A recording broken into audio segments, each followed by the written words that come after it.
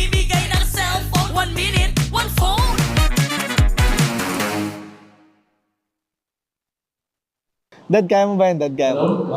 Sira ni Jay, kaya mo yan. Oo, mapanising ganyan, ha? Pre, huling gumanyan sa akin, nagpahinga. Smiling Demon, pinagpahinga ni Anggot. Ginanon ka lang kahit. Tipin mo yun, ginanon ka lang. I don't know Demon kahit. Sino to? Pinagpahinga ni Anggot? Undefeated sila eh, lakas. Humble lang tayo, humble. Ang cute ng emote ng Aurora, bilhin nyo na guys.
talk, no ifs, no buts. Winning any game para to sa PIN na yes.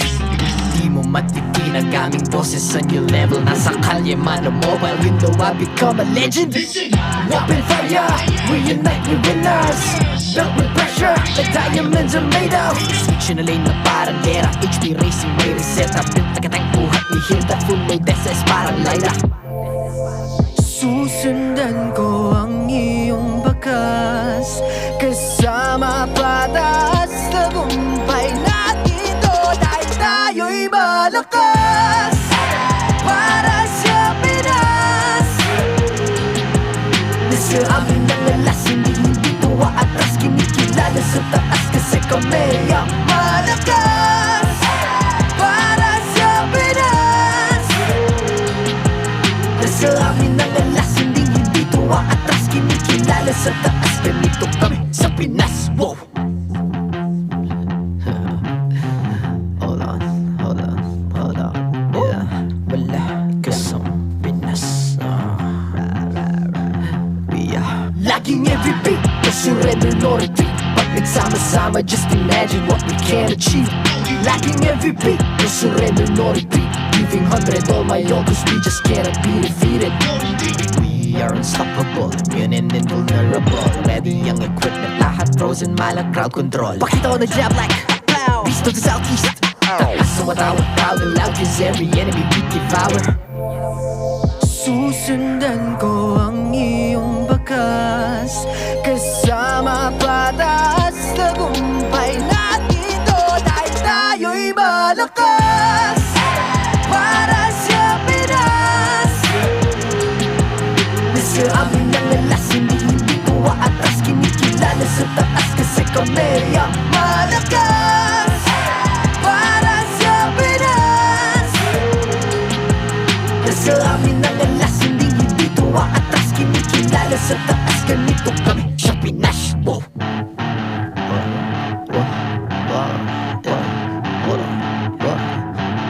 Malakas, Pilipinas, malakas. Kahit anong lane, we become the monsters. Malakas, Pilipinas, malakas. Face the golden sun, I'm repping for the 3 stars.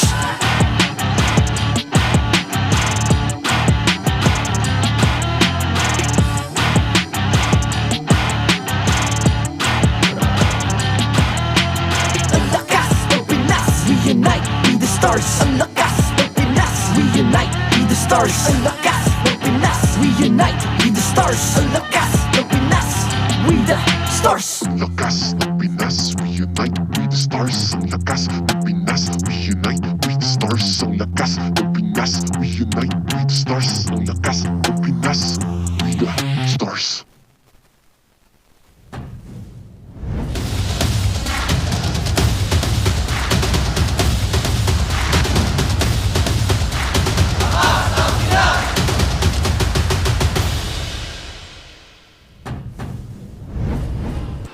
And welcome back after the quick break here. Once again on the English desk, it's me, Naisu, it's Rockhart, and it's Brigida. It's still the family day.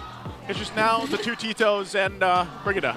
That's Denise, right. how we feeling, Rockhart? Did you see that matchup we just watched? I did. I can't believe my eyes. We got a little bit of a glimpse of the old spice of our players, and of course, Demon Kite still holding on to that. I would say we're all in 0 win. agreement. Yeah. We missed the spice. Yes, missed and the spice. yeah, that's my favorite part of it. The Estes coming back after 365 days to be exact. That's 1 year exactly. 1 year exactly. I love it. Unless it's a leap year. Is it a leap year? I don't know, sure. But again, what we're talking about here, guys, is the previous matchup that we just had.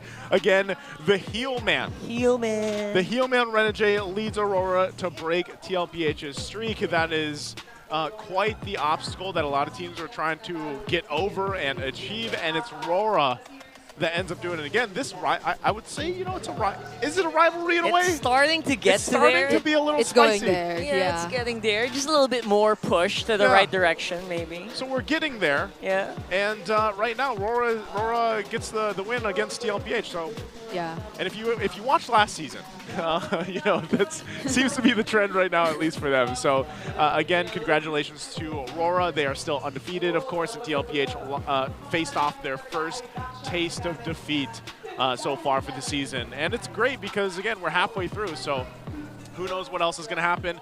Also, real quick, we want to give a shout out to Time Zone. They have an exclusive promo for you guys. Get 400 peso power load for only 200 pesos. Essentially buy one, take one. And all you have to do is register on the Time Zone Fun app, insert the promo code TZXMPL, and redeem the voucher at any of your favorite Time Zone venues. Don't miss out on this amazing deal. I was literally here on desk with Renmar when he had the same line.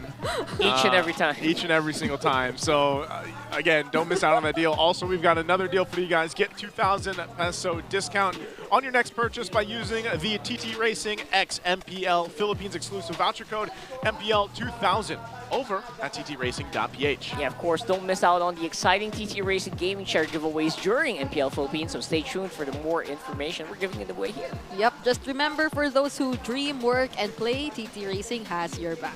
That's It right. does. And I think for a lot of the players here, it's doing work. You know, it's got the players back behind RORA as they get their win. Yeah. And next up, you know, we have to kind of shift our focus now for this next matchup. And I think this one, too, is more so along the lines of teams that have been struggling to get their momentum in the season. And the weird thing about it is, well, like, if you would have said that and you're just listening, you would probably not be like, man, Onic Philippines is there? Like, what's going on? Like, what do you mean trying to get their momentum? Yeah. Well, they have struggled, and like we saw from our friends over in Indonesia, their previous champions, TLID, is also kind of going through the same thing, you know? And it's been interesting to see as we came into the season here for Season 15, where these dominant teams before, at least in our most recent tournaments and then even the world stage back in M6, have really tried to find their footing here.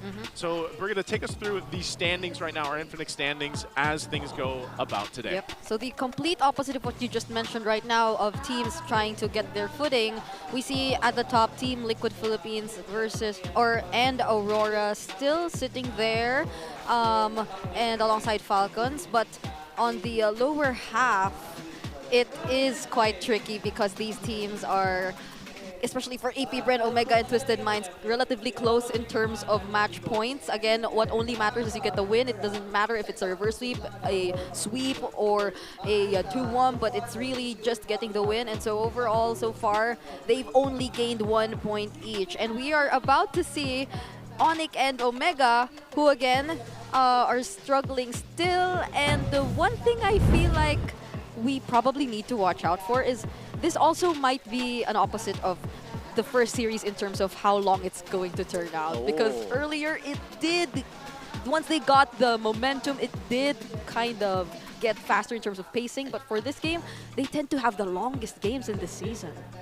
You know, and I think part of that, I don't know. We'll see if we actually put the, you know, we had the graphic earlier on, the mother and daughter of these three-game series. We'll see if it happens this time. But honestly, for me personally, I would be kind of surprised if we do see 3 games here. That's just where I am. I think Onic, again, you got to remember their win from last week was against a team that was also really trying to find the momentum, AP Bren. And I think people expected them to win that one. So we'll see if that momentum does carry into this, because that is kind of the interesting thing about the matchup here is Kalra, obviously, you know, the gold standard, God in the gold lane, whatever you want to call him here. He's on Onic Philippines, and he's going against the old home team. And this is a storyline for a lot of these matchups for this season. But he's going against the new Barangay Omega. How do you think this is going to be for him, Rockhart? It's so intertwined, right? I mean, every single player almost in our league is going through this. And I think that Kalra is just one of the few who have been through this before. I think that happened last season anyway, as well. And it's never easy. It's never easy for these players, especially knowing that Onic feels like the more refined team right now. Despite the stats, the rankings not really showing that, it does feel like the homecoming is not something that the barangay is looking forward to. You know what I mean? This is interesting. So this is Kelra's history with Omega. Ever since the probably heartbreaking separation for some, of which Kelra was no longer part of Smart Omega. So alongside Omega, he actually had a 47% win rate. It's not that high. Yeah. But when he was up against Omega, it hit up to 75%. So it increased significantly, and this probably is a testament to how people would say it's probably you also having to listen to whether or not it's time to actually grow out of your comfort zone or something like that. I think these also, just like if you followed Kelra's story, it's in its own way, it's like a glow up, right? Like not only does win rate glow up, but this is also him against Omega in this comparison, but just overall, Kelra has developed as, a person, a player, and all around. Now, my thing with this is when we look at Omega, and I feel like this has been the story every single season we get through, it's like, what has changed? Is Omega the same? Like, has their identity, even when Kelra was back on it, and now you have these new players here for Omega, is the identity still the same where we're asking the same questions of, what are those timers for Omega? Because that was such a prominent thing before. Omega timers, they had to get to a certain point where they pop off. But now I feel like that's not so much the case. Yep. It's either a hit or miss with Omega, and it's been that way for the past couple of seasons, I feel like. Yeah, big hit or miss, especially right now, despite, if you noticed yesterday, if you're watching yesterday, the timers are always past 20 minutes. Yeah, that's... Or around 19, right? So that's really scary. That's exactly what I was trying to pertain to when I mentioned about them getting the longer games. It feels like Omega, or stats-wise, it would be supporting the idea that Omega has had the longest game so far. Their average game time is the longest among all teams this season at around 18 minutes. So I feel like that somewhat answers the question of whether or not they still have the Omega timers in them, because it doesn't necessarily translate into them winning the game even though the games last that long. So the identity of the Omega timers are indeed quite questionable, but there's one thing for sure that we are starting to see develop in this team. It's the Beauty and the Beast connection, as they call it. That's the beauty. That's the beauty. And it just reflects so well in terms of the total kills and the percentage of which Super Yoshi assisted Jome in getting those kills. So if you see the total kills in this entire chart, which is 51 so far this season, a total of 37 were actually assisted by Jome, and those are actual kills, like the kills taken by Super Yoshi. So that just speaks volumes about how the current jungle gold duo of Omega is working. They really play a huge role in whether or not they get the momentum or not. Wait, who's the beauty and who's the beast here? Jome's the beauty. Jome's the beauty, is that confirmed? Big J. It is. Do you not see those locks? Rockhart? Like, you know what kind of beauty that takes to grow that kind of hair? And have it braided like that? All right, I know. Like, I give up. And I don't know how you maintain it. Like, Brigida knows. I do? Do you? She's had braids before. Oh. You have? Google it, guys. Google it. Brigida in braids. Those braids lasted for less than 24 hours, though. Oh, did you actually have braids? No.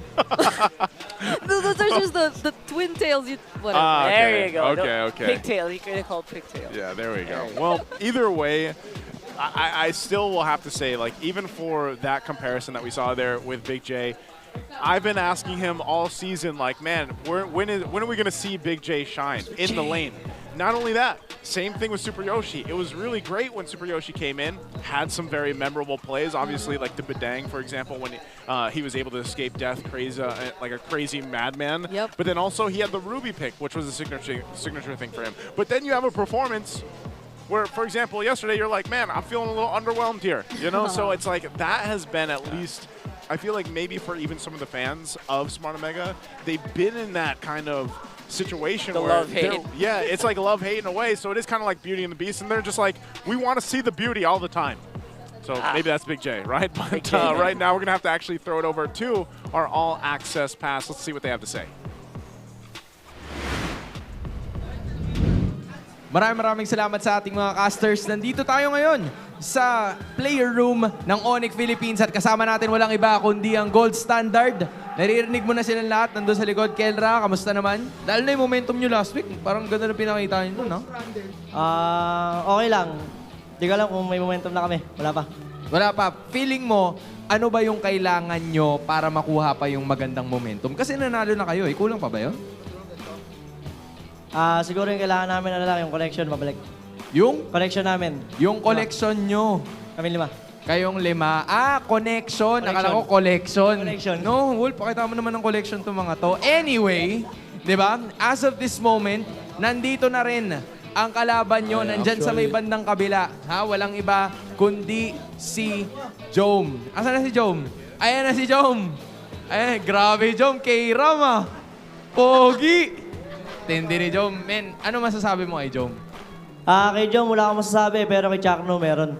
Wala kang masasabi kay Jom, pero kay Chakno meron. O sige, ano ba sa tingin mo yung, unahin muna natin yung mga strengths na nakita mo kay Jom muna. Focus muna tayo kay Jom. Kay Jom, siguro yung tapang niya. Ayun lang. Tapang, matapang ka daw, Jom. Okay, matapang ka. Pero kay Chakno, ano bang message mo? Isa lang message ko kay Bunak. Chakno, uwi ka na, di na ako galit. Miss na kita. Chakno, uwi ka na daw. Hindi na galit to. O, ayun na, yumakap na. Pero sige, ibabato muna namin sa'yo, Kalucia. Kayo nang bahala dyan. Kamusta si Jom? Hans ako, kasama ko naman dito sa kabilang kampo ang gold laner ng Smart Omega na si Jom. Jom, unang-una sa lahat, kamusta ang Omega after yesterday? Ano sa tingin mo yung mga adjustment na kailangan yung gawin para makabawi? Kumikindot pa to. Ang adjustment lang siguro na gagawin namin, as a team, mas madisiplina kami ngayon. And ang adjustment ko, bubugbugin ko yung gold din ng kalaban. Oh! Mukhang sakto sa sinabi ni Kelro na matapang nga si Jom. Ano naman, speaking of duo tayo, no? Sa kabila may KK connection King Kong Kelra connection. Ano sa tingin mo, Jom, yung lamang ng duo nyo ni Andoryu? Actually, kaming dalawa, wala kaming lamang sa kanilang dalawa eh. Pero pag pinagsama silang dalawa, mas matangkad pa rin ako. Usapang tangkad pala to, Wala daw silang lamang sa inyo sa connection nyo ni King Kong. Pero pag pinagsama daw kayong dalawa, mas matangkad pa rin daw si Jom. Doon siya lumamang. Ano naman ang lamang ng KK connection sa kanila? Mukha. Mukha daw! Kailangan kita dito, King eh. Kailangan kita dito, King Mas pogi kami sa inyo. Okay, bigyan natin. Face value. Pakita din natin itong dalawa dito. Pampapugian. Pakita din natin. Ayan o. Hindi naman din papatalo to. Pampapugian yan, ha? Papatalo ba kayo doon? Ay! Panalo. Panalo. Pero hindi. Sige, final message mo na lang kina Jom at sa buong Smart Omega. Final message ko kay Jom, pati sa bata ko dyan, si Luis. Galingan natin and good luck and have fun, have fun. Yan. Good luck, have fun, and have fun. Ikaw naman, Jom, ano namang message mo kay Kelra at sa Onic? Actually, ang message ko lang kay Kelra, pangit mo. Pangit mo daw! Good luck. Galingan natin dalawa. A-apply ko lahat ng tinuro mo sa akin. Yun. I-apply daw niya lahat. May brotherly love naman pala. Mainit ang tapatan, ang paparating na tapatan sa gold lane. Kaya wag na natin patagalin pa. Casters, kayo na muna. Okay. Let's go ahead and dissect that for our international viewers. How do we dissect that? How do I even? Okay, no. There's a whole lot of spice thrown at each other, and at the end there, they basically said, what's ang pangit mo, Brig? You're so ugly. Why? And he's gonna beat him in the gold lane. Yeah, that's what Joel Let's said. focus on that part instead, right? I mean, Again, a lot of these players have obviously history in the past. Some of them played on the same teams before. Some of them have these rivalries within their lanes. some of them probably building up. slept in the same bed as well. Yeah. That too, Right. you know, Same and boot camp. they've got some things to prove, I would say. But we want to ask our community out there what they think. You know, how many seasons did Kelra play for Smart Omega? There's a very neutral question we can ask after that heated segment. Nice. Was it A, MPL PH S8 to S12? That's 5 seasons. Was it B, MPL PH S7 to S8, 2 seasons? C, MPL PH S8 to S13, 6 seasons? Or was it D, was it 4 seasons, S10 to S13? I gotta say, 2 seasons sounds pretty short, so maybe you Yeah. want to double check that. Yeah. I just want to say What would you like to say, Break? you might want to double check that.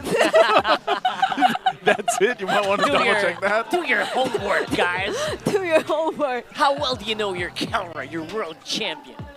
He is the world champion, but and I think again, you know, in a way, if we are speaking the reality here of Onic Philippines, they still have a lot to prove. I think even after their win last week, you know, even when I was watching it, I was like, all right, this is great. They got the dub, but like we need to see them take down some of the stronger teams here. Yep. And that doesn't mean anything against AP Bren. Obviously, they have been improving week to week, but you know, now it would be great for the Onic Philippines fans out there to go ahead and get this win here, continue on that momentum, because obviously we even heard from Kelra, you know, they want to bring back the connection between that team as a whole, what makes them the super family, and Smart Omega wants to do the same as the Barangay. So let's go ahead and welcome them to the stage.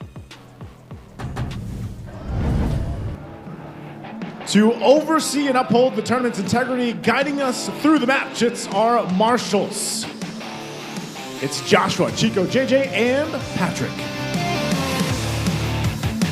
This is the week of redemption for our reigning champions. Can they carry their momentum and reclaim their fearsome rep? It's Onic time for Onic Philippines. The Kirk Attack. The XP laner of the week, it's Kirk. In the jungle, it's the Beast, it's King Kong. In the mid lane, the Monster Mage, it's Super Fritz. In the roam, the Bruiser, it's Brusco. And the gold lane, the gold standard, it's Kelra.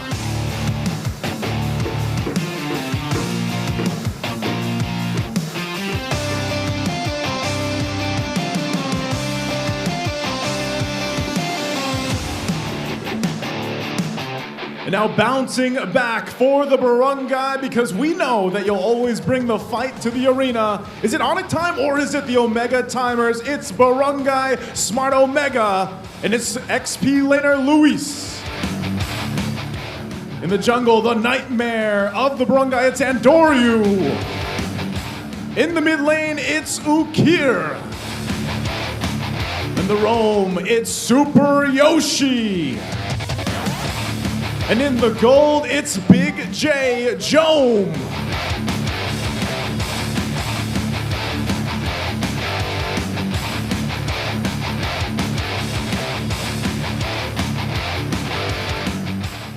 And their coaches to the stage. It's Coach Why Not and Coach Lembon.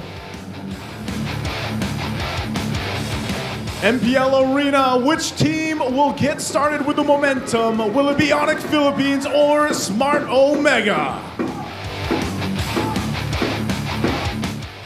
There you go, that's Onic Philippines straight up against Smart Omega, still our world champions. Not satisfied with their win against AP Bren last week. Does feel like they do have a lot more to prove, at least in their minds, and I really do respect that personally. I like that they're not satisfied with the win against a team that, you know, looks like they're struggling as well. Yeah, the KK connection, at least we've been seeing them very active in that recent interview. Yep. They know they have a lot to work on, but that's also them just trying to adapt and keep up with all the other teams who are also stepping up. But Smart Omega is yet to show us signs of that as well for the longest time. And after their multiple changes, even in just the first few weeks of the season, we've seen them yet to fully grasp which new identity they want to actually embrace as the Barangay. Even with Super Yoshi's addition initially, it brought drastic change and developments to the team. But just yesterday, we saw them again with a questionable performance. So hopefully this time, it's a different story for Smart Omega, and finally, hopefully they see somewhat a clearer picture of what they want to do. I'm surprised with this when we look at the breakdown of the stats here. Again, a lot of people, they've just, for some reason, joining us in the midway of the regular season, they're going to see this and be like, man, is this the Onic that we saw before compete internationally? Yes, it is. They have been on that struggle, and that's why they've been building momentum. Even when it comes to Lord control, and you think objectively, like how strong they were, you know, past season and everything else, they want to be bumping those numbers up. And some of that struggle, of course, was maybe how well adjusted the other teams were when we came and started the season. And then now you put us in a situation, an environment where, okay, this patch came out. Are we seeing that big of changes from what we saw in the previous, 3-4 weeks up to this point, or even before the season started. And there's been some more debut picks, popping up here and there. I think also our unique total heroes pick so far up to this point is actually quite impressive already. So what more can be brought to the table, now that we've had this patch come through? But so far, I would say the jungle still looks kind of the same. Goal lane hasn't changed too much, but before the matchup, we want to go ahead and see how our players get prepared with the ping test. Handa ko si Kelra sa mic check. Ako si Kelra, aka Gold Standard. Minsan ay napabilang din sa mga sindikato. At sa mga sindikato na may halo na bato, pinalo ko siya ng isang sinturon. Ako, wala na ako sa lahat. Safe na. Gagaling ako na lang. Ako si Kelra, dating Smart Omega, na tinanggal o umalis ba. Hindi ko alam kung anong tunay na rason. Pero kalaban ko kayo ngayon. At ako naman si Joem na babawi sa week 4. Week 4 na ba o week 5 na? Hindi ko na alam ang nangyayari. MPL na. Manood kayo sa social media. Magsisimula ng 5 PM pero drafting na kami ngayon. Onic PH ang kalaban namin at leleegan.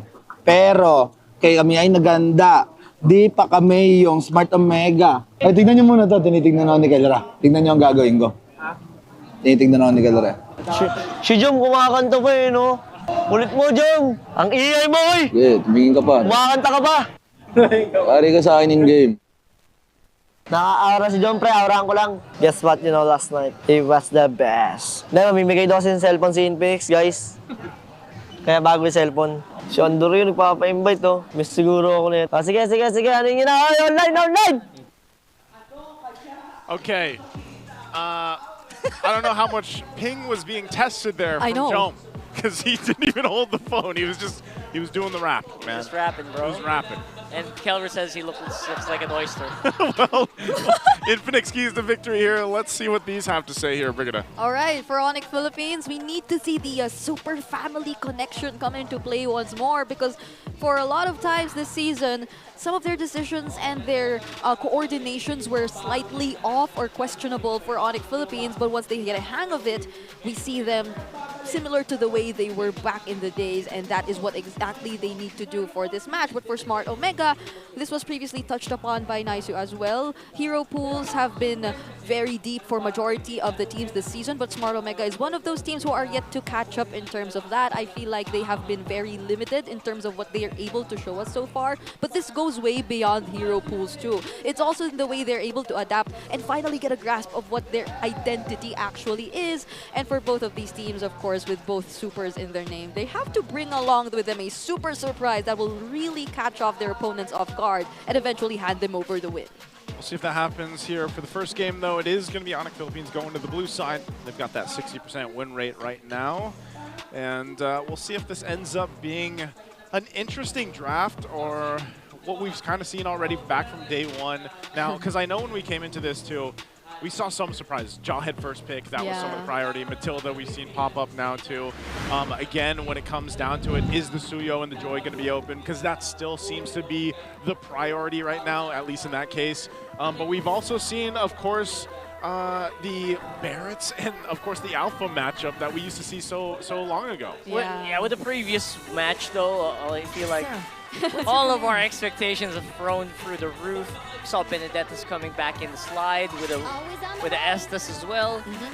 Barretts is not. I wouldn't be surprised to see a Barretts here in this one. Yeah, that's why I'm slightly hopeful that we will indeed see some changes here, even though it is slightly different from what we're used to seeing back in like week 1 to 3. So for now, if we were to revert back to that idea, though, both the Joy and the Suyo are indeed open, but so are the Harith Rangers. But still, knowing Onic, interesting, they're picking up the Suyo because for like a huge part of their career when they were champions, Joy has been like the hero you associate immediately with King Kong. That's right. It feels like secondary to the Joy, right? So Suyo becoming higher priority now means I don't know, maybe they're thinking we're trying to remove as much comfort from Andoryu as possible. Yeah. And that's the only thing I can think about. Aside from the fact that Joy does feel like he is a little bit more lacking in use rate, in reps for Omega. And Omega or Onic are probably okay with playing up against the Joy because I believe some of the most recent adjustments made to the Farsa make it a lot easier to play against a Joy. The wings by wings, the speed up has been, or depending on Super Friends though, if he does want to go for that. But they'll be revealing that later since they go for the Jawhead Suyo. And it's the typical snowball comp really that Onic Philippines usually goes for.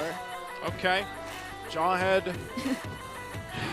I don't know how I feel about Jawhead right now. Like, it's been kind of 50-50 for me. That's true. But the fact that you have that Cho that came up in the first swing back from Smart Omega is also interesting because a lot of teams don't do that. Hey, bro. Joy got first pick yesterday. No, that's what I'm saying. That's what I'm saying. We're in. It's not Freaky Friday. It's now something Saturday. There it is. But like, here's what happens. Okay, the Joy's open, so that gets picked up. This is the classic matchup in the jungle. But I don't know. What are we thinking for the last 2 picks for the teams? Yeah, I'm really looking out for the Farsa I mentioned earlier for Onic Philippines, but there is a possibility that Omega might want to get that. Who is that handsome Hey! With that very smooth yet affordable jacket. Yeah. Is it?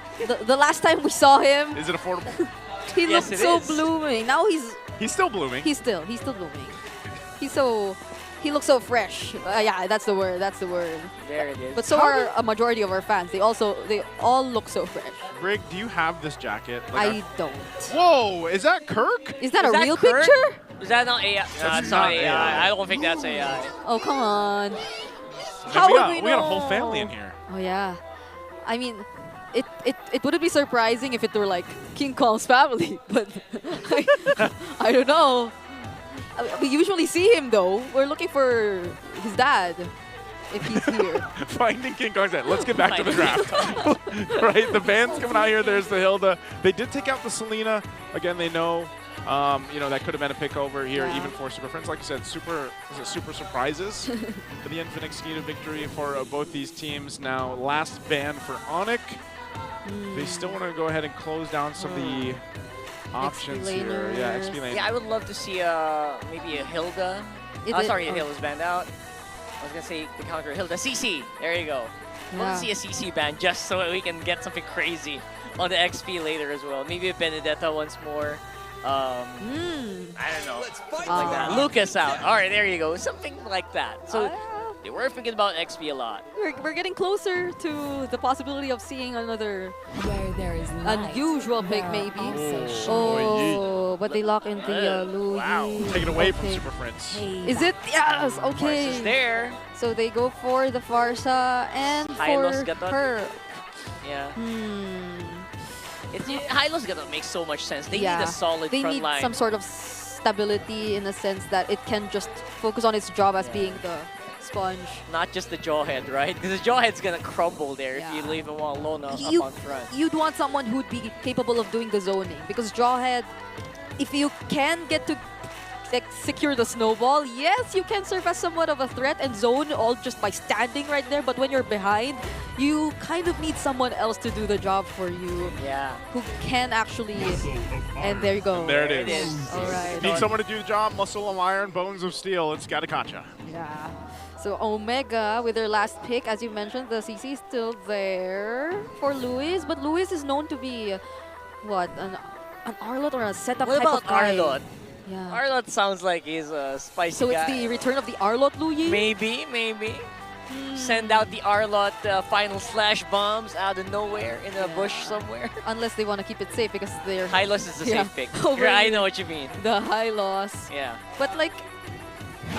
okay, fine. They're keeping it safe. Hopefully, though, it's just not an iteration of what happened yesterday because like I feel like even our casters were talking about how Omega felt a little too passive. Yeah, they're playing not to lose is Yeah. the exact term. I know what you mean. Yes. I didn't like that. Maybe it's them still trying to figure out their timer. You know, it's like, come on, guys, we have to wait. It's not 18. Don't Is it pull the 20? trigger Is it yet, 20? Or something like that. Honestly, last week I think Jome mentioned something about yeah, we want to make the timers go online much earlier. Earlier is better. I think if you think the average game time right now probably is closer to that more like 15, 16-minute mark. But then even with the changes of the Lord, I feel like that's what we were surprised too. Like that, because that Lord now jumps into the turret, that first one, like that does change the landscape a little bit here as we get one last look at the lineups.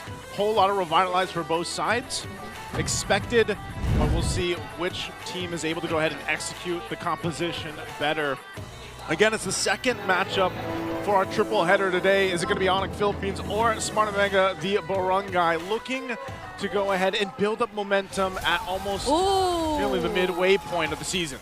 All right, Welcome we're to seeing Mobile Legends. the return of the killing spree in King Kong's hands. I know we're yet to like pull up the entire emblem combinations, but this is already one thing you definitely want to look out for, since the adjustments made on the killing spree are pretty much very beneficial for all those skirmishes that'll happen later on. You get to activate the killing spree, you get to trigger it with just attacking heroes less than 30 HP. So that's a lot more room for King Kong to operate just like that. There you go. That's the King Kong we know and love. Get into the fight earlier and better, play better compared to the opposing team. I think that was exactly what we were talking about, Brick.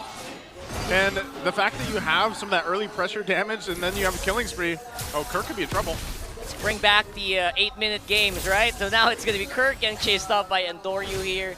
And don't forget, they also got the purple of Omega here, so that's already a huge advantage. Yeah, if he did not press that, he would have gotten past the wall. 100%. I mean, I tried not to, highlight that, but yes. There's the You're emblem right. breakdown. Yeah. Oh, now we missed it. That was so quick.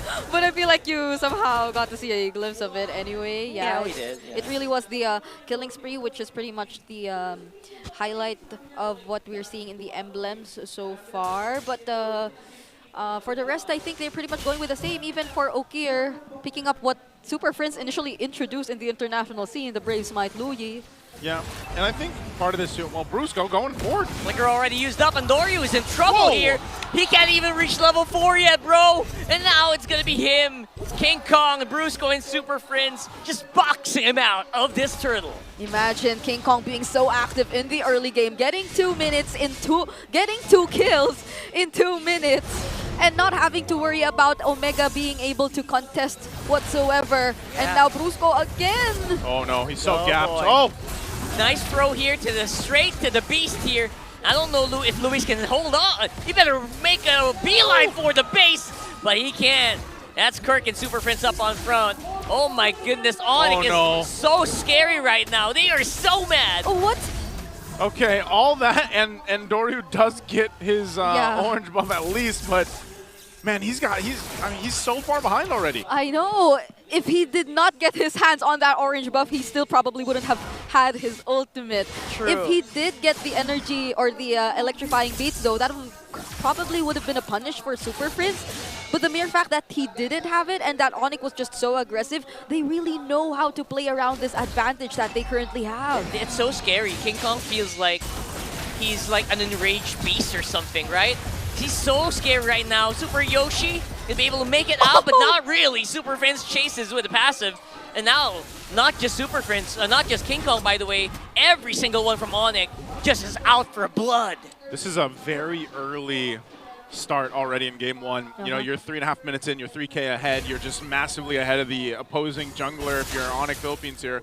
You know, level 7, nearly 8 to his 5, almost 6. And as long as they maintain that lead with King Kong in the jungle, Onic Philippines' early game is at least going to be under control here. So if you're Omega, how do you stop it from getting out of control? You're already facing that 3K deficit. It's a tough one. You almost have to be like, well, how can we utilize the Luyi? Oh, no! Oh my goodness, Never mind! You can't utilize her like that, jeez! How do you utilize someone who's dead? How do you play when you can't even flicker? Yeah, you could probably argue that they have the potential to go for the surprise attacks and pickoffs, since at least for now, pickoffs could be the go-to for Smart Omega.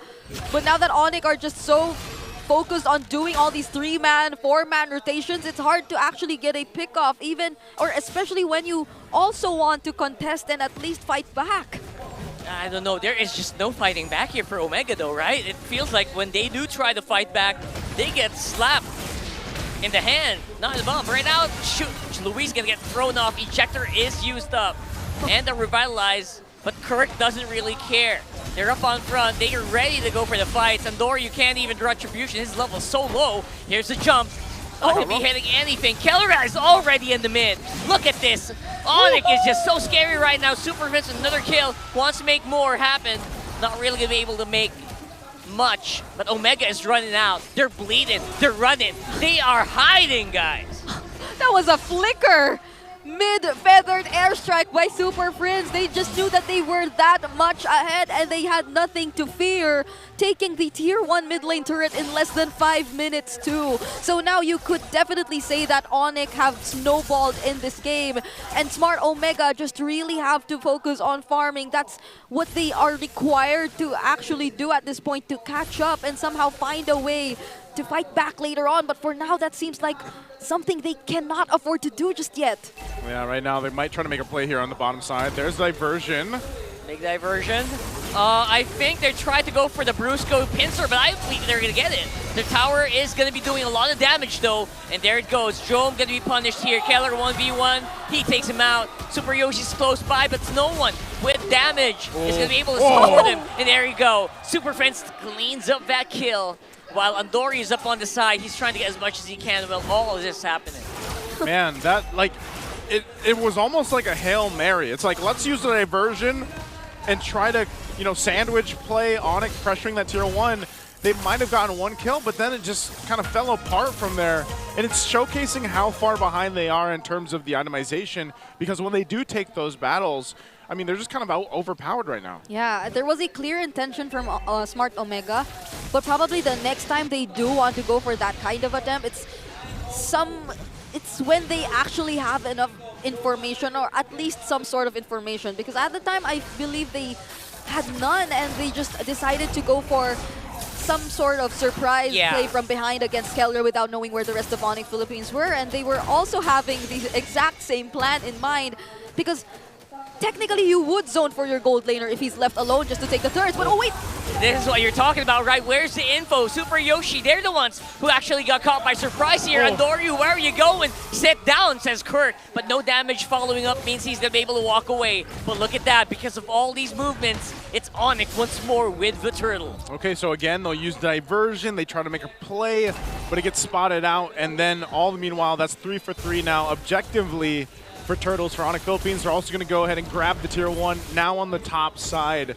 So even when it comes to space around the map, they have a huge advantage. Again, the jungle difference right now is 2,000+ gold.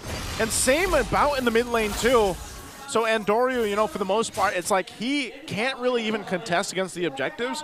He's kind of just scrambling around the map, getting what he can, because that is one of the advantages about a Joy. You can usually escape, even if it's multiple members after you. So you just try to catch up and put yourself in a position where, okay, if the Lord does come up, are we actually able to go ahead and give it a try to maybe catch Onic Philippines on a surprise? And this kind of situation also makes the entire temporal reign sort of useless for Andoryu as well, because they can't really decide to pick a fight, and whenever they do, Onic is just way too ahead. They don't necessarily get anything out of those fights, and not until the point wherein we actually get to see Smart Omega fight back, then they could probably make some sort of play to turn things around considering this, but up until that moment, they can rely on so little to make things happen. Oh, Brusco, he pops the conceal. Already used up the conceal. Kirk is close by. Super Yoshi, nice kick, wave the dragon back to the tower. But again, no one really there to kind of follow up. Luis, meanwhile, absorbing so much damage from Keller, gets blown up with a single vision. Look at King Kong going for the 1v2 and still gets that kill as well. Man, we missed some of that. I know they were fighting and just having that jungler battle there, but then King Kong ends up getting a kill too. And Kirk didn't have to worry about the turret shots either. He was just there to tank everything up, and Omega to this point have only gotten a single kill away from Onic Philippines, who are on their way to getting the Lord But the diversion play wouldn't necessarily be towards the Lord to contest. It's just to really make something out of this entire situation that they're in. It's so hard for them to make anything out of this situation because you need some sort of firepower, right? It's less about positioning now, more of like, you don't have the tools to fight. Yeah, it's better that they just go ahead and try to get what they can across the map because... just build up your sword, yeah, right? when you're this far behind, you might as well say, all right, let's just go ahead and our game plan is going to be just defend against this first Lord push, and maybe our chances are better that way instead of going and actually trying to contest because you're talking about an 8,000 gold deficit. And your jungler as well, trying to just kind of catch up here. So you have to start to look, are our damage dealers actually capable of winning some of the fight? And, you know, honestly, for Jome right now and Okir, that they're not really in that position. So even this base defense is going to be tough, and they might even lose all base turrets depending on how they manage this. Yeah, not yet. Not yet for Smart Omega. That's on a almost 8K gold lead in Onyx's hands. And Jome, as much as he already has the items... Wait. Oh, Conceal already used up, and it looks like Okir is the target. Flicker out just to make sure you're alive, but look at that kick. Beautiful kick to Super Prince. Actually forces the wings by wings, but the front line damage is way too much for Onic. Look at that, was Lord still alive? Here comes the jump! What a beautiful AOG! And that's gonna going for game number 1. An 11-minute victory for Onic Philippines. This was to showcase just how quick you can end the game with that kind of lead. It was a very decisive win by Onic Philippines. From the very beginning, they already knew that they were in control. And this brings us back to the entire idea of why do we see this kind of playstyle from Omega? It doesn't feel like they are indeed playing to win the game at all. I mean, okay, a little bit of, what do you call this? A little bit of benefit of the doubt to Omega. There were times where they tried to go for it. Look at Naisu. But you know what? They got bonked. Okay. Do the bonk, do the bonk. You, do you the bonk. gotta hold the Smart Omega win. Bonk me. Bonk. That's exactly what happened. Get out right? of here. This Sorry, is exactly ooh. what happened. Oh, that's what that says. Sorry, ooh. Sorry, ooh. Hey, Brigitte, can we? No, I'm joking. No. Do the voice, do the voice. No, please don't, please don't. It'll get clipped, and Let us too many people out not. there will be way too happy. We don't want that. You were saying. Yeah. I was saying they were trying. Yeah, they were. Especially that very beautiful pincer maneuver on the bottom, but I don't know. From minute 1, Onic was just ahead. It just felt so miscalculated, but okay, this one's calculated, this one. This guy who just decided to go in for the kills and... That jawline's calculated. Yeah, maximize that killing spree. What a way to reintroduce the killing spree. And I believe we weren't able to even see the full potential of it since there weren't team fights that you could consider to be team fights. It was just constantly Onic engaging against Smart Omega and Smart Omega running away from Onic, who was clearly in the lead. But this was a clean performance from King Kong. We sort of saw the old King Kong, or the 9-minute level 15 type of farming, jungling patterns from this guy, with a little bit of kills here and there too, which all the more made the process faster for him. This happened in 55 seconds. They went straight for the kill, Mind straight you, for the throat. And part of that is, yeah, King Kong, but I don't know about you guys, but I feel like every single time, whether it was on the screen or in the peripheral, you saw Brusco tossing someone in the air.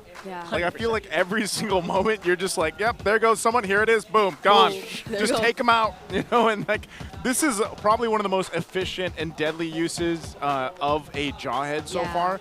And when you kind of have this where you're able to get these kind of pickoffs early on and then you just outscale everything, it's really hard to catch a breath, you know, a breath of fresh air if you're Smart Omega here.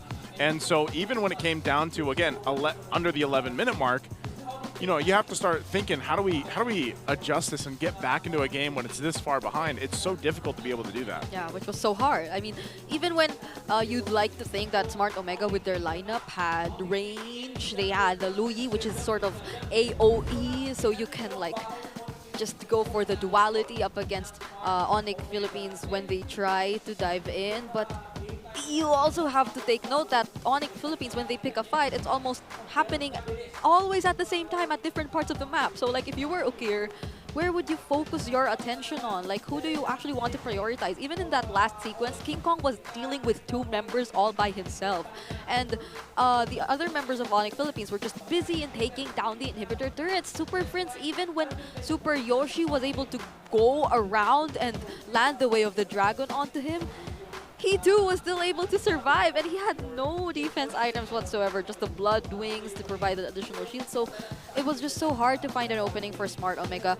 Onic was just way too ahead, and even in this 10-minute game stats, post-game stats, you see it. The 10k gold lead, it wasn't minimized at all by Smart Omega up until the very end. And it's really scary if you think about it, like, there's almost no answer. Yeah. Even if Super Yoshi gets a successful kick, like you mentioned, the targets just aren't dying. That's how far ahead they were. And that started, again, just a few seconds into the game. And after that, without any drastic maneuvers from Ukir, I didn't really see a way back for them. Yeah. There's our BPI rich guy. It's going to be King Kong, of course. And that's the thing, you know, like when you have these junglers like the Suyos, the Hayabusas, the Assassins for sure, even a Joy can actually do this. And you get kind of that early game start, you're going to snowball out of control, you know, and this is our BPI rich guy for game 1. You guys have heard about who the most aesthetically pleasing gold rich guy is. Yeah, perfect color coordination. Right there. Renmar mentioned the colors. it. Yeah, Renmar mentioned it the other day when King Kong got an MVP too, but it just suits him so well. And the way he just played this Suyo on the killing spree from minute 1, it was just perfect. So now we kind of see how Onic Philippines is dealing with the whole meta changes, how they're adapting, and I believe the Sonics are hyped up to see that they're gradually getting back on track. I actually like what I saw here because it feels like a statement. Like when the games yesterday were extremely long. Yes, they were. So it's like Onyx saying, you know what, it doesn't need to be that long. Oh, right. Yeah. Right. That's actually been one of the cases earlier on where RORA won and under the 11-minute mark too. Yeah, and right. so I think that might be one of the kind of trends that we see, again, because there's so much of this focus on the early game, and then where, let's say you get that first Lord and you have this kind of lead, it seems like, right, we're going to need to see more of this, the base defense, but like teams seem to lose now the multiple turrets with that first Lord being pushed into the base, you know, especially if you're far behind, and depending on the team composition too, it's just not possible for them to really come back from. So we'll see how that happens. Again, big shout out to everyone in the watch parties for Onic Philippines at Marv's Gaming Hub in Marikina City and Cape. Is that the name of the place? And Cape at Tagpuan. At Tagpuan in Barangay San Jose, Rodriguez. Oh, Cape as in coffee. So coffee at Tagpuan. Tagpuan. It's like a meeting place. Yeah. It's coffee at the meeting place. Yeah, yes. That's a direct translation. Very Shout outs to all the Sonics. It's so nice to see that a majority of our fan bases are making having their own watch parties nowadays. It's pretty cool. And I believe does every team have one? Like, do most of the fan bases I guess not most have? of them. Or I know RORA does, RORA, right? yeah, Twisted. Onic. Onic. I yeah. believe there's a lot I'm assuming of food. I know TLPH has done a lot too. Like in the past, like Yeah, they've had previously, yeah, a lot of their own. So that's great to see. Again, big shout out to everybody watching and supporting those watch parties, and obviously to all our restreamers out there too, the official restreamers of MPL Philippines.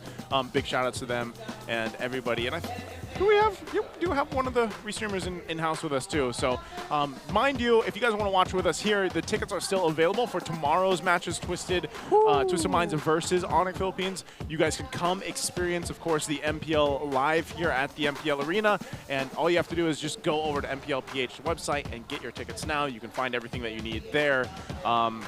Absolutely packed earlier. It's pretty packed in here now, too. Still pretty packed. Yeah, it's pretty packed in here, too. If you're part of the Sonics, some people are still standing up. Yeah. I feel like you'd Okay. want to watch this one, though. That's their last match for the first half. For the first half, Yeah, up against Twisted Minds. So it's how they're going to close out the first half of the regular season. So far for Onic, it's been quite rough. it hasn't been Had a rough the start, yeah. similar to what they It was were funny able to because accomplish. week one, everybody's like, yeah, Onic, world chance, you know, like Yeah. on top of the stands. Whoa, this guy's in game, by the way. You know, and then look where they are now. So we'll see if they actually climb back up through the second half of the regular season once we get there next week. I think we're looking for the power pose here. Oh, okay. So, Oh. yeah, okay. Let's see how many Sigmas we have out here. Why is the post covering the jawline though? He's saving it for the late game. Oh. There it is. She's pretty proud. She's proud. Okay, okay. She's like, you almost got it. Very Oh! proud. She looks very proud. Look at that. Show them. Don't show us the eye. Show us that. Show us the jawline. We don't want that. Well, I mean, Got that jawline. There you go. there it is. There it is. See that Oh, he's jawline. back. Get the eyes right.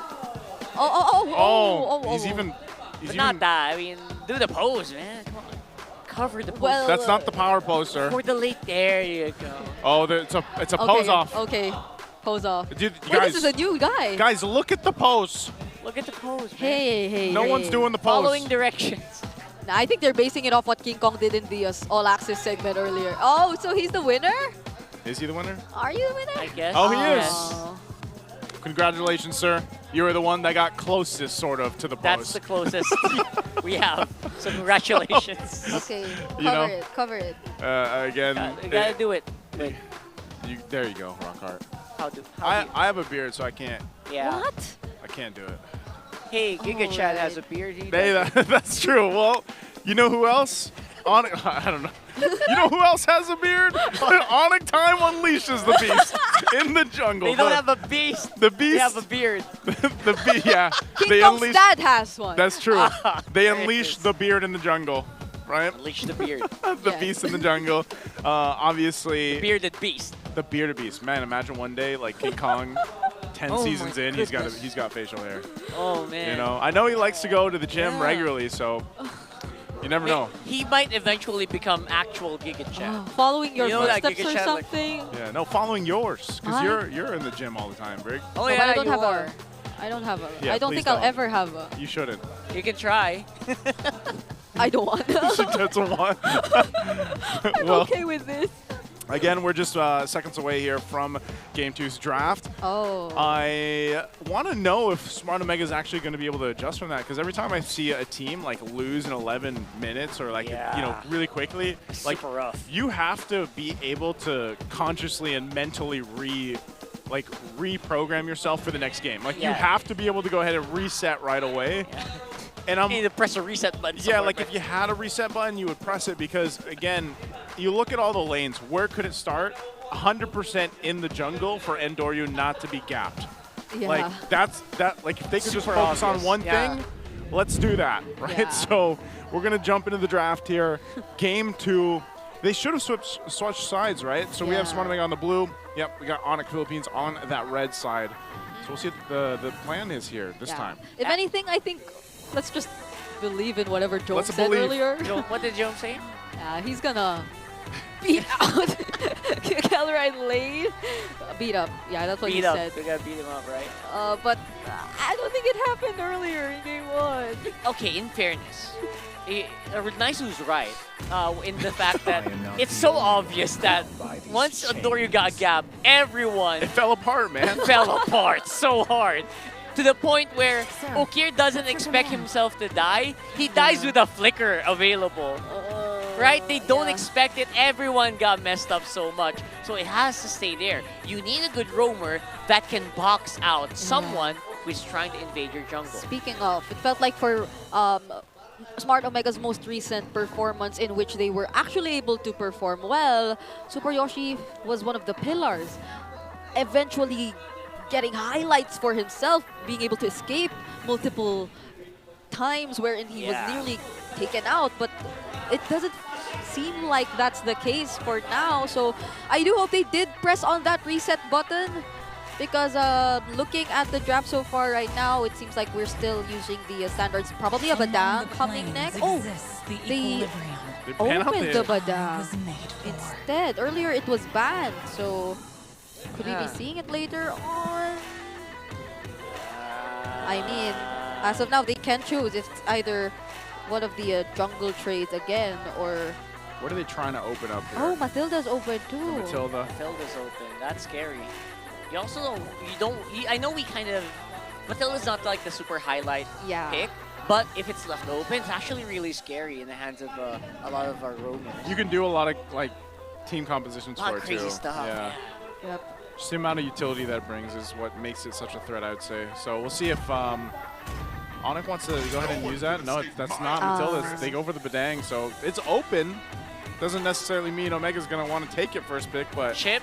We'll see. Yeah, you got Chip open. You still got the Loi Yi. Oh, no, sorry, that's banned out. You got the Granger, the Harith, obviously. Suyo still is the prime first pick material, Yeah, but unfortunately. for Smart Omega, it's more the Granger Suyo. Oh, but the chip, they do go for the chip. Rockhard just mentioned it, and there you go. As much as it's fair, I don't really suggest it though. For first. Especially. I don't know. I don't know. Yeah. I don't like it. It's logical, but it feels like it's gonna get beaten up with a Suyo in tow and a Harif as well. They also could have gone Granger here. Yep. Right? Not even just the Harif. Yeah. And imagine just how Onic can decide to adjust and immediately find an answer to it since it was revealed early on. So probably an AOE type of major setup is on its way for Onic Philippines, just so they have some sort of response, or even the Valentina actually is still available to this point. If Super Prince does want to opt for that, and now that there's a Joy as well in Smart Omega's lineup, I feel like the Valentina isn't that bad of an idea if they want to like go head to head in terms of the plans, but they still go for the Jawhead. Okay, so a very identical draft with that of game number 1. It's very iconic as well for a player like Brusco. I feel like it works so well for him as a player, where you were mentioning it as well before. Brusco chooses someone, that someone evaporates from the map. It's like such an automatic -1 if Brusco or many of the roamers that do go ahead and draft it, pick it up, Especially and with then the get tempo it. that they have right now. It's insane how fast it is. Oh. Is that Kellra on the Layla poster? I think so. I think that's Kelra. I think I know this girl. She's like a streamer. I was gonna say, she's got the jaw too. Yeah, she's got the jaw and the cleft. So wow. All right. Okay. Giga girl. Is that a thing? Gal? Giga Alright. gal. Yeah, Giga gal. Whatever you want to call it, but yeah. What is that Ikoy? Oh, we have An old friend of a ours. special guest. Yeah. That guy's really famous, by the way, guys. He cooks a lot of good stuff. Does he? I guess Oh I'm my not familiar. goodness, his cooking Yeah. is Is like, he, he's cooking? viral every single video. You gotta watch him later. Okay, we are Glue. Glue? I still can't believe he changed his voice line. Who? Glue? We hear the Gluelets now. Has that always been his voice line? I have no clue. I don't play in the think English so. lines, man. What? Oh, you're Japanese. I didn't play in the Japanese. Ah, man of culture. A man of culture. Hi. Okay. Hatakimasu. I don't know if any of them say that, but you know. Is that a made-up phrase? No, that's No. actual phrase. Okay. Come on, Brig. Okay, fine. I'm gonna change mine later too. Okay, they're banning out Super I'll Free. try that later. Thank you for the suggestion. They banned out the Vixana since they also banned out the Vixana's Blue. out. So what's left is the Valentina again, or the Sicilian. Oh, Sicilian's been having a great time lately. Yeah, it has. UA, you mean? The only one The contending it? 25%? The 25%? No, the past few games.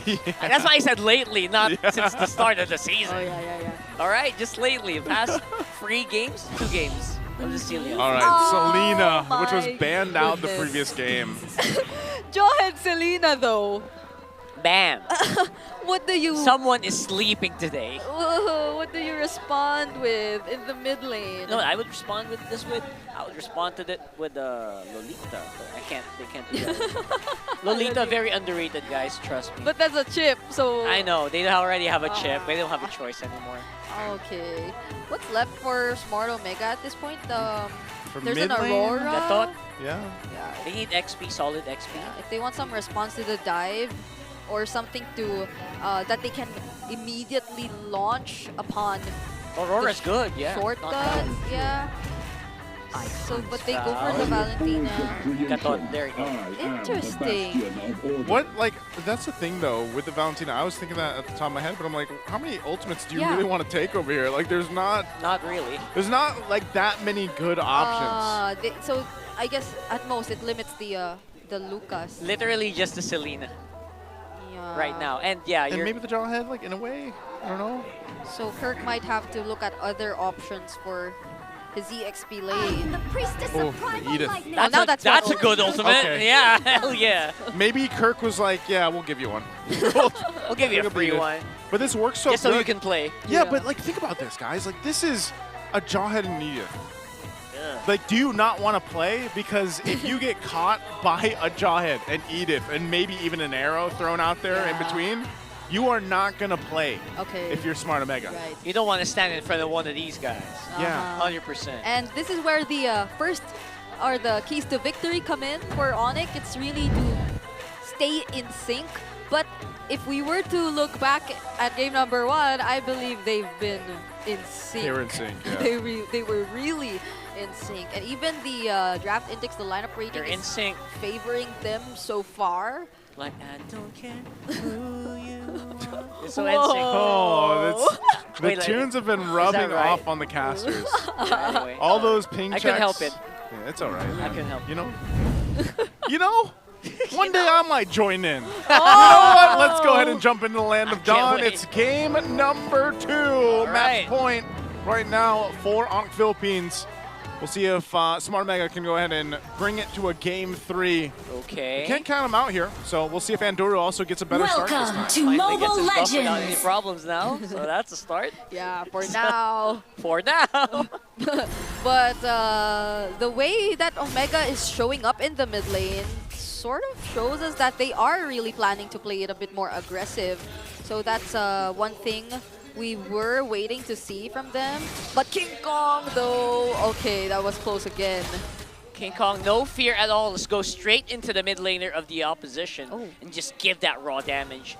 Now everyone zoning in. That's 4 people up on mid, trying to make sure Andorio is secure. A better start for this time around. And Omega, they're the ones on the chase now. King Kong's low. I don't think he can fight anymore. And now everyone has to make a run for it. Oh, man. So again, a lot of the early action here, but it is Omega coming out with the upper hand on that one. Oh, no care. Big Chang forces a flicker out of Super Friends. He's fine though. Okay. So this is the Smart Omega we failed to see in game number 1. And Andoryu was officially able to cross the river and get some creeps away from Onic Philippines side. So these are major developments if we were to compare it with the way they played the first game. But still, so far, the lead is pretty manageable for Smart Omega. It probably will really matter when it comes to the first objective, considering that there's a chip. And we're yet to see them actually make use of all those Y-Walks shortcuts in this game. Yeah, I don't think they could also be too aggressive as well, because Super Friends will probably see them coming from a mile away with all of these traps. Look at those traps. there's a whole lot of vision provided from this. They're going to blitz the turtle, though. So fast right now. No way for Andorio to actually contest that, Bottom? and he knows it. He's playing up on the bottom. Killer with a solo kill on the Jome. I don't... if you're Jome, you know you're scratching your head right now. Yeah, he probably is. Just when he mentioned that he's gonna beat up Killer in lane. Oh, man. Oh, boy. He even burned the flicker there. That was a total 1v1. I mean, Kelra used his too, so... But obviously you win that too as the Harith here, so... Yeah. Interesting. Yeah, and there's no threat yet from, or for Onic Philippines, at least for now, because Super Yoshi still hasn't gotten his hands on his ultimate, so they're pretty much free, but... That's very spicy here. Andoryu getting the arrow. hit with so many traps, so many stuns. Can't even move. He's out. Down for count, but Super Friends is as well. This time around, that shortcut really helping get the team into position. That's only going to be a 1-for-1 after all is said and done. Yep. So 1-for-1. They're still going in the mid lane, and Kauro was just kind of holding that down. So, yeah, the shortcut usage is going to help them on the macro level. But again, you can see it. When you get knocked into the air or you have the Abyssal Arrow that hits you, you have so many things for Smart Omega that you have to really watch out for. As long as they can avoid that, then maybe they win some of these fights by utilizing that chip pick. Yeah, and to be fair, I feel like Andoryu did attempt to at least make use of that slight advantage that they had in the early stages, but the Onic Philippines are just too quick to respond still. And since they decided to fight that in the mid lane near where Super Prince was, but now compared to what we've seen in the first 2 minutes, Onic Philippines, I feel like they're much more in control now. They can position themselves way ahead of Smart Omega, and that's going to be a problem, but also something they can find a solution to given that they have the chip. Yeah, Smart Omega will clearly have to play around the chip. It's almost in the same essence where I was like, they had to do that with the Louis in the previous game. So as long as they have a better iteration of that now for game 2, that would be best. They go ahead and try to get the space around this turtle to set things up. You still have Andoryu working on the buff, so they're just going to kind of delay this. Oh, an arrow is going to land on Luis. Trying to delay them. Actually, Luis is the one who was absorbing a brunt of the damage here. A little surprised that Onic didn't just straight up rush that turtle, but now they're waiting for Andoryu. He's not coming. They said, you know what? Let's take this. We have no visual. We have no confirmation. And they feel like they're ahead. Look at that. Beautiful throw as well. It's a 5-man shortcut. King Kong securing that turtle once more. Covers up on front. Zaman Force not going to help him at all. Some good damage coming in from Onic right now. Only losing out on Kelra. And they are still going. Yeah, the killing spree in action for King Kong. Although he didn't get the kills, the mere fact that there were multiple members of Smart Omega who were already 30% below allowed him to just freely fight against Smart Omega. And in as much as there was near perfect timing with the shortcuts. I mean, Andoryu was able to make it in time, also lay out the electrifying beats against the members of Onic Philippines. It just wasn't enough. They were tanky enough to deal with it, and even Kirk with the prolonged or slightly longer fights can just really respond with the Primal Wrath. Community prediction here. Whoa! Andoryu! Andoryu down for the count with just one combo, essentially. Dang, man, and again, the community, 11% right now for Smart Omega. Andoryu's been doing work like across the map, utilizing the macro pressure that he can put and then relying on the shortcut to join these, but getting picked off like that is not going to be a good time. It's already sitting at 0-3 and 2. Yeah. Honestly, I feel like Andoryu's been attempting to do a lot to manage the lead that Onic currently has, but the way that Onic is just able to equally respond to these somewhat expected isolated or split pushes coming in from Andoryu is becoming a problem, because there's no other member you could expect to do the same job that Andoryu does. You need to accompany Jome, especially at this point of the game. Okay, but there's just so much pressure from Onic Philippines. It's like there's a constant reaction forced out of Smart Omega. They're not able to play what they really want to do. At the very least, they're not 2-level or 3-level gap like for game 1, right? So they're doing something better here. Not necessarily, you know, good enough yet, but we'll see. It'd be better if they're able to, you know, focus on maybe even just contesting that first Lord, because right now this turtle is going to be started up by Onic, and with this minor lead that they have, they might not actually want to contest this, but Super Yoshi goes in. Oh, he's trying to go in here. Shortcut might be a little bit too late, but they will be able to secure that turtle. Boom goes Super Yoshi. Definitely evaporating in front of the Onyx might here. Their firepower is just off the charts. Yeah, and I feel like he was intending to land that shortcut on Kelra, but he was tossed away from whichever he wanted to place it on. And Onic right now, even under the turret, not even respecting that turret whatsoever, just removes Luis just like that. And this is tough because you have these fights that are breaking out. Jome is usually on the other side of the map, just trying to pressure the turrets down, and maybe that's the decision of, we can't win these fights, and let's just try to get some map pressure. Well, King Kong, you know, he's gonna get out of there just fine, but that's the thing, you know, it's like you have a hero that's known to give you a macro advantage, that's the chip, but it's Onic Philippines that's just out-macroing you everywhere. Flying in, unstoppable force, and you're not going anywhere, Jome. He is locked He is loaded, and that's 2 down for Omega. Into the arrow! And the way he was able to time that flicker so well too, knowing that there would be a possible escape. Jome is just unable to play on this Granger, but hold on, Super Yoshi, he's holding a bush to himself. Okay. In the Philippines, we call that advanced thinking. Brusco did the advanced, the dirty one on the Jome. Yeah. That's what we expected, though. Again, when you have that Jawhead and then you get Super Friends on the Selena, the fact that Brusco's been doing this, even in Game 1, with that composition too, the timing is going to be there. And it seems like they have found at least that sync that they've needed back with the Super Fam that they are. But Smart Omega, like I said, I think the biggest thing is their decision making. They're not even sure if they should just go ahead and keep pushing around the map. That might be the best case for them because now they find themselves facing an even bigger deficit, 5,000. Yeah. Lord is up. And we'll see if they actually are ready to fight this one. Look at the positioning from Super Yoshi. Throwing on the shortcut in the middle of the map. That's 5-man from Omega. They are trying to go for the 5, but Andoryu already eliminated means there's no way they can contest Lord this time around. Oh no, Super Yoshi in trouble. Boom, goes Super Yoshi, and that should be a pretty decisive Lord going to Onic. Yeah, Luis actually tried to go after Kelra because he was pretty low on HP. Smart Omega were able to deal a decent amount of damage and focus it all onto Kelra, but he still survived despite that, which resulted in Smart Omega eventually at a disadvantage in terms of resources, still being forced to fight back against Onic since they were also able to somewhat position themselves and regroup for that fight. So now they are unfortunately forced to defend this.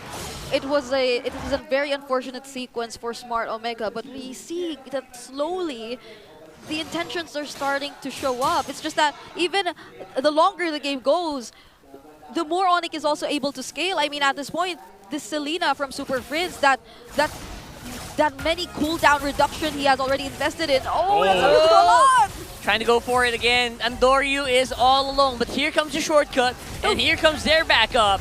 Bit too late, maybe. Keller still fighting up on the Zaman Force here, but Jome once more just falls so easily without any reliable front line. They are struggling. They are falling apart. And that's the difference. Earlier, you're able to take Keller away from the Zaman Force, but now that you're not able to, all the shields, all the sustain, and all the dances are just showing up. So now Onic Philippines, they're already knocking at the base! Brusco.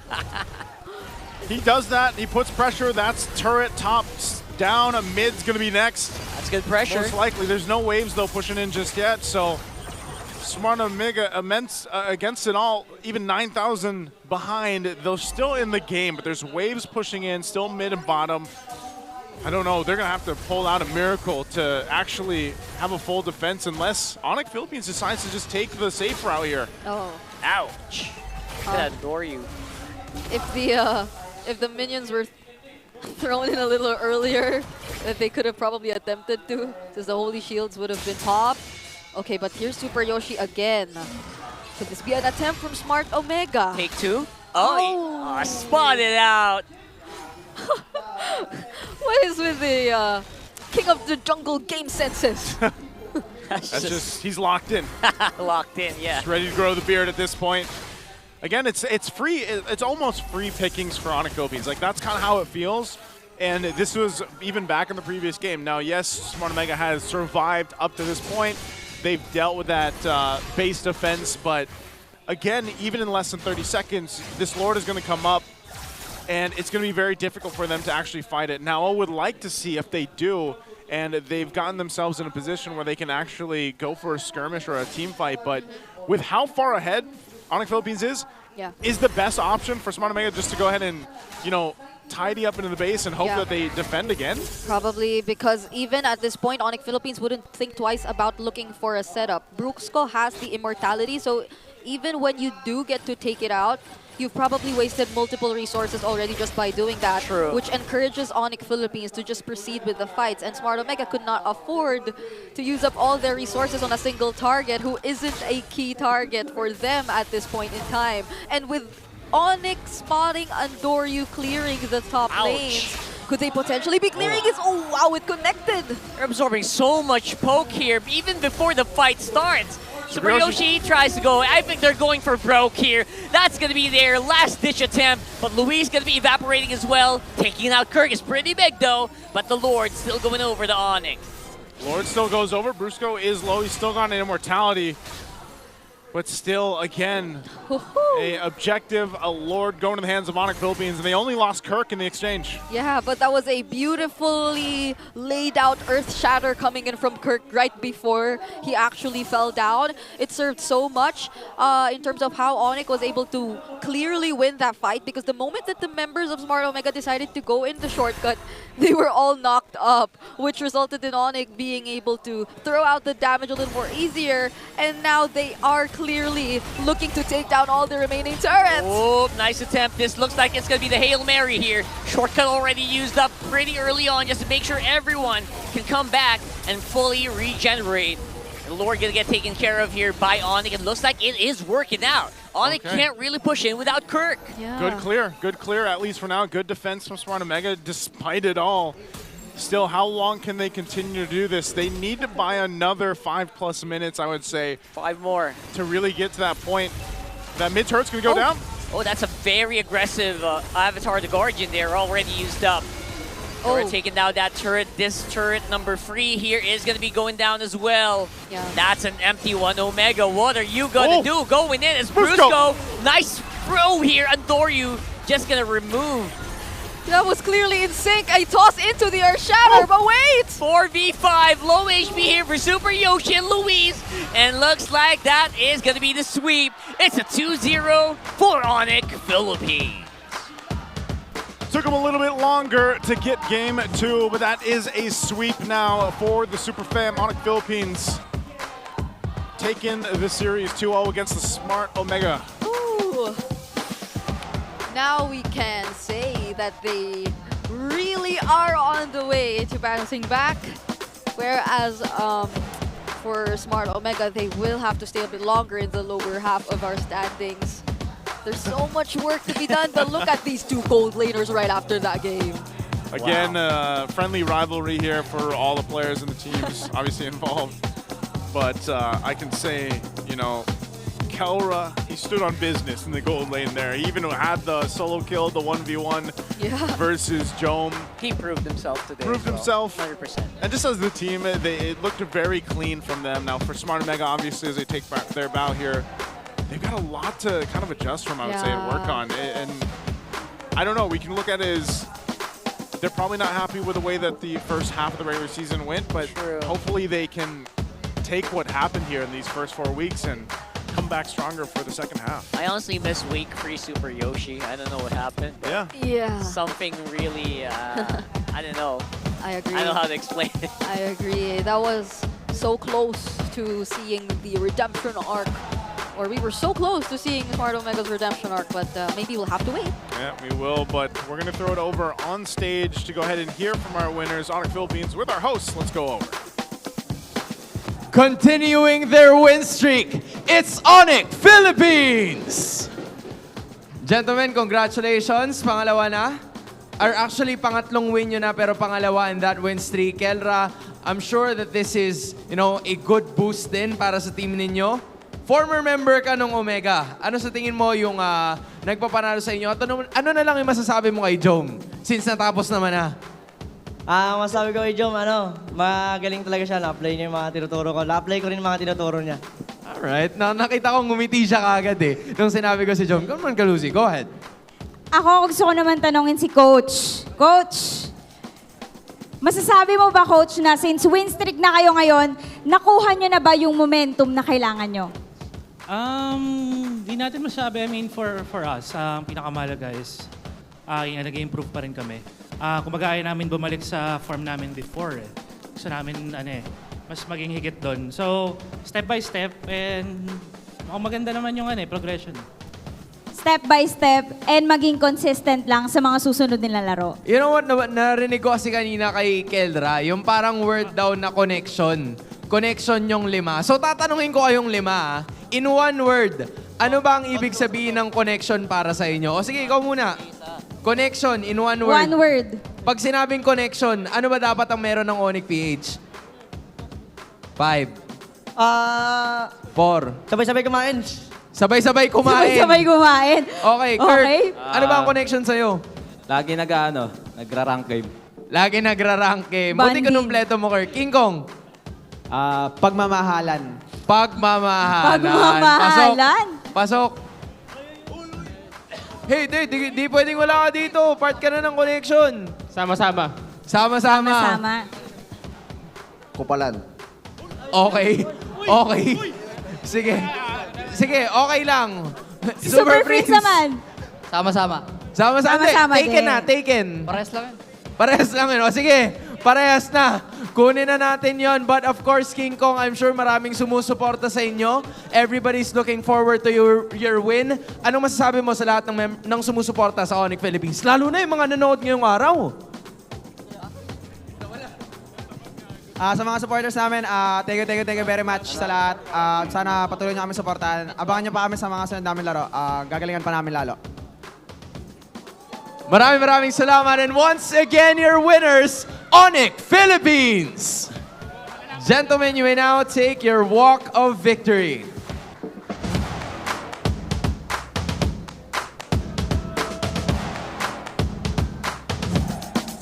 And with another win, you may now take your bow.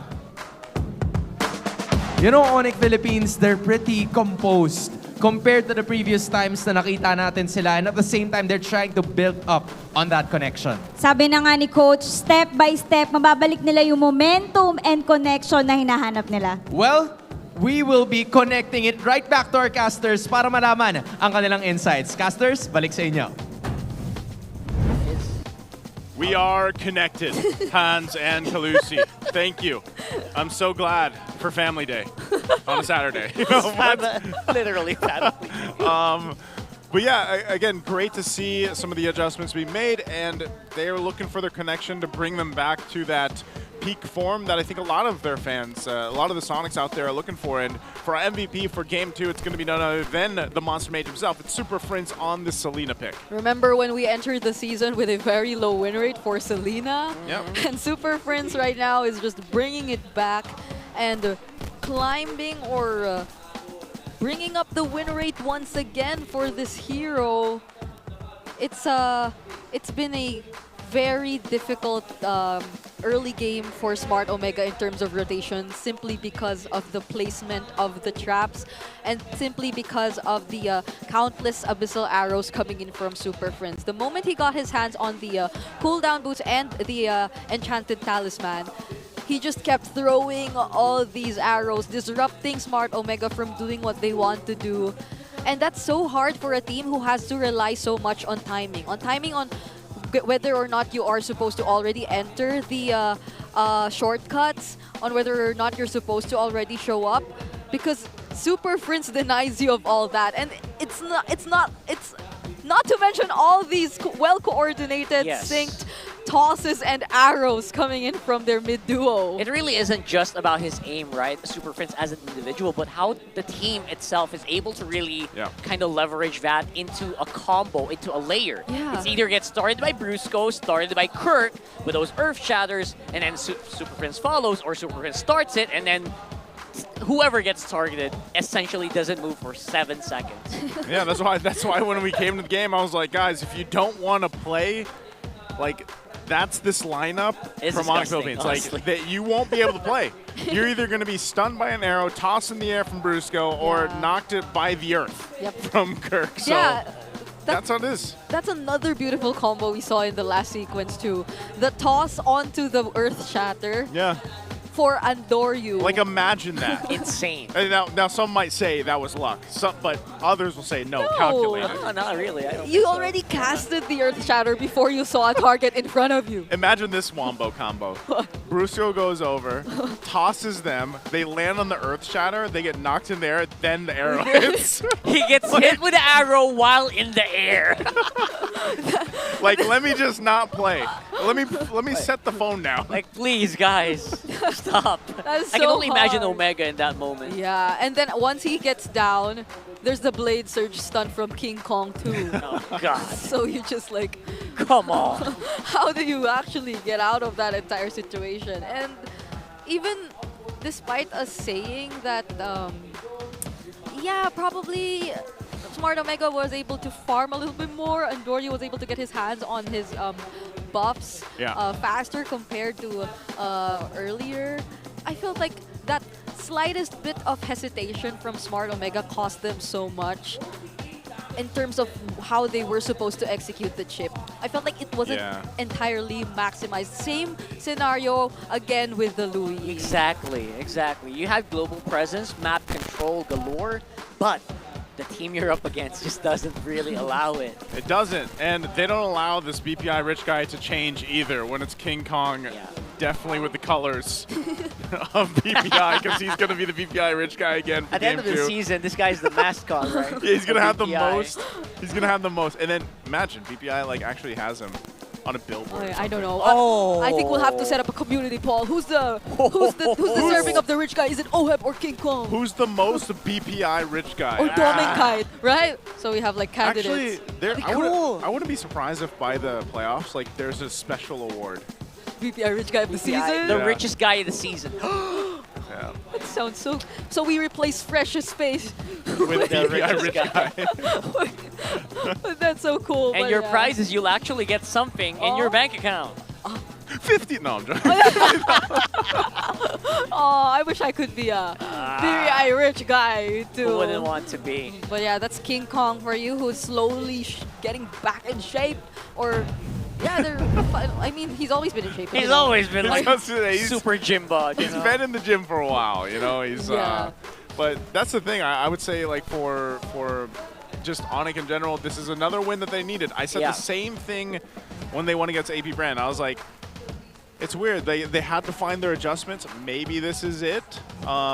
And for Smart Omega, I'm also going to be that guy that has been saying this. Like, I think they almost, in a sense, need to go back to the drawing board to find out what works. Super Yoshi was great to see him come in for week 3, but now I'm almost kind of expecting, after this performance on this week alone for week 4, we might see a glimpse of even the Mamba come back and switch things into play.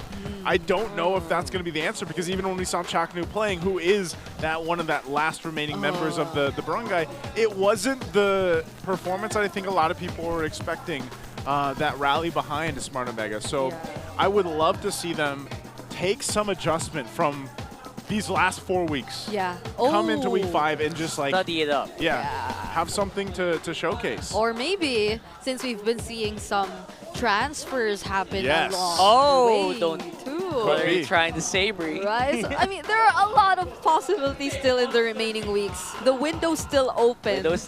For these transfers. So who knows? Because this week we saw a total of 3 transfers, right? Between MDL, MPL, and all of that. We saw the impact. Did good. Yeah, I was gonna say we saw the impact that Ben and Cutie had. So who knows? Who knows what will happen in the week ahead of us for these teams? But we're gonna hear a mic check first from Onic Philippines.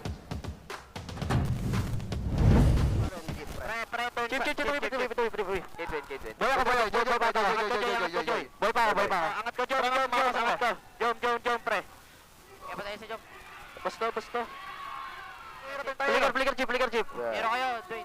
Patay sa akin to. Wala. Tara nga, sa akin. Walang tonto. Walang skill. Laban. Jump. Portal mamatay, oh. Tapos na. Saw that arrow hit, like... I will say that Onic Philippines still, with their mic checks, like their comms, still seem some of the most calm, or like, you know, you mostly hear just kind of these short calls. Short calls come through.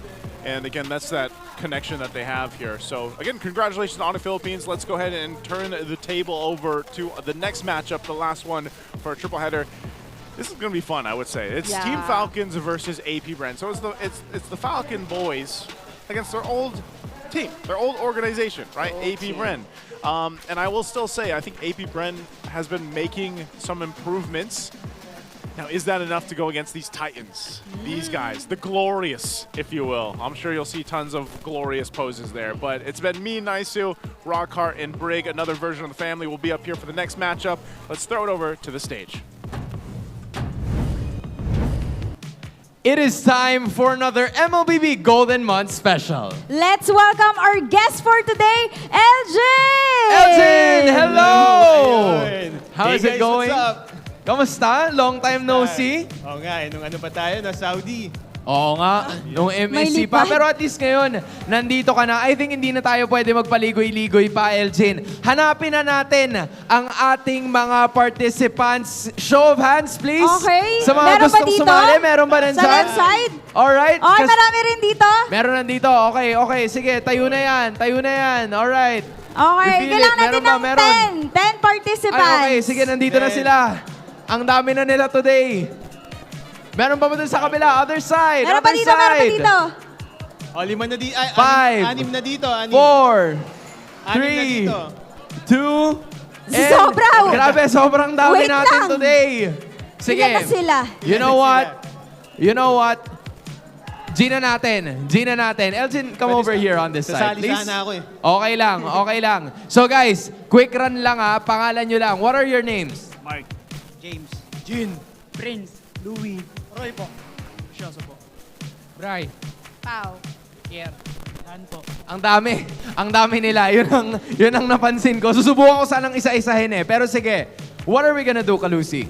Ituturo muna natin yung sayaw. Ayan. Sabi ko sa'yo, Boss Elgin. Ready ka na ba, Elgin? Ayun. Ituturo Eto na ni yun. Elgin. Since umakyat kayo dito, requirement na dapat marunong kayong sumayaw. Natuturuan naman kayo ni Boss Elgin. Yun talaga pinunta Okay? dito. O sige, hawakan ko muna yan, Boss, Ayan. para sa'yo, ha? Pati ito. Ano ang step 1? Step 1, taas muna. Okay. Yan. Left, Two. right. 2. Tapos, parang naglalaba. Sabi Yan, laba. Tapos Kabila right. laba. Okay. Yan. Taas So, ulit. 1, 2, 3, 4. 4, Tas then yun. 1 minute, 1 phone. Yan. Yun. Okay. Sige, gawin natin. Okay, Sample next. natin. Carry. Practice. Sige, 5, 6, 7, and... Okay, lower. 1, 2, 3, 4, 1. Come on, 1, One more time. 2, down. 1, 2, 3, 1. Okay. Boss Elgin, nakita namin ang energy mo. I love it. Sige, dito ka muna, Boss Elgin, sa likod. Or dito ka sa tabi ko. At least ngayon, alam nyo na guys kung paano sasayawin. Kasi kailangan nyo yan mamaya. Di ba, Kalusi? yan. Yes. And explain naman natin, Hans, yung mechanics. Okay, go ahead. Dito, magtatanong kami ng mga questions related to Golden Month and twice sasabihin yung tanong. Okay. And hindi kayo pwedeng sumagot hanggat di pa namin sinasabi yung go. Yan. Pagkasabi namin ng go, sisigaw kayo ng Golden Month. Paunahan to. Okay. Okay? Tama. Example, go. O yan. So sayang wala Alert pang tanong. dapat, alert. Diba? Sayang wala pang tanong. Pero ang tanong ay manggagaling kay Elgin. Elgin, handa ka na ba? Ready na kayo? Ready na? Ready na ako. Okay. First question. Name 2 hashtags related to MLBB Golden Month. Wala pang go. Wala pa. Wait. Wala pang go. So, 2 beses ko ulitin yung tanong. Then Okay. pag may go, sakay sasagot. Name 2 hashtags related to MLB Golden Month. Magbanggit ng 2 hashtag na may kinalaman sa MLBB Golden Month. Yan. Go! Nako, isa pa yata. Go! Eto. Parang nauna si Eto. Kuya. Okay, boss. Bigyan mo kami ng ilang hashtags? Dalawa. Hashtags. So what are those hashtags? Hashtag MLBB Golden Month. Hashtag MLBB 1 minute 1 phone. Hashtag MLBB Golden Month and hashtag MLBB One Phone. Elgin, are those correct? Tamang-tama. Tamang-tama! Congratulations, pare. Dito ka. Sa may bandang gilid. First winner. You finally got it. So guys, hindi sa pinipressure ko kayo pero 2 na lang ang natitira. Okay? Kaya pa yan. So you better do it now. Elgin, go ahead with the second question. Isa pa, after ng go, okay? Which hero has new skin for the Golden Month? Sinong hero ang may bagong skin para sa Golden Month? Okay. Go! Iba-iba. Parang Iba-iba? sabay-sabay Iba-iba sila. sagot, ah. Iba-iba, parang ang Pero hirap, no? definitely, iba-iba yung sagot. Iba-iba talaga. Go! Dito. Dito. Go ahead. Selena. Selena daw. Selena. Tama ba yun? Tama ba ang Selena? Mali. Mali. Ulitin mo yung tanong ulit. Isa pa. Which hero has new skins for Golden Month? Yun. Go! Dito ako. Dito ako. Okay. Bigyan mo ng tamang sagot. Ano ang skin? Ruby. Ruby. Elgin. Is Ruby correct? Tama. Tama! Congratulations! Yan. Punta ka na dyan. Isa na lang, Hans. Kalusi, sa'yo ko na ibibigay ang go, ha? Bahala ka na kung Sige. kailan mo gustong ibitaw. Isa na lang, ha? Pero Elgin, go ahead. Go Kaya ahead. pa yan. Bali si Kalisio magsasabi ng go, okay? Game. Who is the Golden Momshi? Sino si Golden Momshi? Go! Dun. Nauna si ate Go, dito. go. Okay. Sino ang Golden Momshi? Melay Cantiveros. Melay! Is it Cantiveros. correct? Correct ba? Tama. Tama! Congratulations! Madam, punta na po kayo dito. And sa lahat ng mga nagstay pa rin, maraming salamat po. Pwede na kayong bumende. Joke lang. Meron tayong consolation prizes. May courtesy bag pa rin. of the MLBB Golden Month. Go ahead, Elgin. Let's give them right away to all of them. Yan. Sige, hawakan ko muna to for you. Yan. Get one and Congratulations, pass. everybody. We still have more. So kahit pa paano, panalo pa rin naman kayong lahat. Siyempre. Congratulations, everybody. Ayan, there we have it. Palakpakan naman natin ang ating participants. Thank you so much for being such good sports. Ayan, baba na tayo sa ating stage. Go ahead, wherever and whenever you like. And for our 3 winners naman, Yup. Hans. Yan, dito tayo sa gitna. There we finally have it, our winners of the MLBB Golden Month. Elgin, ano masabi mo? Quick thinkers? Ha? Ang meron tayo ngayon, no? Quick thinkers. Ang Quick bilis nila thinkers, mag-isip. ang bilis eh. Pero sige, Elgin, alam mo na to. Alam mo na to. Bago makuha ang sorpresa, Alam mo meron na to. munang pasayaw. Pasayaw. Kailangan Kung mo baga na talaga panalo sumayaw. na kayo eh. Panalo na kayo, kailangan nyo na lang gawin to. Elgin, handaan na ba? Handa na ba kayo? Ready? Handa na ba kayo? Ready? Ready Sige, na sila. in 5, 6, 5, 6, 7, go! Mamimigay ng cellphone, mamimigay ng cellphone, mamimigay ng cellphone. 1 minute, 1 phone. One more. Mamimigay ng cellphone, mamimigay ng cellphone, mamimigay ng cellphone. 1 minute, 1 phone. Yon! There we finally have it. Everybody, here are your surprises. Congratulations! Congratulations, everybody. Here you go. Ayan na. Yan. Congratulations. Congratulations. Grabe, ang At bibilis. congratulations. Grabe. Grabe. Eto na yon. I'm sure na. Pwede nyo ipakita yan. This is technically your moment. But at the same time, nasa inyo na yung box eh. Pwedeng isa pa. Okay? Isa pa, This time, One more! pagdating ng 1 minute, ipakita nyo yung box. Okay? Right? 5, 6, 5, 6, 7, go!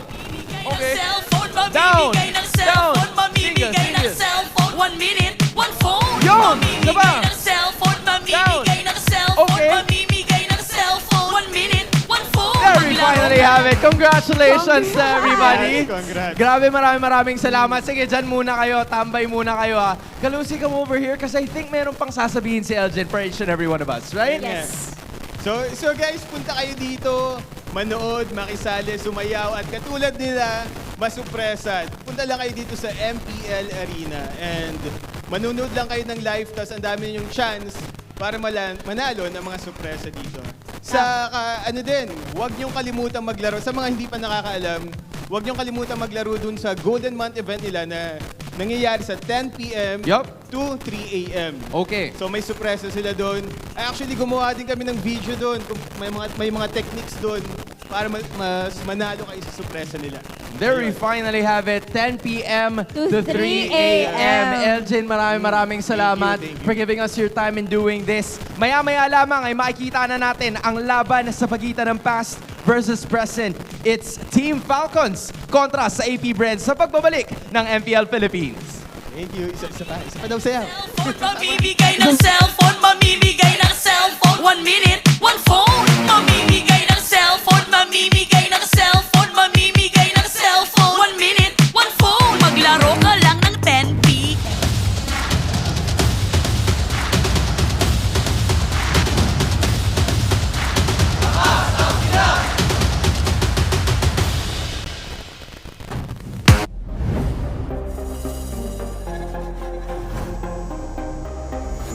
Mamimigay ng cellphone, mamimigay ng cellphone, mamimigay ng cellphone. 1 minute,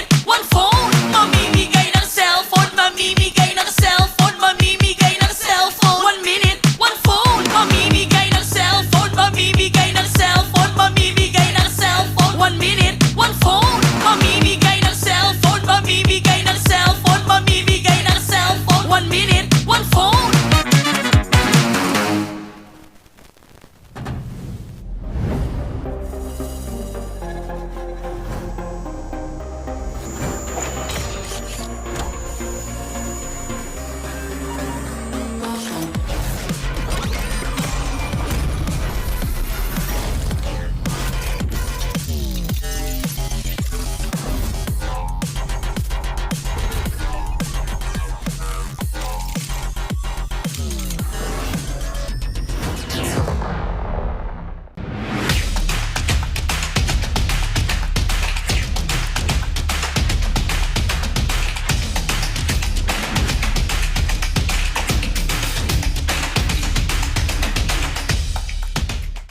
Di abot ang data! Defeat!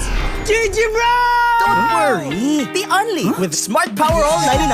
Hindi bitin with 10 gig data to power your games plus Only Facebook or Only TikTok. Load now!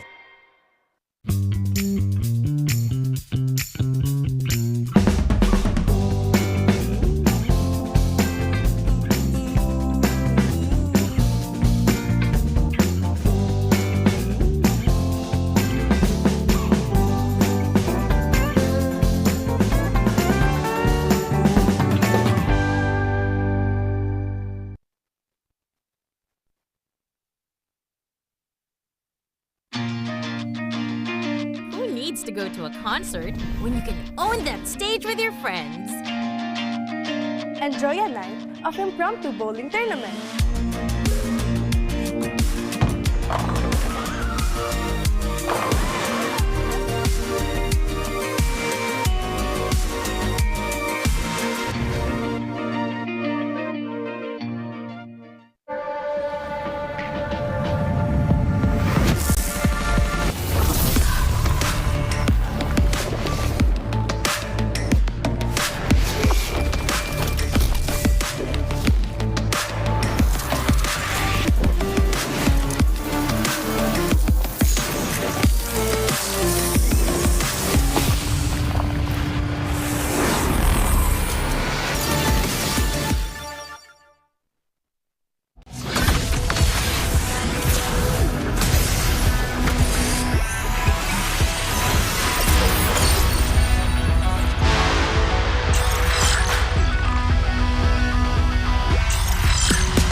Malakas ka ba? Sali na!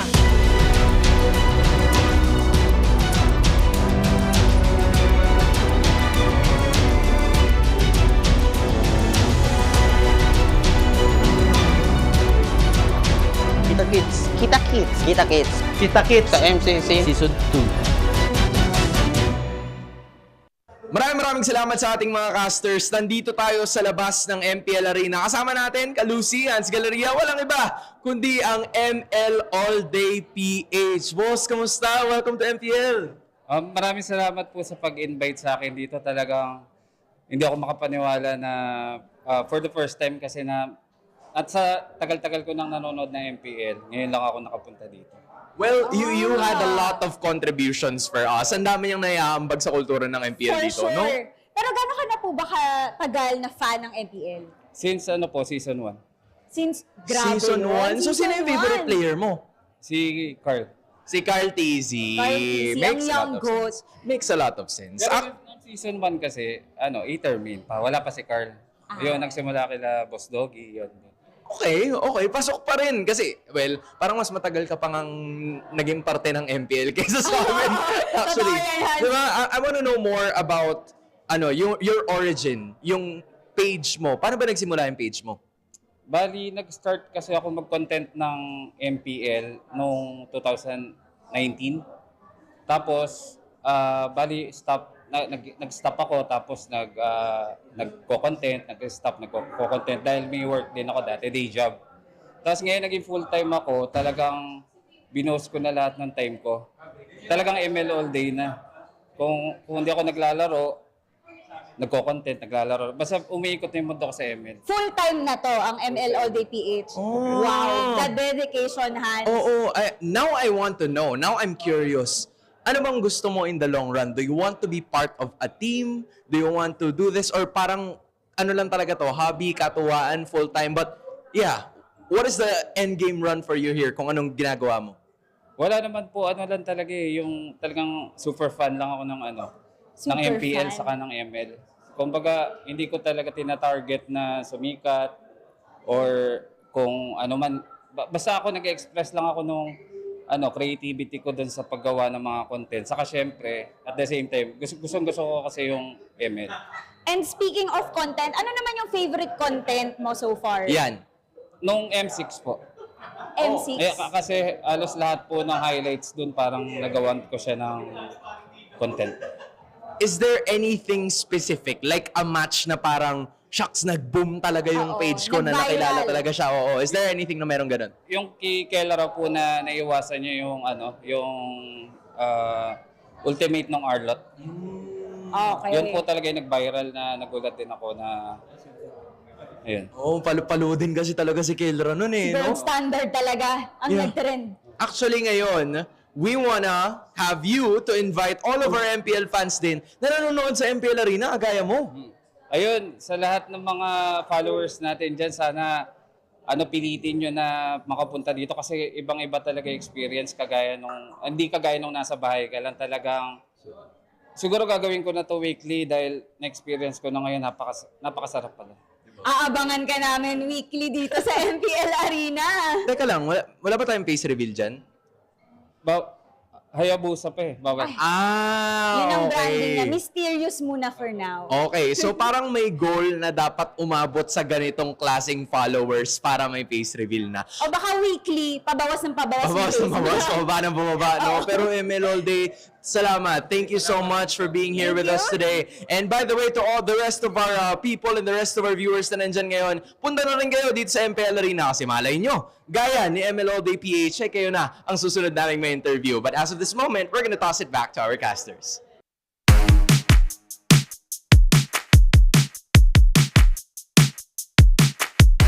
Mamimigay ng cellphone, mamimigay ng cellphone, mamimigay ng cellphone. 1 minute, 1 phone. Mamimigay ng cellphone, mamimigay ng cellphone, mamimigay ng cellphone. 1 minute, 1 phone. Mamimigay ng cellphone, mamimigay ng cellphone, mamimigay ng cellphone. 1 minute, 1 phone. Mamimigay ng cellphone, mamimigay ng cellphone, mamimigay ng cellphone. 1 minute, 1 phone.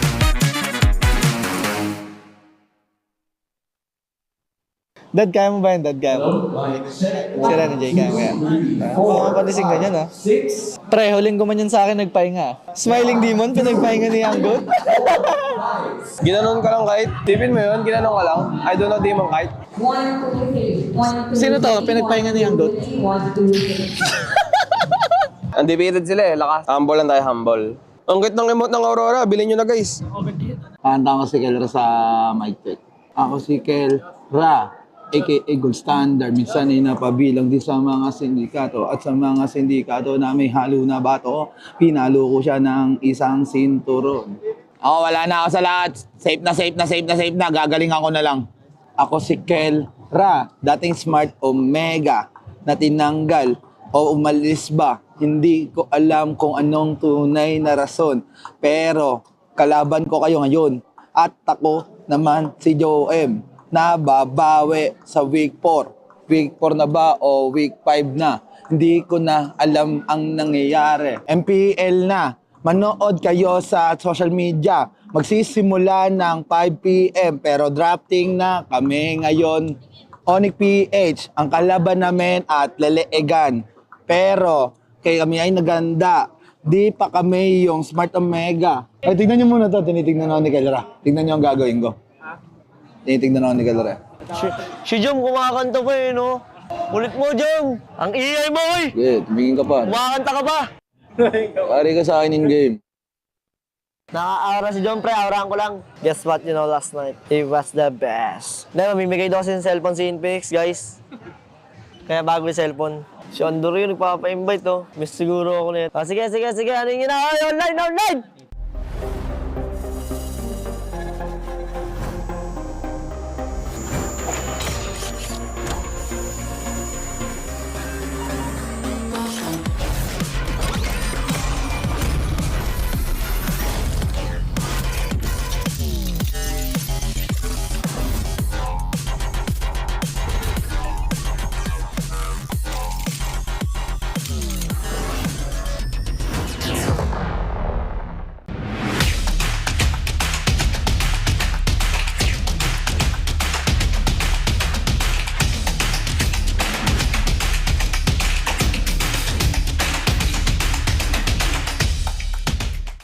Di abutan dito! Defeat!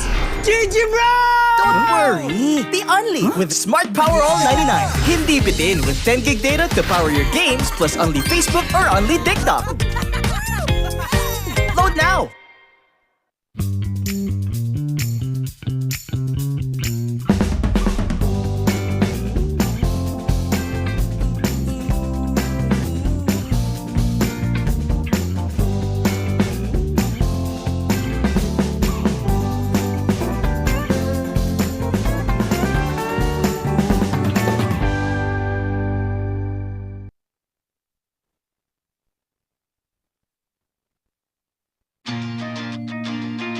Who needs to go to a concert when you can own that stage with your friends? Enjoy a night of impromptu bowling tournament.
ka ba?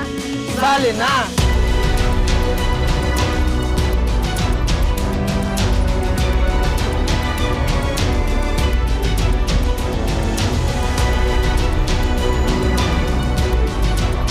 Kita Kids. Kita Kids. Kita Kids. Kita Kids. Sa MCC Season 2. Maraming salamat sa ating mga casters. Nandito tayo sa labas ng MPL Arena. Kasama natin, Kalusi, Hans Galleria, walang iba, kundi ang ML All Day PH. Boss, kamusta? Welcome to MPL.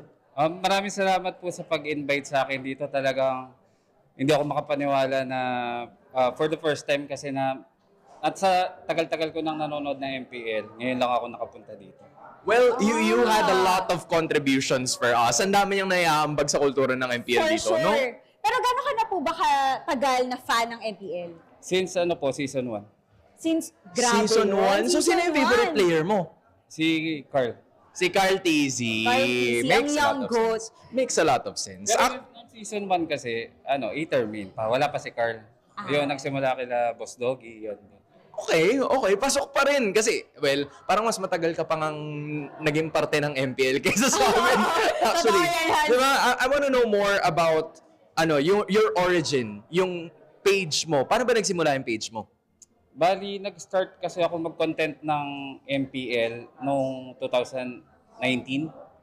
Tapos, nag-stop ako tapos nagko-content, nagko-content dahil may work din ako dati, day job. Tapos ngayon naging full-time ako, talagang binost ko na lahat ng time ko.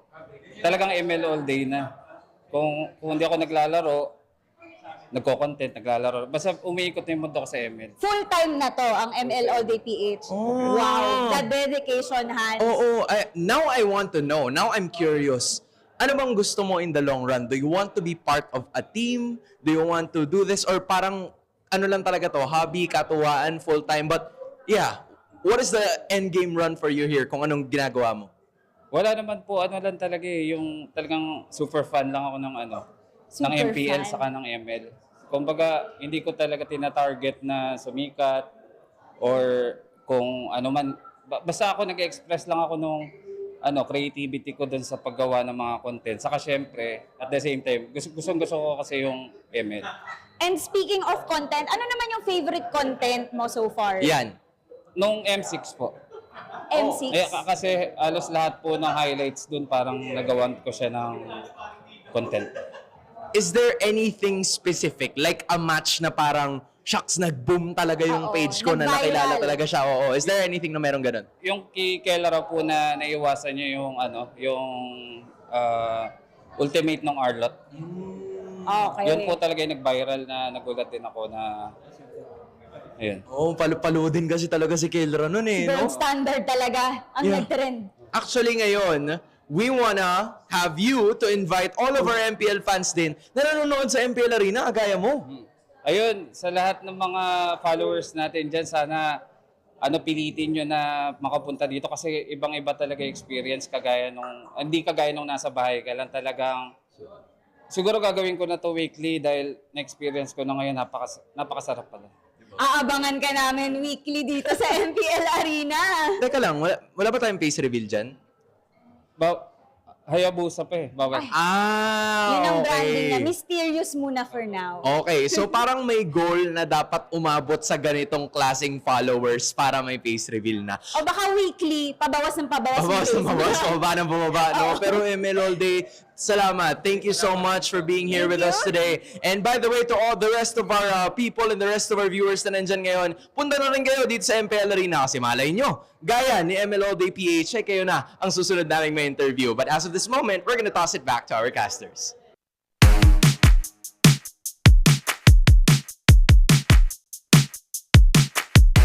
Mamimigay ng cellphone, mamimigay ng cellphone, mamimigay ng cellphone. 1 minute, 1 phone. Mamimigay ng cellphone, mamimigay ng cellphone, mamimigay ng cellphone. 1 minute, 1 phone. Mamimigay ng cellphone, mamimigay ng cellphone, mamimigay ng cellphone. 1 minute, 1 phone. Mamimigay ng cellphone, mamimigay ng cellphone, mamimigay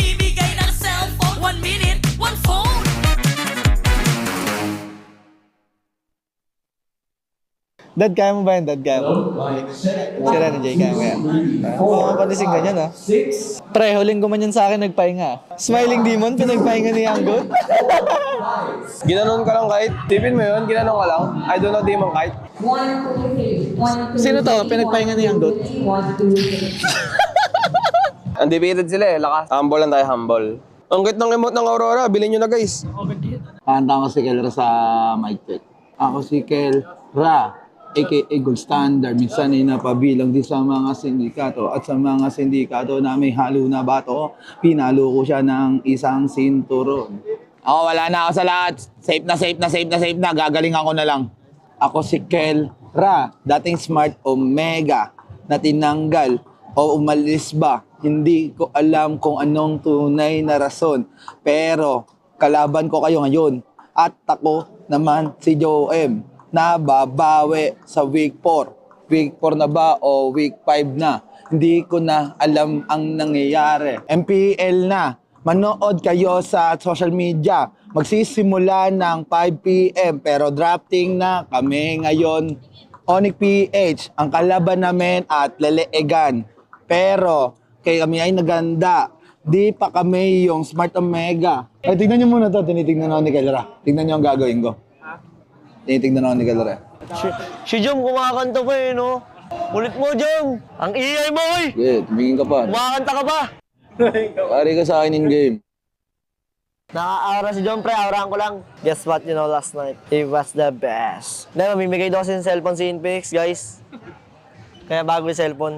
Si Andor yun, nagpapa-invite, oh. Miss siguro ako na yun. Ah, sige. Ano yung online! Maraming salamat sa ating mga casters. Nandito tayo ngayon sa ground floor ng Green Sun kung saan matatagpuan natin yung mga merch booth. Tara, check na natin. Tingnan natin to, Hans. May nakita ko dito eh, oh. Parang okay to, ah. Parang okay to, ah. Hello, madam. maganda Isang to, ah. magandang araw po sa inyo. Gusto ko lang po malaman actually kung ano ba yung mga dapat silipin ng ating mga fans dito pagdating nila ng MPL Arena.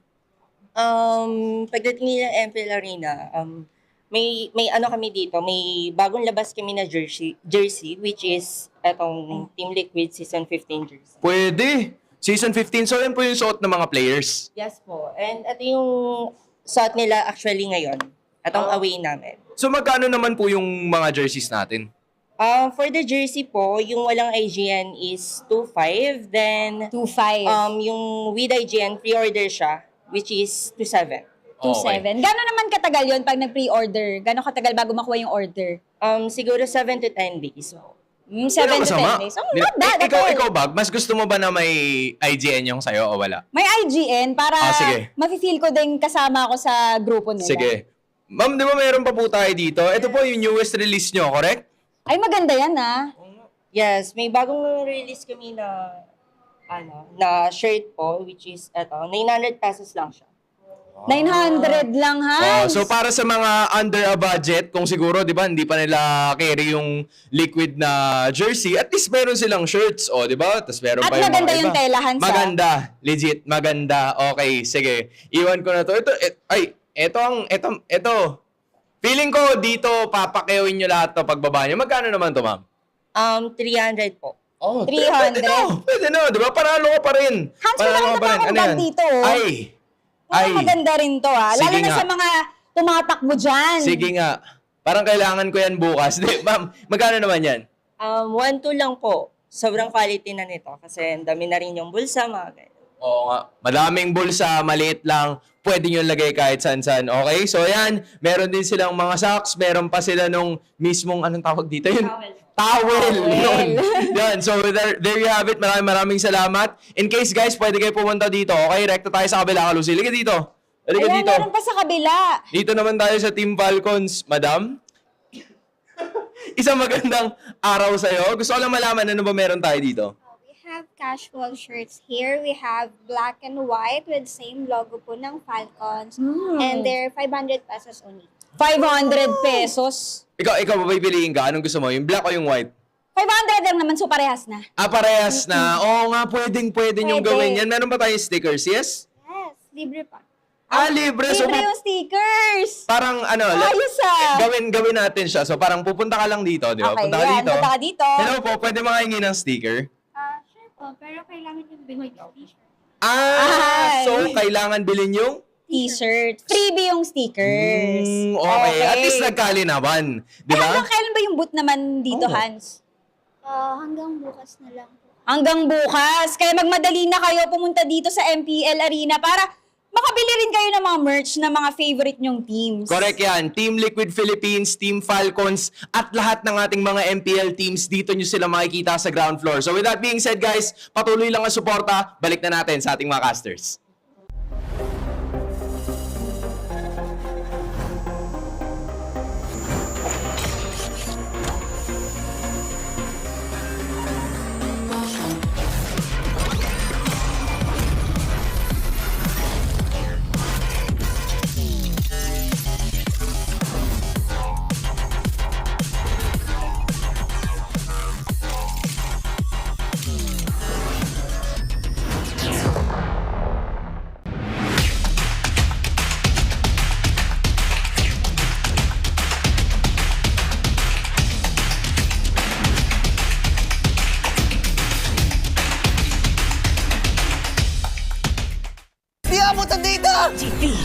GG bro! Don't worry, the only with Smart Power All 99. Hindi bitin with 10 gig data to power your games plus only Facebook or only TikTok. Load now!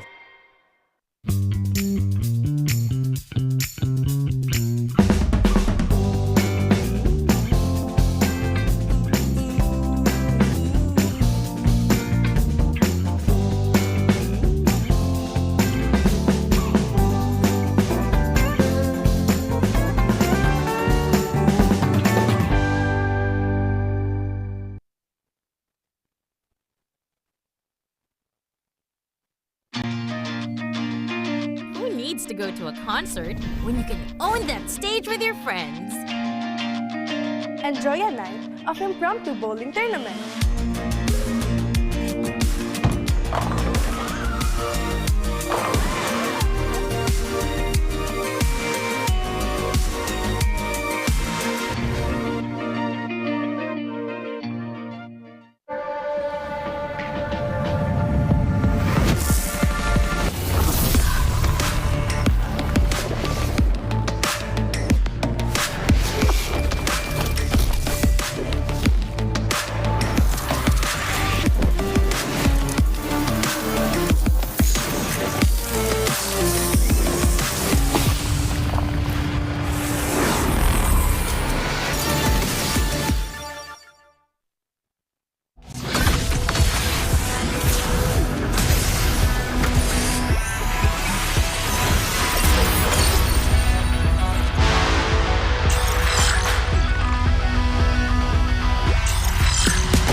Malakas ka ba? Sali na!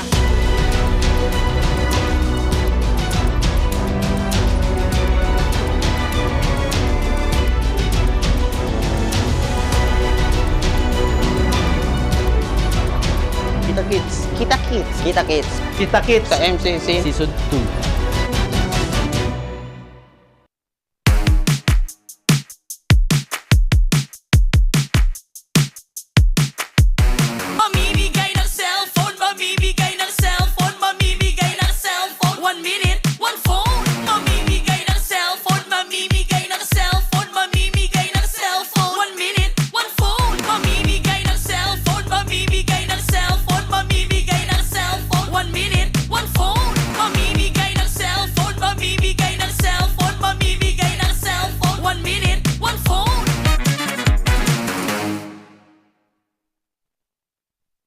Dad, kaya mo ba yan? Dad, kaya mo? Si Ren and Jay, kaya mo yan. Oo, panising ganyan, no? Pre, huling ko man yan sa akin nagpahinga. Smiling Demon, pinagpahinga ni Anggot. Ginanon ka lang kahit. Tipin mo yun, ginanon ka lang. I don't know, Demon kahit. Sino to? Pinagpahinga ni Anggot. Undefeated sila eh, lakas. Humble lang tayo, humble. Ang cute ng emote ng Aurora, bilhin nyo na guys. Kanta ko si Kel Ra sa mic check. Ako si Kel Ra, aka Gold Standard. Minsan ay napabilang din sa mga sindikato. At sa mga sindikato na may halo na bato, pinalo ko siya ng isang sinturon. Ako, wala na ako sa lahat. Safe na, safe na, safe na, safe na. Gagalingan ko na lang. Ako si Kel Ra, dating Smart Omega, na tinanggal o umalis ba. Hindi ko alam kung anong tunay na rason. Pero kalaban ko kayo ngayon. At ako naman si Joem na babawi sa week 4. Week 4 na ba o week 5 na? Hindi ko na alam ang nangyayari. MPL na. Manood kayo sa social media. Magsisimula ng 5 p.m. pero drafting na kami ngayon. Onic PH, ang kalaban namin at leleegan. Pero kay kami ay naganda. Di pa kami yung Smart Omega. Ay, tignan nyo muna to. Tinitignan ako ni Kel Ra. Tignan nyo ang gagawin ko. Tinitignan ako ni Kel Ra. Si Jom kumakanta pa eh, no? Ulit mo, Jom! Ang iay mo, oy! Okay, tumingin ka pa. Kumakanta ka ba? Pari ka sa akin in game. Naka-aura si Jom, pre. Aurahan ko lang. Guess what, you know, last night? It was the best. Dahil mamimigay daw kasi ng cellphone si Inpex, guys. Kaya bago yung cellphone. Si Andor yun, nagpapa-invite, oh. Miss siguro ako nito. Ah, sige. Ano yung ginawa? Online!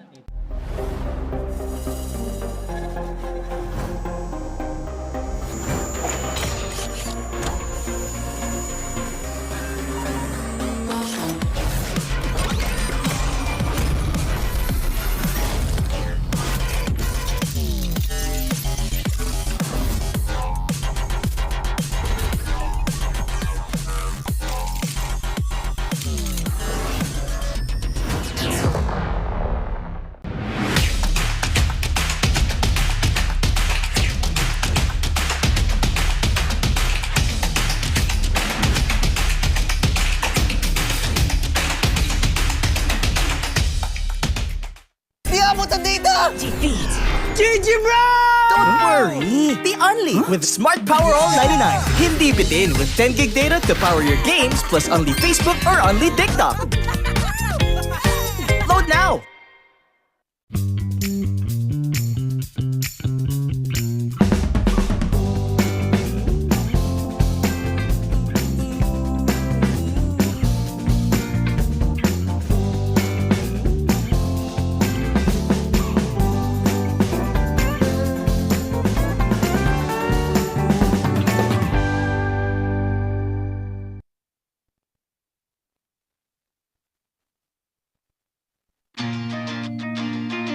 Needs to go to a concert when you can own that stage with your friends.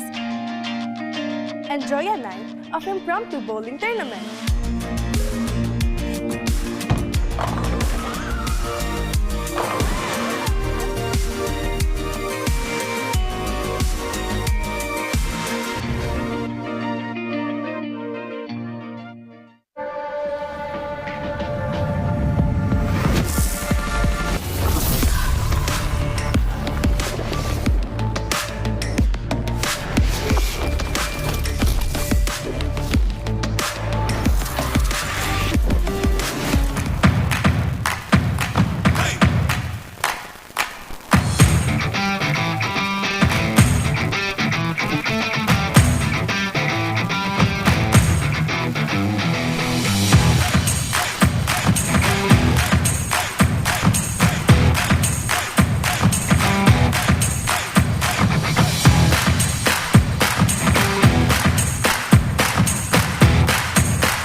repping for the 3 stars. Look at us to the top, no ifs, no buts. Winning any game, para to sa PINAS. Di mo matitinag aming boses sa new level. Nasa kalye man o mobile window, I become a legend. Open fire, reunite with winners. Built with pressure, like diamonds are made of. Switching a lane na parang gera. HP racing, may reset up. Pintakatang buhat ni Hilda, full load SS parang Lyra. Susundan ko ang iyong bakas, kasama patas. Tagumpay natin to dahil tayo'y malakas. Para sa Pinas, nasa amin ang alas. Hindi tuwa atras, kinikilala sa taas. Kasi kami ang malakas. Para sa Pinas, nasa amin ang alas. Hindi tuwa atras, kinikilala sa taas. Ganito kami sa Pinas. Wow!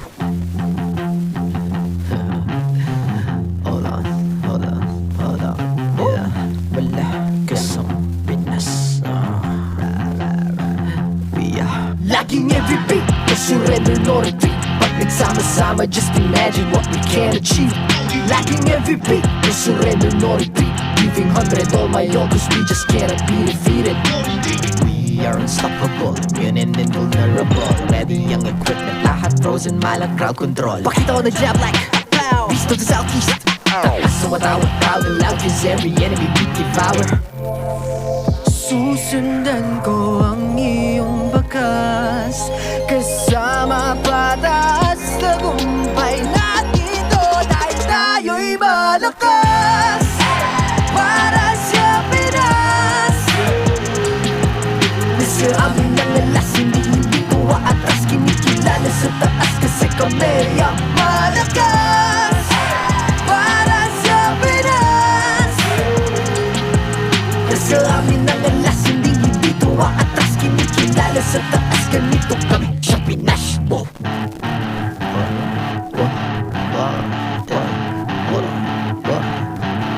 Malakas, Pilipinas, malakas. Kahit anong lane, we become the monsters. Malakas, Pilipinas, malakas. Face the golden summer, repping for the 3 stars.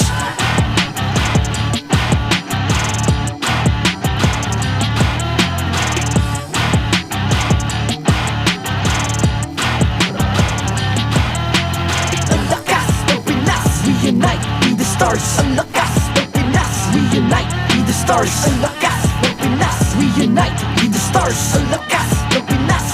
We the stars. Ang lakas ng Pinas. Reunite, be the stars. Ang lakas ng Pinas. Reunite, be the stars. Ang lakas ng Pinas. Reunite, be the stars. Ang lakas ng Pinas. We the stars.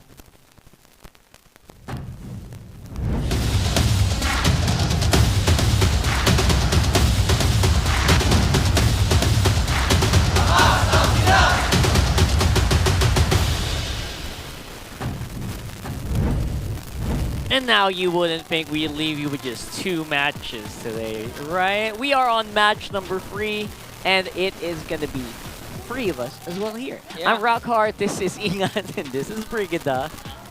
Man, And I did feel you like think we're only gonna have one 3-game series? No. I think we're gonna have 2 because Brigida and Chantel is over here. Brigida, Chantel there. Of course. Oh yeah, right. She's back. She's back. Because she wasn't casting for... She was on the Wait, break. No, she was on the break second series, but Yeah. you never left, Brig. You never left. That's right. So we're gonna have a lot of fun here, and apparently I am the babysitter. Today I am left in charge of these young ones, and I would say that we're gonna have I'm the cool uncle, you know. We're gonna have a lot of fun. He is our cool uncle. Nice with the strict dad, Rockhart, the cool uncle. Yeah, exactly. The glorious So, pose.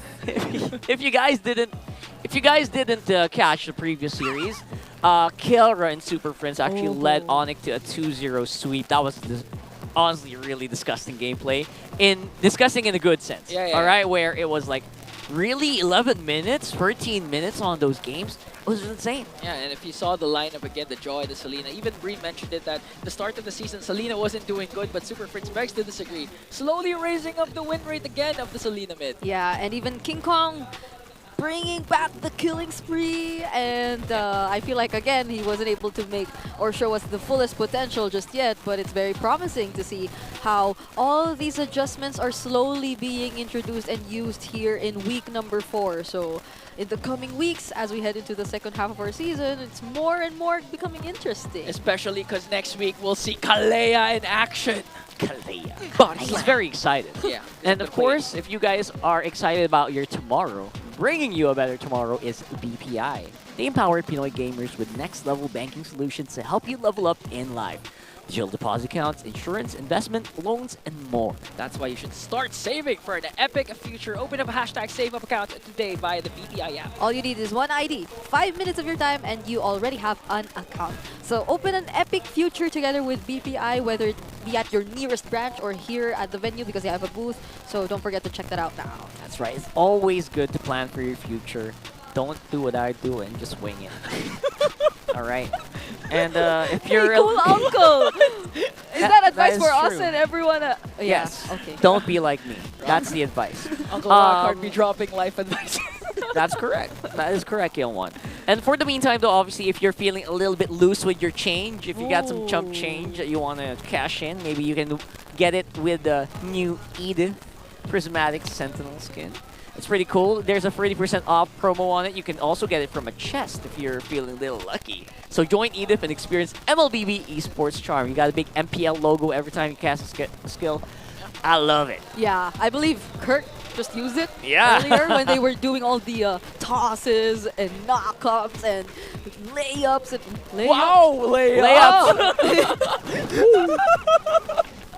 Why did I do that? Oh, Guys, as you can see, it's been a very long day. It's been a very long day, guys. Especially for her. here's the Infinite standings for you. Despite the win by Aurora earlier, it is still TLPH who is still on top of the leaderboards, but they are only separated by literally one standing. Yeah, so it's easy for them to catch up and eventually take the throne over the Cavalry. Meanwhile, Falcon and Onic not far behind, especially since Onic was just able to sweep Omega in the previous series. Yeah, but this is gonna be quite the challenge for AP Bren, currently sitting at 6th, because they are going to go up against the team who is currently in 3rd of our standings. That's Team Falcons. So this is just looking at the current standings overall. We haven't even dived into the history, the experience, and everything else. Just by looking at this, you know that they have a lot to do in order to somewhat get a win against the Falcons. And you know what? That's something as well that isn't shown in that standings, is that Falcons right now is on a win streak. They have been really tearing it up.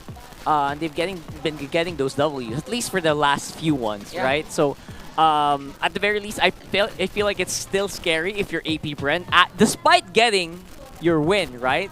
Yeah. It really is a big different beast to fight off the old guard. They're the old guard, right?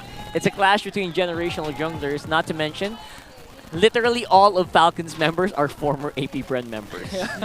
Just last season. The whole lineup, to be fair, I mean, to the point that 6 members of the Bees are already in Team Falcons. They left Brent behind. That's right. The community manager of AP Brent. They're literally the oldest lineup versus literally the youngest lineup in the league so far. Yeah. That's saying something. Definitely. I feel like a lot of us have also been having conversations here and there about all these achievements made by their former roster, which I believe they also have expressed that, yeah, you could not take that away from them, but you would also have to attribute it to their former org because they achieved it while being under that particular org. And speaking of generational junglers, oh my goodness, look at this graphic. That's exactly it, right? Because a lot of people have been attributing... A lot of people are very observant. Yeah. You look at King Kong, he had a bad start in TNC before, but he was really a player on the rise. You see it Kyrie, you see it with Carl Teasy, Kyle as well. That first season he played, he literally ran out of breath on the stage. Yeah. And somehow he became an M5 world champion, right? So a lot of the people really attribute it to to your initial performance, your debut performance, everyone is looking at James Panks. Yeah, that's why for James Panks, the losses that they've accumulated, although some of the games that had potential comebacks, still is a learning lesson for the young squad. But look at this. One of the old guards, Kyle Tuzi and Flap Tuzi. He was recreating his post in that old media day picture. Very old. That was like a few years ago. Right. Right now his picture is that with a unique smile that I could not entirely describe what kind of smile it is. But looking at their rookie stats, since Kyle TZ was the rookie back in Season 10, whereas James Panks currently is a rookie this season, there is somewhat a significant difference. I feel that Kyle TZ a better somehow start compared to how we're seeing James Panks enter this season. A lot of eyes on him too, where I feel James Panks, at least for him, he's got that personality where it feels like it doesn't really affect him. And that's and he has a weapon as well. Exactly. I didn't know that was allowed. Why did he have a hammer with him? I mean, we've been saying don't bring your fists into a gunfight. At least James Panks has something. He brought a hanger into a gunfight. I mean, you have to credit him for that. Yeah. But yeah, seriously speaking, James Panks, he's only like marginally less in terms of stats with Kyle TZ's debut, right? That's saying something. Yeah. Despite a very much losing streak, AP Bren, who did just get a win yesterday. Whoa! Okay, what a big poll here. Wait a second. If all generational junglers from MPL PH face off, 1v1, v1, v1, v1, v1, v1, v1, who would win? Carl TZ S6 as champion, S7 Wise as champion, S8 Kyrie, he's not a champ, but you know what, very close to it.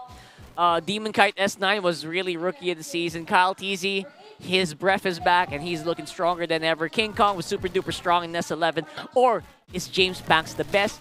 And if you have others in your mind, like maybe Yelly Hayes on his rookie season, or a few, or Kyle TZ, or Carl. Maybe somewhere in between S11 and S15. That's a big jump. That's a big jump, yeah. There was a significant gap of new junglers between S11 and S15, but now the spotlight is on the rookie James Panks. What happened season 12, 13, 14? Yeah. What's up here? I wonder. Were there no really good junglers? But there are so many choices here, honestly. Like, I feel if we had a chance to take a look at our comments right now, they'd be putting in different answers. That's true. Anyway, those are MVP junglers, right? Yeah. So I guess maybe we had the Roamer MVP Rookie of the Season, season 12, 13. I just realized that goes to show how great the longevity of Carl TZ is. That's true. Season 6, he actually debuted at 15 or 16 years old.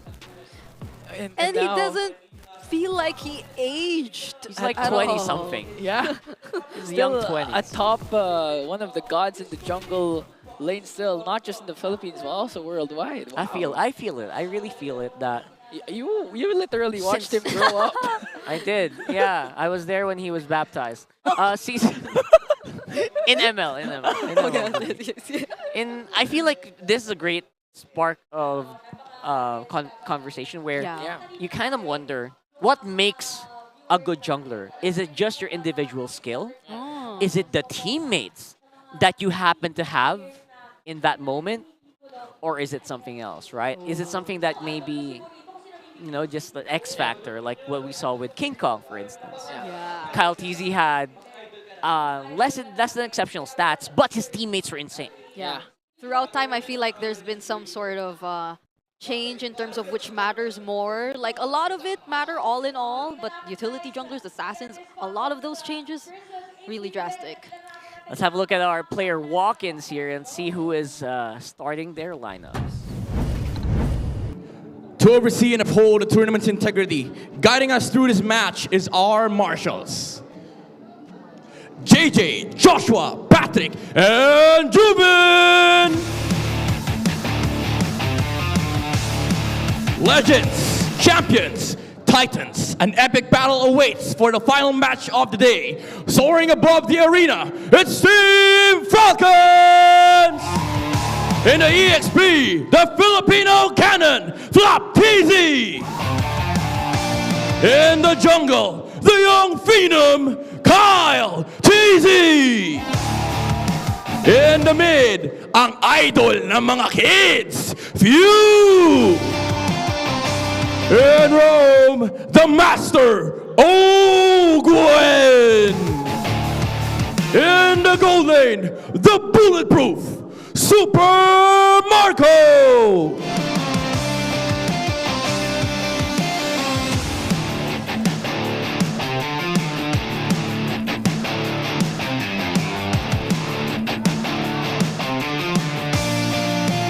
And their opponents, the young challengers gearing up to go against a roster they idolize. Can the Hive ride the momentum from yesterday's first win? Here's AP Bren! In the EXP, he's there! In the jungle, the man with a million moves, James Banks! In mid, it's Jov Skirt! In Rome, Kekedon! In the gold lane, shh, the silent kid, Shizu!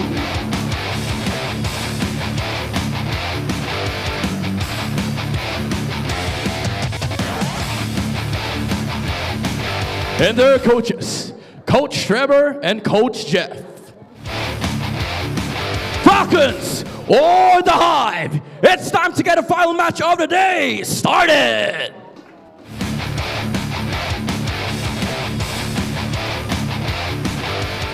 That is some insane intros being given to our team. Here is first Team Falcons. These players were the former lineup of AP Bren, once more M5 World Championship, each and every single one of them. Yeah, going on a win streak so far for these 5 young men. I could recall that Leo actually called them the run and gun strategy when they were up against teams like Onic Philippines, with how fast they were playing and revolving around the bulletproof Super Marco. Yep. Well, this is a team that they definitely have to conquer, given the multitude of achievements that they've already secured for themselves. But AP Bren would be considered as the team to challenge that in this series. They will be heading into this as the underdogs, but they are indeed fresh from a win. If Falcons have just a single loss, that's the opposite for them, but that doesn't mean that that will stop AP Bren from getting or bouncing back eventually in this season. They are yet to show us how they are fully able to adapt in this entire competition. But so far, a lot of highlight has been given to both James Banks and Shizu, which I feel we also have to pay much attention to, considering this spider graph. That's right, and this graph will definitely show Falcons, despite the rocky start on week 1, has been really, really growing. Yeah.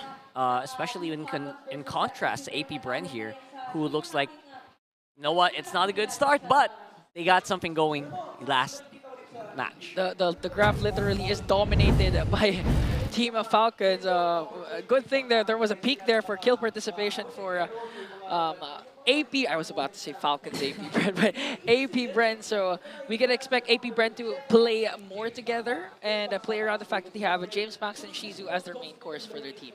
Yep. These two players, at least, they have such a drastic difference in terms of what we see when it comes to their personality. Yeah. But when it matters the most in-game, they do so much for their team. Let's see if there's going to be any changes today, and I'm really hoping there are, because AP Bren got to do a lot. Let's check the ping test. 1, 2, 3, or 3. 1, 2, 3, 1, 2, 3, 1, 2, 3, 4, 5. Mali ka, tol. Super Marco with the Savage. Anong Infinix na kaya to? Bago daw to eh. Practice with the finals MVP. Nag-ulti sa saig, kadita.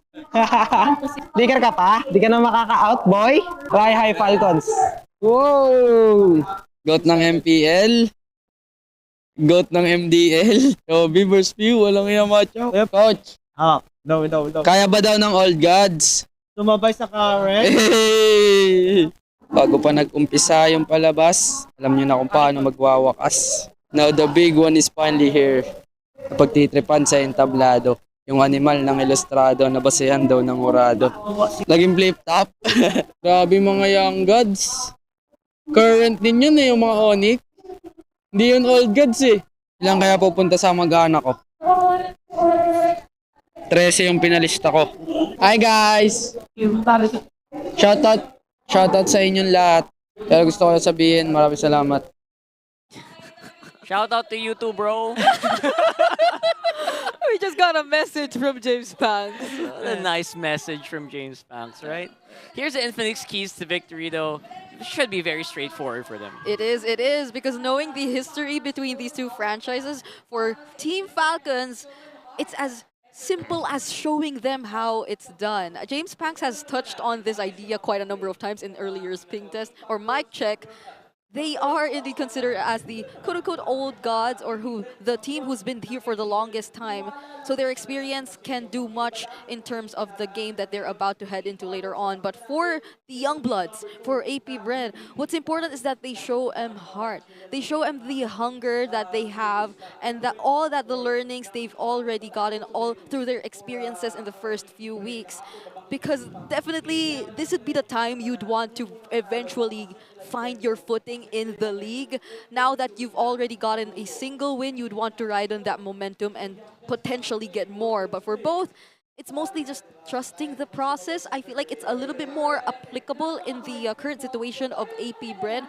But for Team Falcons, you can say the same. After a very long time of resting and not participating in what we've seen for some of the recent international tournaments, we can see clearly that the fire is back in them and that they're looking to secure and get back on the bigger stage from this point onwards. I actually completely agree, especially for Falcons here. They did take a really long break, I think, all throughout Season 14, and look at them now. They look like they're around peak form. The last time we saw Few even in action was he wasn't married yet. And then right after the break, I mean, congratulations Few once again in IC, but side selection will go to Team Falcons, choosing to go with the blue side. Maybe that's all he was waiting for, right? Yeah. I don't know. Maybe he's a lot more in the groove now that his life is really looking good. Yeah. And motivated. And highly motivated, probably, to get another crown for his queen. Something like that, you know? Yeah. That'd be cool. Sounds so inspiring. I mean, Few, whenever we talk about Few, him being here for so long, for all the seasons, with us witnessing his life story up until the point where he gets married, and it feels like he still wants to include like his married life up until or for the next possible achievements he's probably going to get. So you just know how big of a part this entire professional and competitive scene is to this guy already. You know, I wouldn't even be shocked if Few pulls off a LeBron route wherein he played with his son in the professional league. That would be insane. If that happened, Few and his potential children side by side in MPL. Oh my god. You're the GOAT. And you know the trend where they tend to name their children after some heroes. Yeah. So I can't imagine. what's Few's Well, we'll talk about child's that name later. We'll talk about that later. Maybe if you have any suggestions for Few's kid's future name, let us know in the comments. And for now, we are going into the drafting phase. Now, the drafts that we've had today are pretty spicy, to say the least, especially for the last match that we had. Estes made a comeback last match, by the way, if you guys didn't catch that. Yeah. I think AP Brent started this entire spicy drafts trend yesterday when they decided to pick up unusual priorities for their first phase picks, but now they aren't going to be in the blue side though, so maybe we see a more common response coming in from them.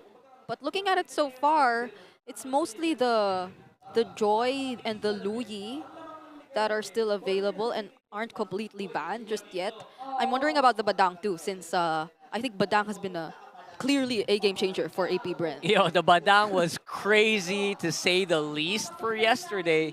I was actually passing by there on the hallway after that. He's like, I don't even know how I did that. That was he said. Did he say said to me. Yeah, he said that. I don't know, man. That was pure luck. Yeah.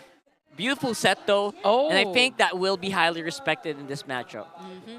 That setup though felt like they did take their time, but maybe it was in a moment thing for their. So now Falcons gets their hands on the Joy.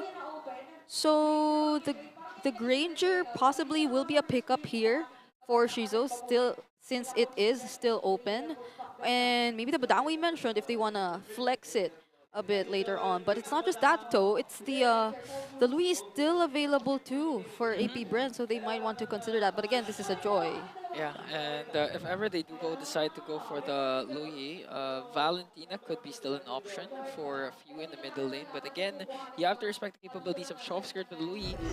One of the notable heroes of Chopskirt was the Louis when he secured it for Game 7 in MDL Grand Finals. But they go with the Jawhead and Granger this time. It's honestly pretty scary that the Loyi is being left alone Yeah. so often right now.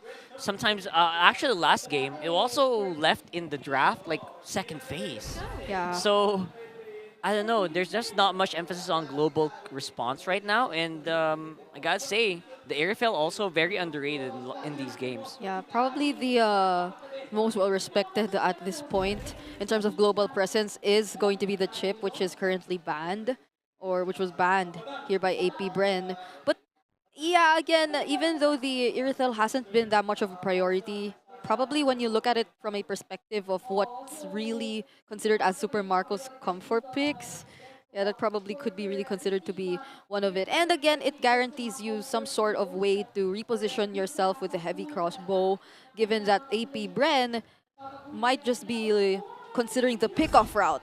And now they seal it in with the Hayabusa that will go into the hands of James Pang. So really the Jawhead Hayabusa combination, you'd want to keep yourself safe as much as possible as a goal laner of Falcons. Yeah, this Hayabusa also was very pivotal in a few previous games. So I will not be surprised if, you know, they just try to buy some time for James Panks to actually get into the groove.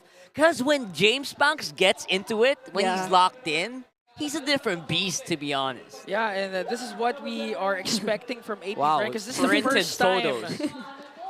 Vintage photos. This is the first time actually James Panks going with a different jungler instead of the usual Suyo and Joy. Yes, it is.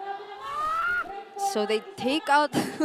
By the way, that's one of the most loyal... Very coordinated attack. member of the Bees. So I don't know if he just wasn't able to make it today and they made sure that he'll still be in the venue. No, so he was here. He was here, yeah. Oh, so there are multiple Brents. Multiple Brents? Where did that come from? Are they using a multiversal portal or something? There's so many pictures, but yeah. So many pictures of Brent. Taking out the Selena. All right, we're looking for mid laners, right? No mid laners locked in for either one of these teams. Yeah. The Louis Farsa is still available. The Farsa would go really well for AP Bren, especially considering that it's also one of the comfort picks and notable picks of Shizu. Oh wow, he just got his hands on the Alpha Legend skin. I think that's a video. Congratulations. Oh, is it? Just kidding. I don't know. Why are we so doubtful? I feel like it's a video. I don't know. I'm a doubter. Anyway. Thought you were Did the that cool just uncle. release I a thought few you were the hours cool. ago? Yeah. I gotta get me that. I need that. Yeah, we do. Later on. But let's not be like nice and spend 6 million diamonds on getting a... Not that much. A lot of power picks in the mid lane are open now. Yeah, yeah, Louis, yeah. The Farsa still. I'm really looking at the Farsa for AP Bren again. To complement their lineup and just to really cement the idea of burst, damage, and pickoffs. Also to supply them some sort of zone since the Jawhead alone won't be as reliable to serve as the sole front or zoning for AP Bren at this point, which is why they probably would have to pick up on a tanky, sort of XP later. You know if they they're want gonna that. badang. You know they're gonna badang. Why are we even doubting the badang? It's gonna happen, right? Right, guys? I mean, no, James Panks went with the Hayabusa. We don't know, but there's the Farsa. Okay. And now where's the badang? Yeah. I'm excited. I'm kidding. I'm kidding. And then Falcons takes away. Not yet. Don't forget, Flap has been using Badang in the He first few can. weeks. That's a nice denial. On the I XP like lane, it. He can do it. Yeah. I like it. I like it. Yeah, well, this is Flap and this is Few, two of the players who've been really, I don't know. The long timers. They've been constantly introducing some picks whenever there's an adjustment in the patch. I think even in the last SPS, Flap, right? Barrett's Baksha. The Barrett's Baksha. I just don't know about Faramis might be a good one here, but it might get destroyed by a feathered airstrike. So maybe one of Valentina. Yeah, Valentina is open. Still but they goes Faramis. Well, if the idea is Staying alive, basically, right? and just to use it aggressively, which could be one way to look at it. If since AP Bren, as it looks, they should be playing this very aggressively, right? They have a Hayabusa Farsa Jawhead in their trio mid. So that's how you would want things to turn out. But for there, is it gonna be the Badang really, or is he gonna pick up something else? Give us a badang. You know what? You know you want to. Why are you even bothering? Come on, bro. There's a Come on, bro. There's a CC, yeah. Lucas too, Lucas. if they wanna like Four options. Oh yeah, there's a Lucas. Yeah. He can get out if he wants to. Yeah, so they have a really solid front or wall that can engage for grouped up team fights. Okay.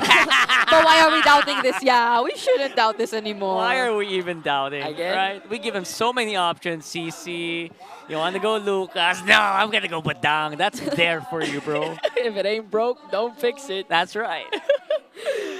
Oh my gosh. Looking at the lineup of AP Bren, if things go well for them in the early game, this could go. Yeah. Even before 16 minutes. It's a very promising early to mid game lineup. But even when Yeah. it comes to the latter portions of the game, just allow James Pax to farm.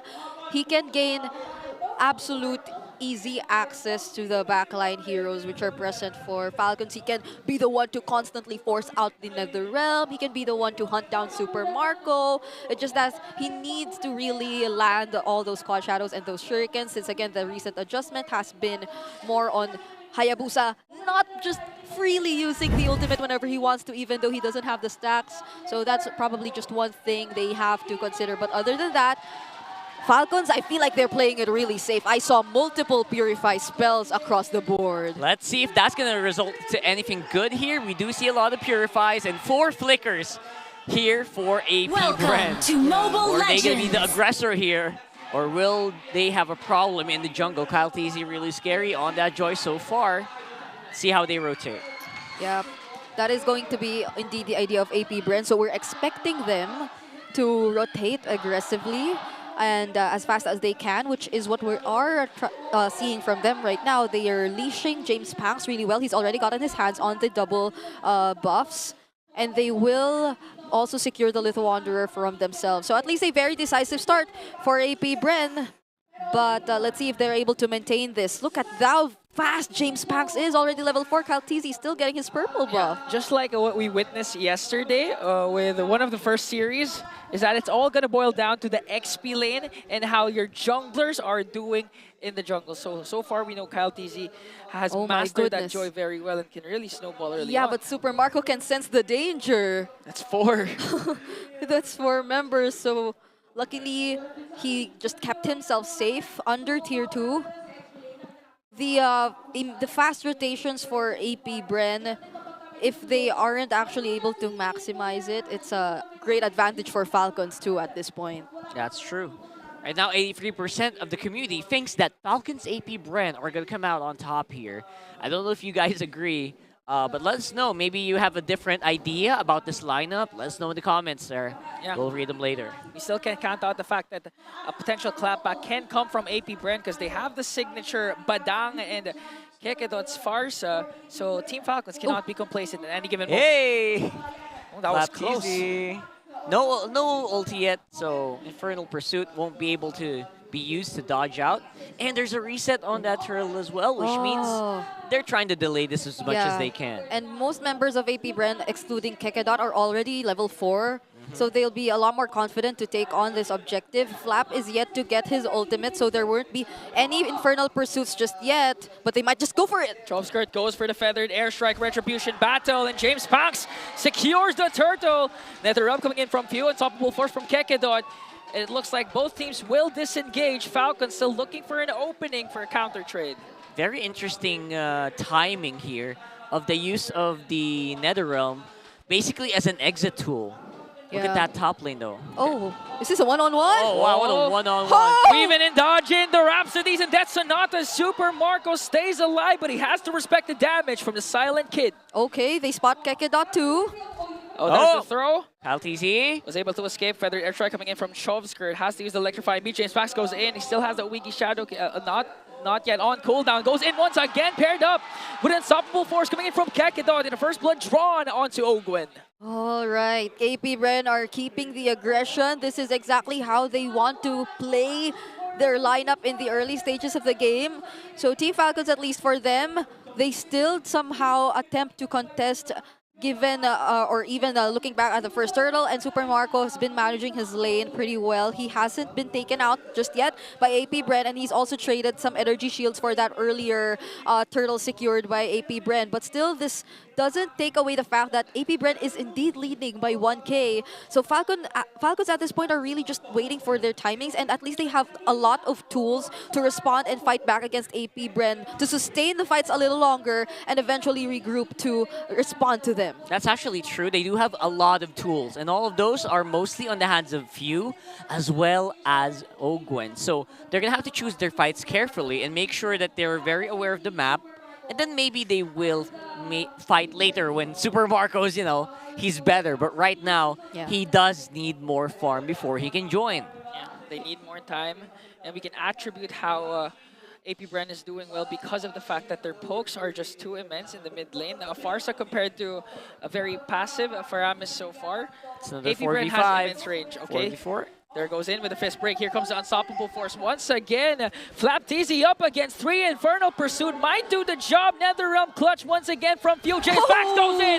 The man moves. Another move to steal away the turtle. Chosko with the flicker in. Look at that. He's not done. He got stopped there by Ogwen and Few. They will disengage, and AP Bren got more than what they wanted. Another turtle for James Pax. Are you guys seeing what I mean by the very interesting timing of the NetherRealm? He uses it super late in the fights. Yeah, probably it also is somewhat of Team Falcon's intention to just really trade out some kills from AP Bren later on and just commit fully, since they were unsuccessful in securing that objective.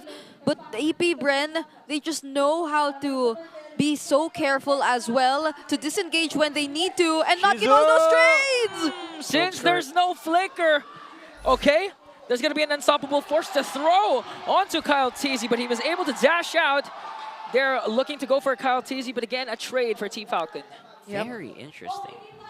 So at this point, you're kind of just wondering, how does the 4v4 man of Falcons just keep doing this over and over again, right? Yeah. Like, it's actually amazing they can last this long, considering it's mostly the 5-man of AP Bren who just keep trying to fight it. Yeah, but there is some sort of...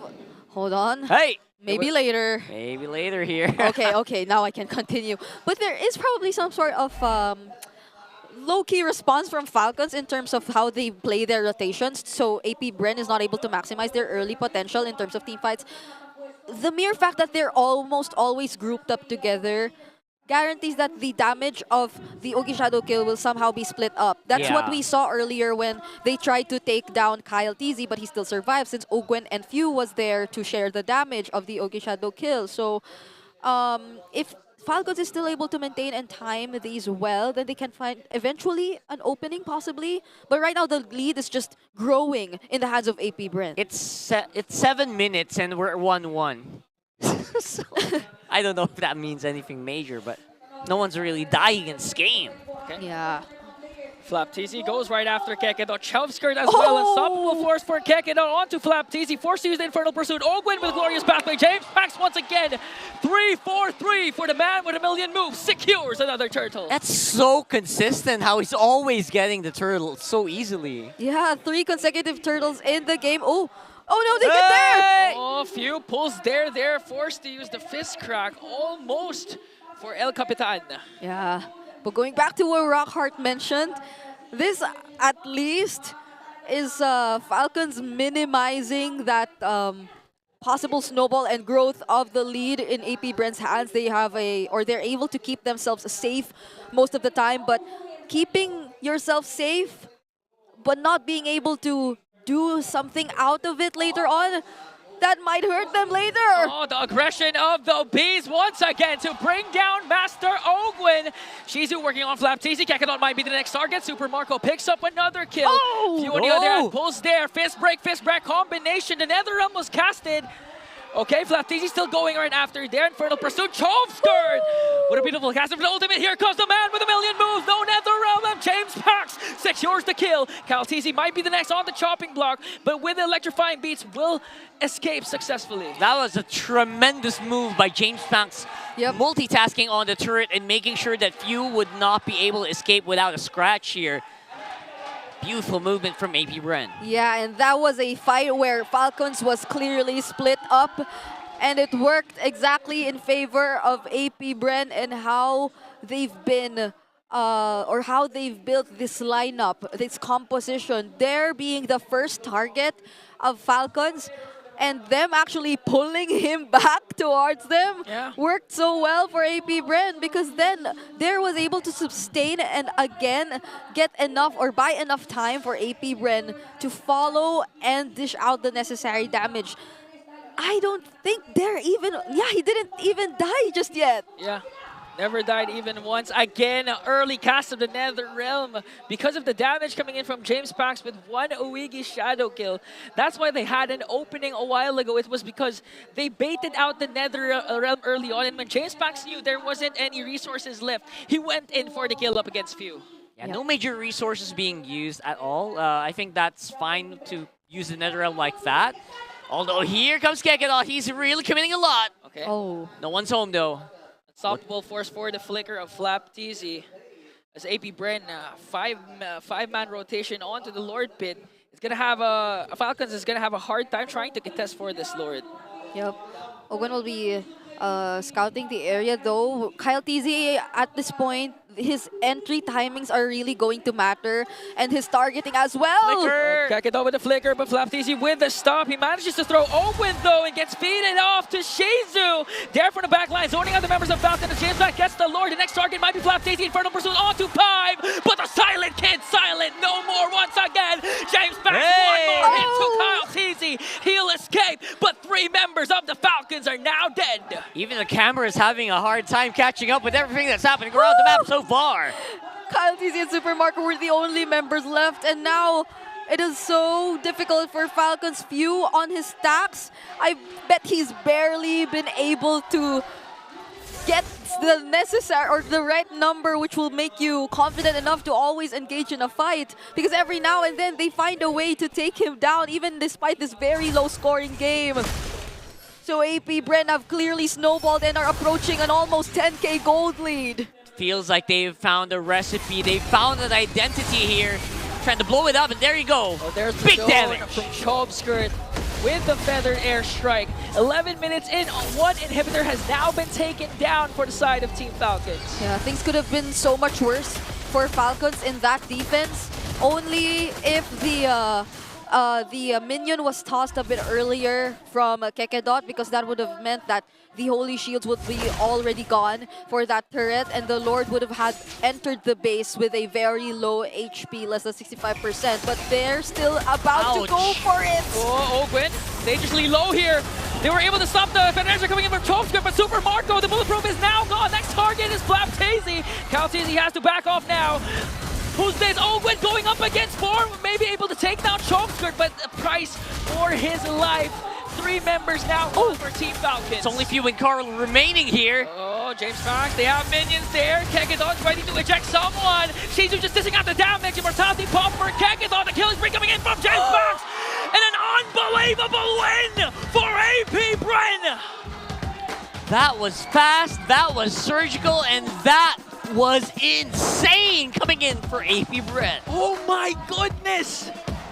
The momentum is real for the Bees! They're riding on that momentum, and they surprised us in this game. Not even with the draft. They didn't surprise us with the draft. Not unlike really. yesterday. But the way they executed this lineup accordingly, in line with its conditions for it to really work. It was a surprising, to see AP Bren perform that time because it didn't feel like they had the jitters anymore. They really weren't hesitating in going in. Yeah, every move was decisive. Every move was calculated, specifically from James Banks. Imagine going up against Kyle TZ with his joy. Yeah. He's just in Hayabusa 3-4-3 turtles plus the... Wow, hands down to these rookies. I bet he could Insane. be. I bet he could be this guy we're about to see, right? Looks like it is. So James Banks, despite a little bit being hands-off in the first few minutes, was able to really reel in that MVP performance. And James Banks definitely showed off a lot more moves in this game compared to the previous ones. Unbelievable. 3 consecutive turtles, which weren't entirely turtles that Falcons did not attempt to contest. They did attempt to contest all those turtles. And Kyle TZ was there. But I would have said I'd commend Kyle TZ despite the multiple times wherein we would have thought that he was already behind in terms of levels and all that. He actually caught up pretty well, but when it comes to the retry battles, it's always James Banks who prevails. Which is saying something, right? Kyle TZ usually very on point with the retribution, even beating out some older, more veteran players compared to himself. So James Banks being able to do this is really saying something. Yeah, the next gen is literally here. We had some sort of a drought when it comes to the next generation junglers. And James Banks literally showing us that he's here. Yeah. S15, the jungler, might be him. Yep, and these signature picks, they're starting to really, or I'm really starting to get them associated with these players of AP Bren. The Badang on there, the Parsa on Chov Skirt. They're already making a statement. Not to mention the jawhead of Kekedot, who was very eager to keep tossing members of Falcons all around the map. And that probably caught them off guard too. Like, you would be mindful of the angles of your positioning considering your lineup as Falcons. You wouldn't want Flap to always be in the front lines, same as Ogwen, but at the same time, still grouped up together to some extent so you could share the damage later on. But that worked for AP Bren multiple times. If you do get to share the damage for James Banks, you get to share the damage from the Feathered Airstrike That's too. true. That is the biggest problem of the Feathered Airstrike. Aside from the fact that it could really tear through or go through the defenses of the Netherrealm, because it wasn't just the Feathered Airstrike, right? There were so many other damage factors they had to consider. Not to mention sometimes they're just straight up baiting the Netherrealm. Yeah. Right? A It doesn't lot even of get used in the times. battle. Yeah. And so when Falcons groups up together, you have to worry about the Feathered Airstrike, the fist break. Yeah. So many The things. ejector. The ejector. So many And problems. actually, you called it early on. Sometimes the feathered air, the Netherrealm was really casted in Later. later Yeah. or Yeah. even earlier. Not quite on time. Weird but, timings. AP, Yeah. and I'm looking at the comment section right now. A lot are asking and commending AP Bren and asking who are their coaches. So the guys, for your clarification, the coaches behind the Bees are of course Coach Jeff and Coach Bet. Mr. Pong himself. Mr. Pong himself, They the have mastermind. 4. They have 4. you get to see it once you look there, but oh, now I'm a believer of the Silent Kid. He was our rich guy all along. Really? I didn't think that was gonna be the Look at that sneaky smirk. I thought it was gonna be James for sure. Yeah, but Interesting. he was just so low-key in the way he played. As he that is. day. I guess that's just a Silent Kid Yeah. trademark, right? So, I don't mind. BPI rich guy is Shizo for this time around. 10,000 total gold. Yeah, he got the job done while all members of Falcons were busy with or like having their attention on other players. I mean, James Banks with that consistent retribution probably really did steal the show. And so like if you were in Falcons position, you would be thinking, how do we deal with James Pax now? He's clearly snowballed. How do we avoid all those ejector tosses? How do we get ourselves out of the way of all those feathered airstrikes? And how do we take off there? Every single time they attempt to take on there, it seems like it just becomes a team fight that AP Bren gets to win in the end. Yeah, and it seemed like even the shadow stampede that Few was doing to Dare was like He's pulling him in, right? A free flicker for Dare with his badao. It's like, thank you, brother. Thank you for getting me near your teammates. Something like that. And it's pretty amazing to see that there is also just, he's not playing a normal badang. There's something off about the way that he plays. It also throws off the opponent. A very unconventional It's like you're coming way. near me and you expect a fist break or fist crack. Yeah. It doesn't happen. Not and then yet. the timings are off. And then Few gets confused with the NetherRealm. He really is doing something to really help the fight. Not So- even the double purifies worked earlier. Exactly. Oh my Wow. goodness, James Pax. Shadow kill that can reach the entire map. I mean, that's true. I mean, it looked like that. He It got looked all like it. objectives. It's pretty amazing. So that's what happens when you don't get to shut down the jungling of the man with a million moves. Possible new signature hero for James. Exactly. And the thing is, that's the first time he used the Hayabusa in 4 weeks. Right? Yeah, After the nerf. Yeah, after the exactly after the nerf. He's back. He's My back to his old God. form. It's Hands really down. helping out the team, and it looks very amazing. So that's all. I guess that's as much as we can ask for James Banks, and the rest of the team is also catching up, which is also very important because it's not always going to be about him, right? So Shizu was able to do a lot, and I cannot ask for more for AP Bren for this one. Yeah, I can imagine how happy they'll be if they end the first half of the season with this momentum. Now that might be ahead, but you know what? Let's have a look at all access. Maybe they'll have something else to say. Maraming salamat sa ating mga casters at nandito pa rin tayo sa MPL Arena dahil may kasama tayo mga tropa for our MPL Smart Battle Trip! Kamusta naman kayo? Kamusta naman kayo? Sino ang spokesperson? Spokesperson, hello! Hello sa inyong dalawa. Please introduce yourselves to our MPL fans. So, I'm John Aaron. I'm Trinidad po. Muntan student leader from Polytechnic University of the Philippines, Maragondon. Alright, Aaron. And? Okay. I'm Janary from Community Heroes, Yung. Sabela. Okay, so Sabela. Community Heroes and Ang layo Anong oras ka bumiyahe? Parang 8 hours ang biyahe pag Isabela to Manila. 8 hours? 8 hours. Grabe ang dedication That's effort, nila, yeah. Hans. Okay, Aaron and Janary, kamusta naman yung experience nyo dito sa Battle Trip? As for me, super fun experience po since nakita ko po yung nilook up kong player kanina, ina Oheb and Edward. That's fun. That's fun. Heaven and Edward? Kailan mo ba sila sinusuportahan? Since when?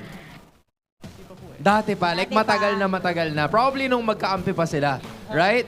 Now, for January, I wanna know. Kasi before the start of the broadcast, right? Meron kayong mga ginanap dito. Parang nagkaroon ng mini field trip. So anong mga natutunan nyo with all of those na nabanggit ng ating casters and of course the production staff?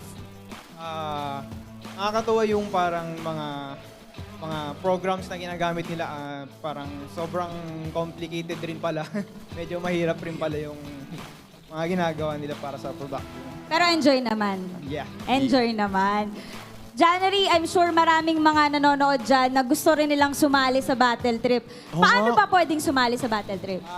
Para sumali sa Battle Trip, search nyo lang sa Facebook yung MLBB PH, Community Heroes and Student Leaders. Okay.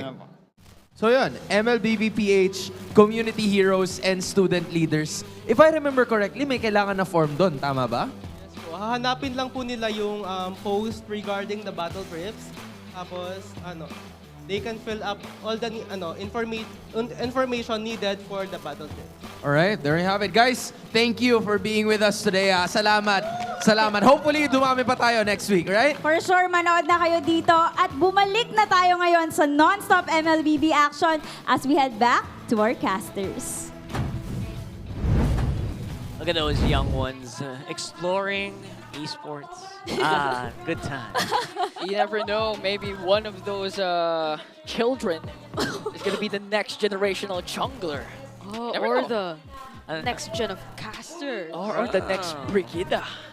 Or the next next cool Uncle Rock. Or the next Andori. Or the next Who is not included on the list for some reason. That's why there's an H. Ah, there. Alright. Asterisk. my Asterisk, God. yeah. We'll talk about that later a lot more because I saw some. We Brigida saw something on social media that's very interesting. The FINA Cup, by the way, is happening right now, and that's an exclusive league for female pro players and the official qualifier for MLBB Women's Invitational. The tournament is currently ongoing and will last until May 27. So let's all support this growing league that empowers more women to be esports pros. Yes, my Right, fellow your women. fellow- That's right. Right. You're going to be working there for sure, 100%. Yeah. I mean, we've seen even, again, just last week, I think, Team Liquid launched their female team too. So that's Yeah. a pretty interesting development. We are about to see more and more female competitive players. So watch out for that. And they're going to EWC, right? So that's going to be An amazing trip. it's going to be an amazing trip. You guys know what's going to happen. Blue side for Oh, here we go again! AP Bren. I don't know if it's going to be spicier. Maybe they don't want to... Here's the thing, right? Yeah. Let's talk about what happened here. Because if it works like this now, Yes. maybe in their minds, guys, do we need to change anything?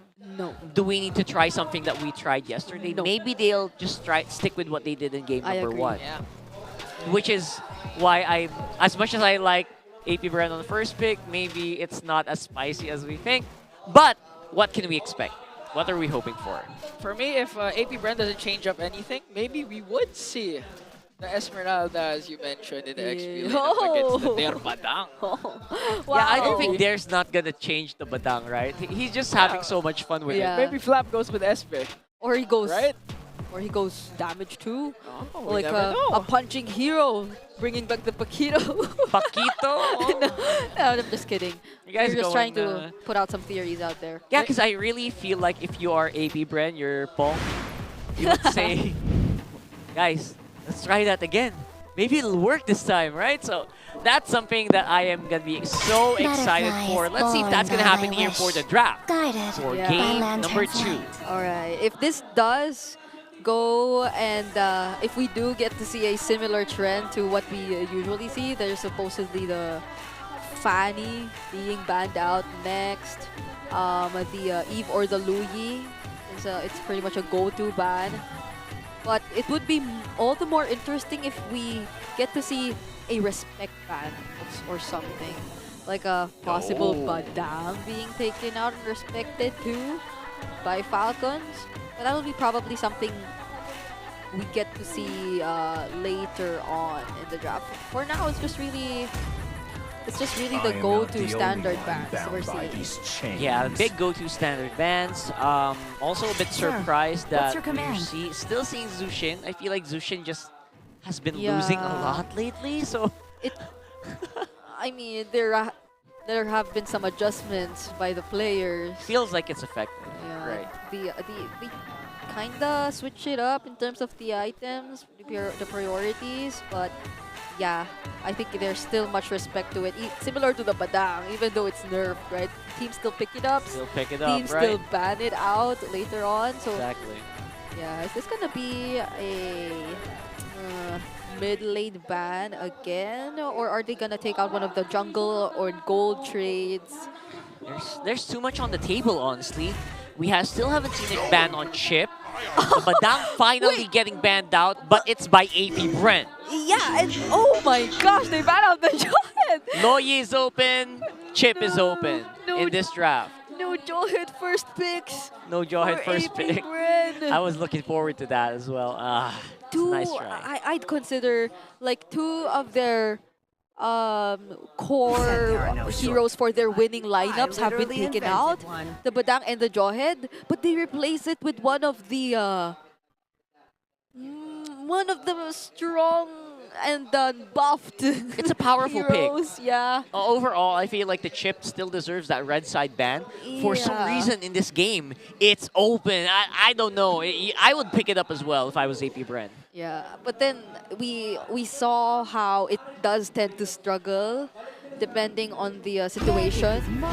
So Falcons will just have to really find a way to play around this. I feel like If AP Bren doesn't get the Farsa, this is like a much better game for Falcons to go for the Faramis. Yeah.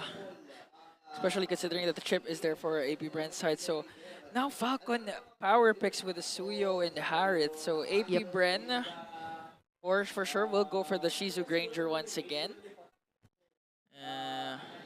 At this point, do you secure the Dare pick already? I mean, the Badang is gone. It's gone, man. Yeah, so if you were going to look for a pick, probably a flex pick, the CC. Gatot is there. Gatot is pretty good. Yeah. Although they already revealed the chip, so that might be a little too much. If we get the chip and the Gatot, immediately showing their No Granger? Roam and XP lane. Yeah, they're not picking up the Granger at all. That's What is really happening? interesting. What if we get to see one of the adjusted marksmen finally? What if? What Like a if? Brody or a Beatrix? I would from love to see Shizu? that. Unless he wants to go for the carry still. No, I think he's gonna go Moscow unless it's banned out. Oh, a Moskov and the chip. Yeah. That's insane global presence there. I like the idea.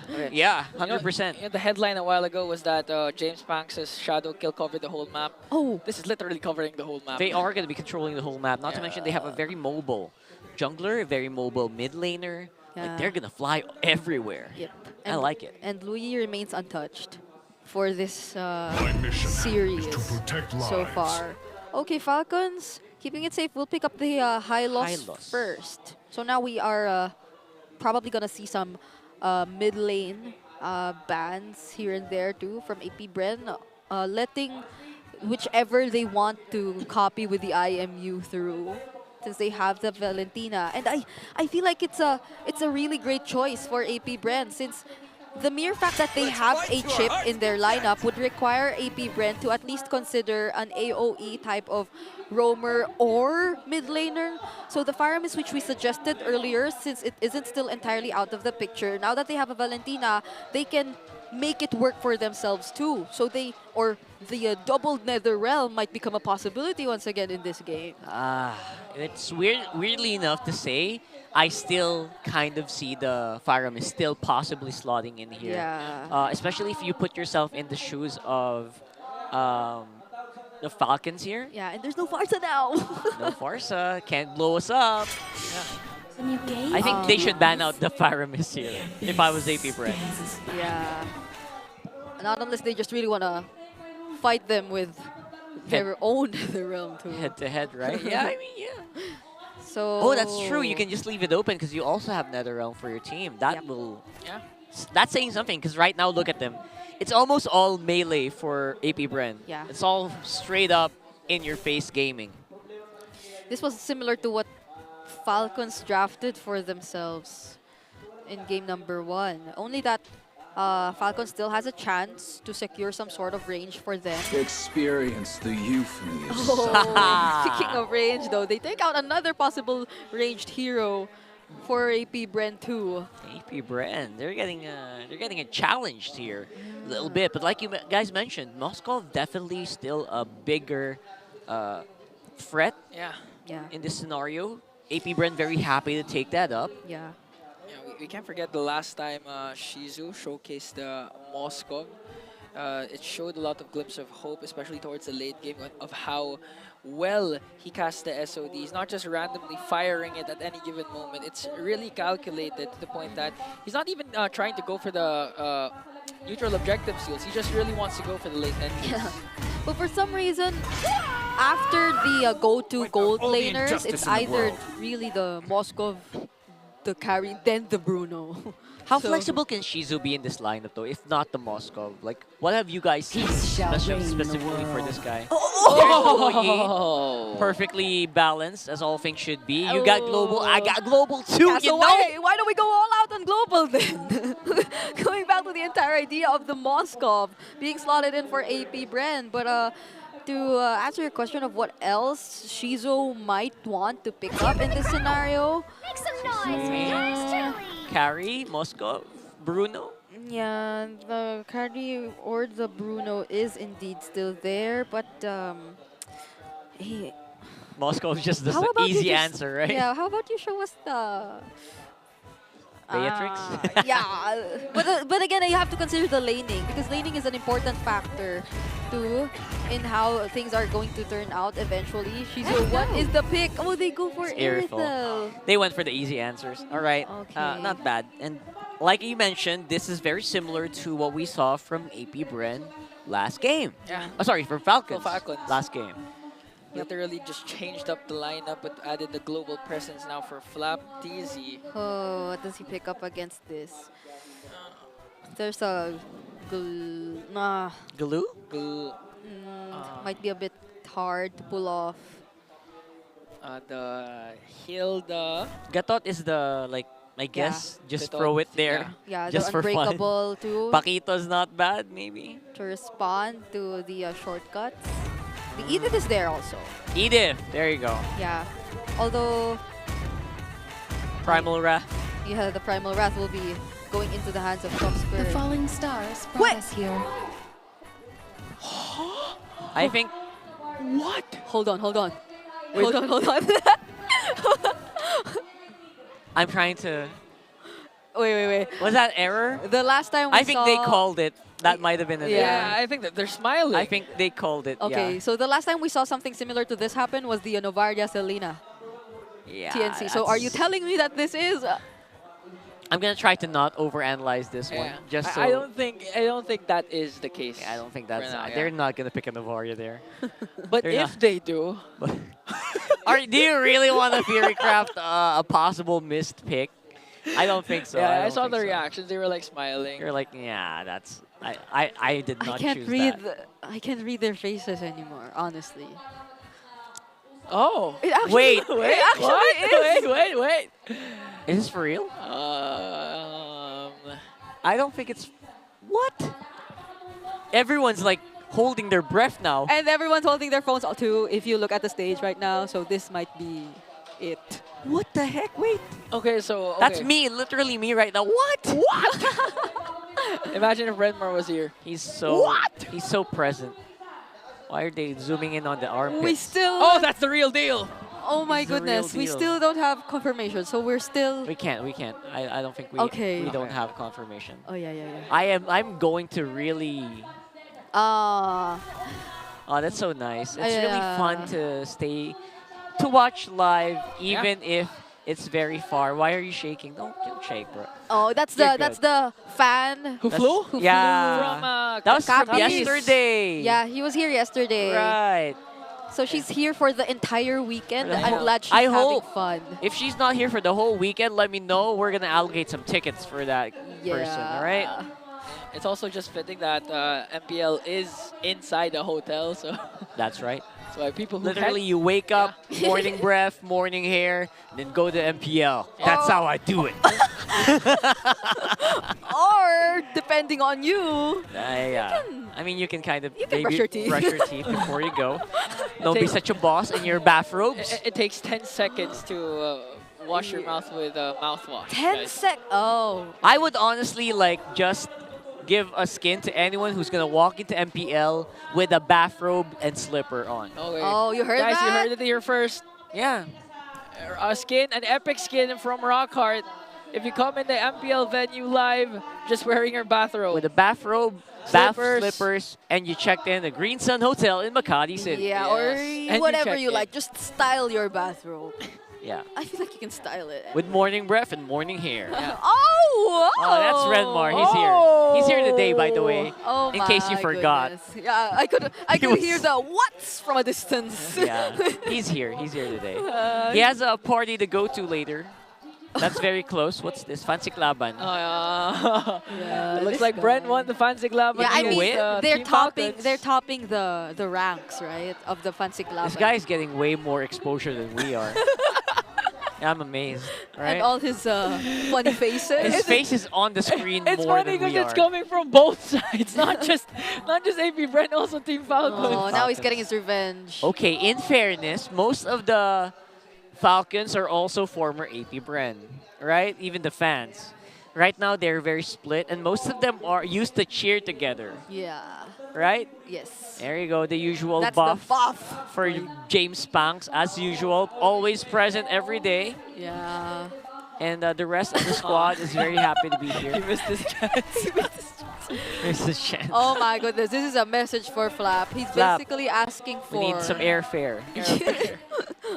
I need airfare to North America. That's what the message said. I think these are the family members of James Frank. I think so, yeah. Might be, yeah.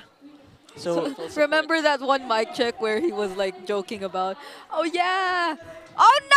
Oh, no! Hey! So clearly Who the are one these on people? the left is our good friend Kai Sam. Who are these Who is people? the one in the middle? I don't know. I can't really recognize. Oh. Jeez. Oh, Piñas represent. man, shout out to our fans who didn't fly here, but I'm still took not over 3 it. hours to drive to go to the venue. Shout out to you guys. I'm still not over it. Who showed my picture? I know, right? Who among you guys showed my picture? Whoever that was, good job. You can't find any from me because when I was born, cameras weren't invented. Hey! I'm kidding, I'm kidding. Hey!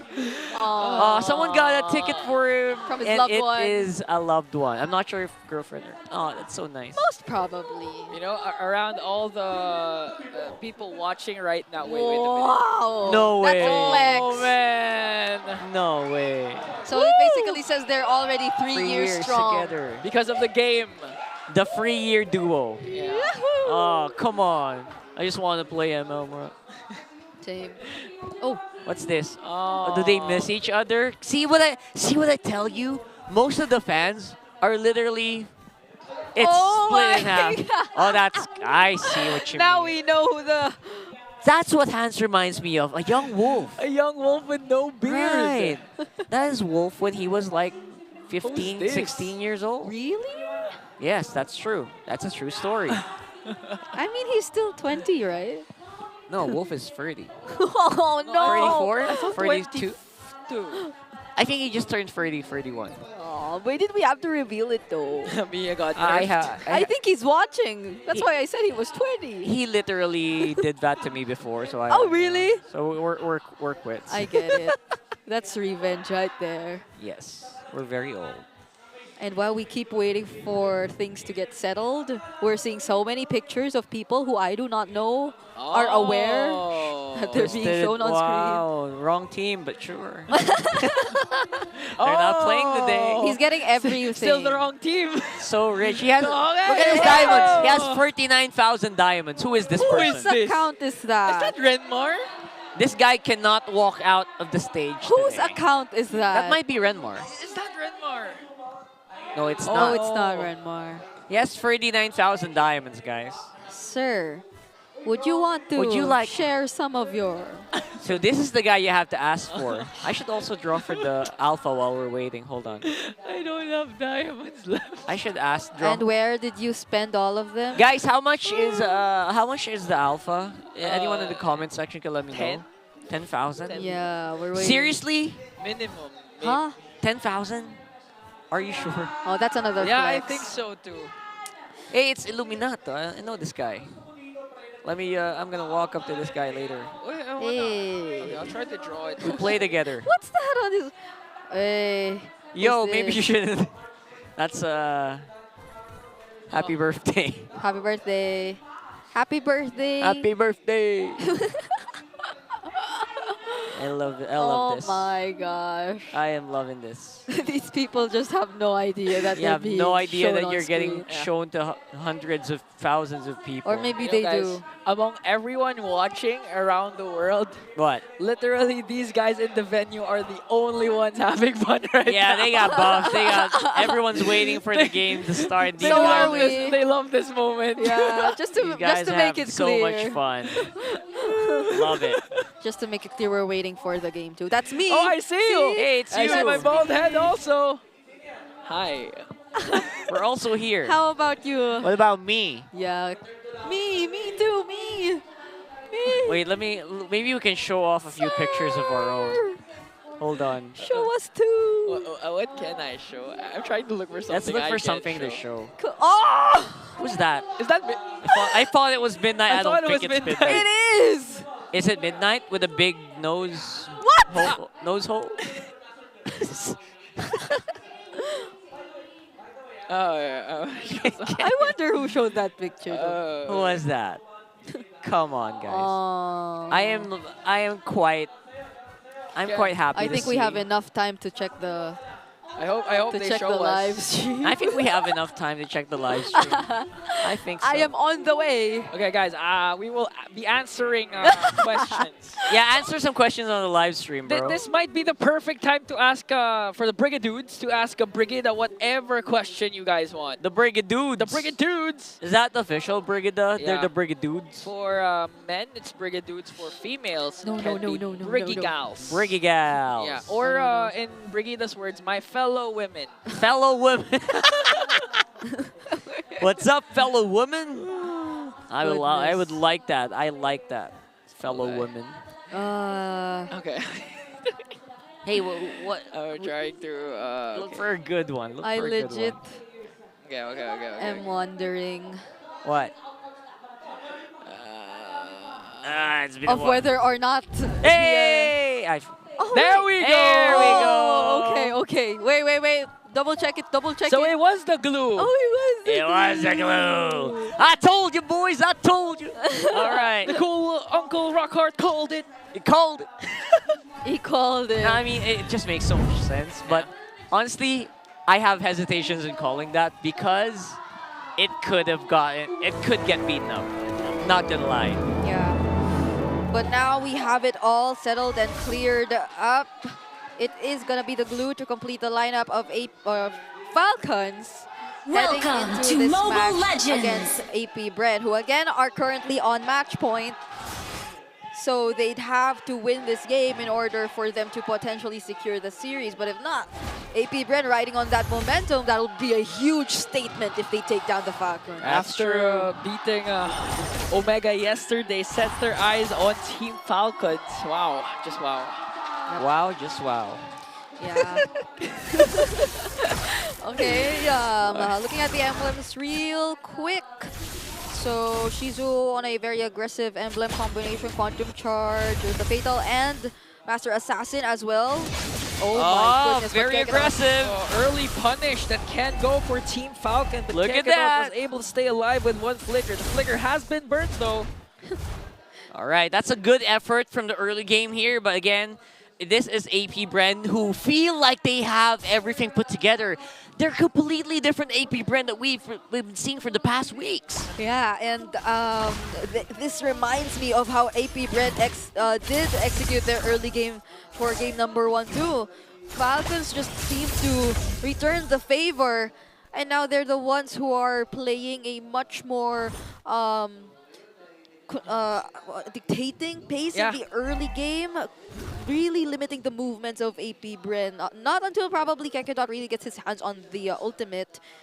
Falcons will remain in control of especially the river side. Yeah, and I also like what I'm seeing with Blue. This time they're the aggressors controlling the mid lane once again.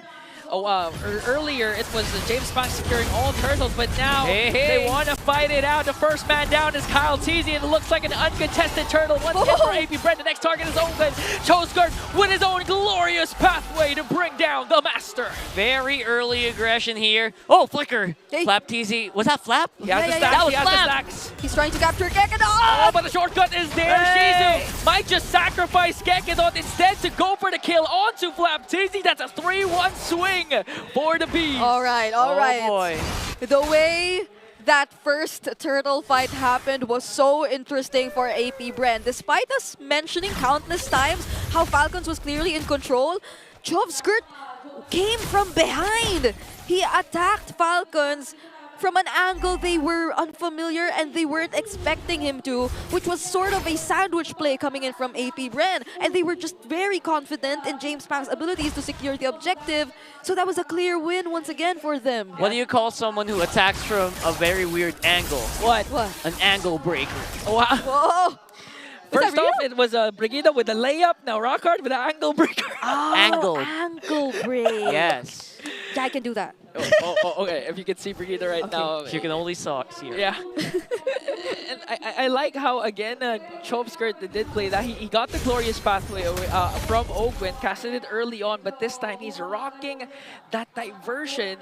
So you have numerous potential points that AP Bren can use to go for Falcons unexpectedly. Yeah, at least on the bright side, Falcons indeed have a lot of resources that can respond to whatever plays AP Bren will be doing later on.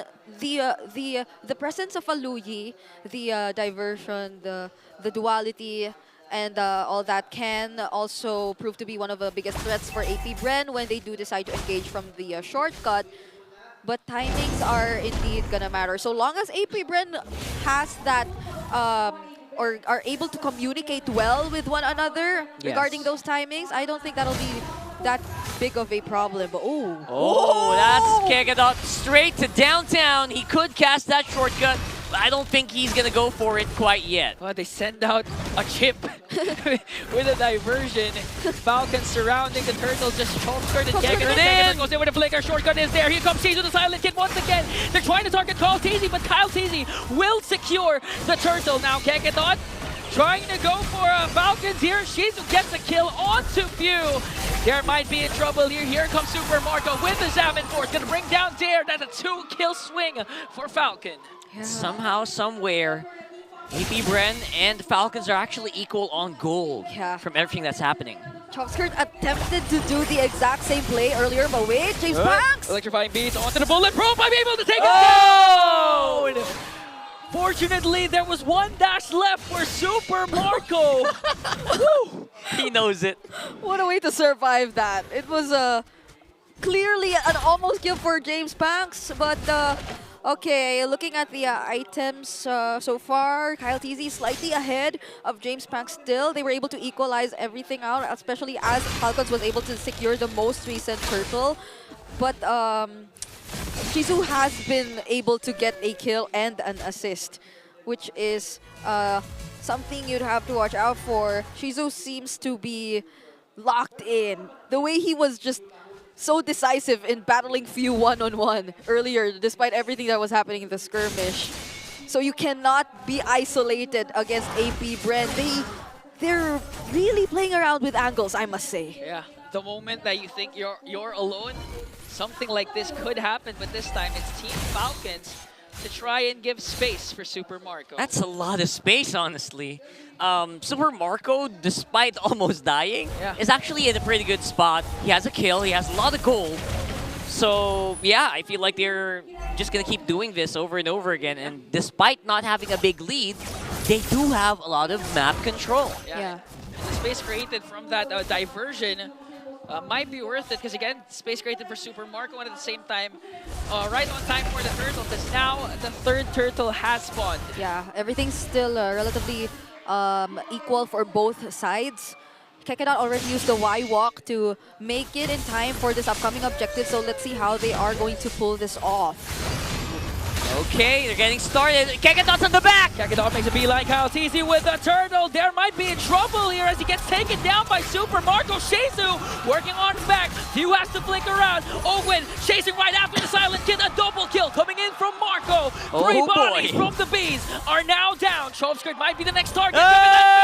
One more hit, and Super Marco delivers once again. A very super performance here for Falcons. They're heavily controlling the early game to the mid game now. Yep, and it's time for AP Bren to change things up. They've been repeating the exact same approach for 3 times in a row. Yeah, that's but true. Falcons have been able to adapt to it. Let's check that instant replay to recall what happened exactly. There was a clear intention from Kekedot to just go for Few, and Shizu, after him being able to take down Few earlier in the most recent or the previous objective take, he tried and attempted to go for that exact same route. But this time, Falcons are aware of that, and so they group up together, they make sure that Few is well protected, and with the Brave Smite and all these tanky members alongside him, I bet he's able to survive any attempt similar to that. Yeah, Falcons literally grew eyes in the back of their heads, and now they want to go for more again. A diversion. Kekedot is surrounded. They're waiting for an opportunity to strike. Owen leading the charge. Chomskirt has the ultimate of the Suyu, and now Falcons taking away the purple. But James Pax, did he get it though? Oh, they're looking for it. And so far, I think this is the correct move. If you are He AP got it. Bren, James Fox got it? Yeah. yeah. Okay, still. No, James Banks, not James Banks. Kyle TV Kyle got TC. it away from James Banks. All right, there you go. Yeah. A bit of a calm here before the storm, so we can kind of just chill and see what's the plan here for AP Bren. Because earlier, that replay, it was very janky. It was so not sync. Yeah. That's a word. It's not sync. But Didn't it's feel near true. sync. And it's true. It's lacking from AP Bren so far. Kekedot even flickered for that shortcut. Yeah. So I don't know. It felt like they had the exact same idea too. Kekadot came from an angle similar to where Falcons were positioned. Like this one. Good stun from Ogwin. Not enough time for AP Bren to contest for the Lord. Here comes James Banks on the back with an electrifying beat. Easy with a stun. A beautiful clap back from Team Falcons. The man with a million moves no longer here. What is happening to AP Bren's attack? It's so delayed. It's either super delayed or super early. They're not timing their attacks correctly. Yeah, one of the main factors was literally the stun from Ogwin, because Kekedot had the proper angle to cast the shortcut, but with that delay, it was more than enough for Kyle TC to literally steal away the Lord from AP Bren with no contention. Yeah, literally, they literally just walked after that. Yeah. Yeah, and at this point, they're still probably waiting for a bit more items to come in for their damage dealers, specifically Shizo. And James Banks has to be extra careful with the timings of his entries again, because Falcons have enough to actually disrupt him, prevent him from actually finding that perfect target, similar to how he was the recipient of that stun from the Blade Surge from Kyle TZ earlier. And that's just one of the many ways Falcons can actually stop him. So fortunately, they still have the Holy Shields, but Falcons will get so much with that Lord. Okay, Lord taken care of already. Owen starts things off, paired up with Velvet Force coming in from Super Marco. Kekedot is gone. Shizu might be next on the chopping block. Flap TZ choking up the damage. Oh, James Banks finds an angle all the way to the bulletproof, takes him down. Diversion play to walk away. And a dodge from James Banks. Dashes out. All right. Oh my goodness, just when you thought he was gonna walk all the way there, he doesn't. And he All gets right. to find a way back. It's really fun to watch, but we have to keep our eyes on the prize. 5,000 gold lead for Falcons is no joke. I thought Chip had the Y walk. I thought so too. It was with James Banks Y walk. Just dash out, bro. He just dashed in. Apparently dashing is faster than walking. Right? Yeah. Who would have thought? Yep. Wise words once again from Uncle Rockhard, but Kekedot forced to use What? the flicker. There's going to be a diversion from Few in the rest of Falcons. All of a sudden, all of the single members of Falcons are here. Just to be clear, that was Rockhard, not me. That was me. That was not Brigadon. But I swear I could have screamed the same way if I were Kekedot. Brigadon, that's the only reaction if you got 5-man ganked on your own. know. Just So he also had to burn his flicker, but it was an inevitable pick up. Oh, this time Super Marco wants his revenge, and he will have Damn. a solo kill to James Banks on the bottom lane. What a hit. What a hit.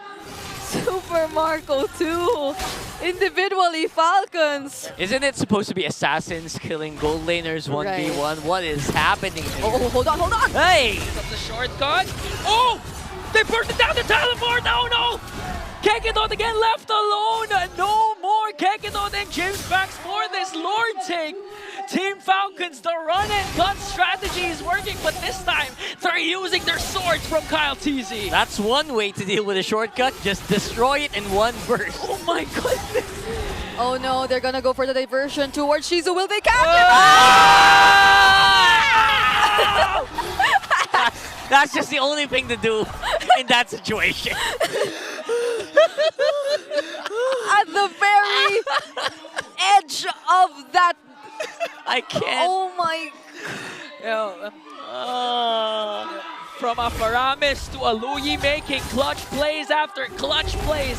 There's a reason why Few is the most veteran player among everyone. His game sense is definitely through the roof on that one. And all they need to do is just make a very calculated move, and this game could be over. All inhibitor turrets are now taken down. Falcons not even waiting for the Lord anymore. AP Bren has 5 members. Owen with a glorious pathway just to delay AP Bren. They're now awaiting for the Lord. Will they be able still to defend? Flap TZ goes in with a split. Here comes Super Marco with his Zaman Force. An opening might be here for AP Bren. Super Marco quite low, has to back off. Chase backs. What's happening? TZ. Few as well has to walk away. Choke skirt in, but Ogun was there in Flap TZ to dish out the damage, and they take care of the Lord without suffering any casualties. Okay, commendable defense coming in from the Bees. That timing of the curtain call, that being able to land on Super Marco and another member of Falcons right when they were the recipient of the turret shots, did not allow for them to attempt to fully put an end to this game. Super Marco was forced to flicker away just to ensure that he will still survive. Unfortunately for Falcons, he did, but that was able to prevent the siege coming in from Falcons. So AP Bren, they're still hanging on, but Falcons might still want to go for it. Keyword definitely there is survive, right? That's all they're doing right now. And as impressive as that is, will that be enough though, right? One more wave could actually really break this base. Yeah. Although on the bright side, Shizu's slowly catching up on items. A pickoff would be ideal here for AP Bren, so Kekenot needs to find the perfect angle, especially if you already use the diversion, if ever they want a chance to contest for the next one. Yeah, and Shizu already picked up the Sea Halberd as well. You have to respect the sustain coming in, not just from Flap TZ and Ogun, but Super Marco, when you find him in the Zaman Forest, just generating all those shields which keep him alive and aggressive whenever there is a team fight. But for now, Falcons, they will play it safe and probably wait for the next objective. We're still 15 minutes into the game, which means that we're still waiting for that 3-minute interval still before the Lord spawns. I wonder if Shizu and the rest of the gang here can be ready for the attack, because I'm 100% sure this is going to be a very solid attack here for Falcons. Yeah, they might go for a Hail Mary play. Kekedot used the Y-walk up top and tried to go for the shortcut to try and contest for this Lord. Slowly, the Bees are able to go outside the map and have vision over this Lord. Okay, he won't use the Y-walk just yet, maybe? Okay. Oh! Kyle TZ already secured the Lord, but still Kekedot catch the shortcut right away. They want to clap back, but Super Marco can pick up a kill onto Kekedot. Plus there, Flap TZ next target is the Silent Kid, and now been silenced. Kyle TZ works on Chomp Skirt also, and a full man wipeout. That is it. That is game for Team Falcons, and we will go to a game number 3. This is what happens when you actually see the two of them together. Ingan, earlier, you know who, on the other side of the desk, she was on the break. She was on the break. And now she is 2-0. casting. When she was on the break, it was 2-0. That's right. It was 0. It's just facts at this point. We need to create an actual study with a control set and everything later on. But for now, we got a 1-1. I love it. Even our hosts on the side are just laughing at me. They're just laughing right now. Laughing at me, but I'd like to think they're laughing at us. I hope so. Right? I hope because we're the ones seated here. Witnessing the 3 games. They're literally becoming the actual. I don't know if I'd consider this still a meme. It's not a meme anymore. It's a natural phenomenon. Yeah, and I don't even know if I'm happy about it because.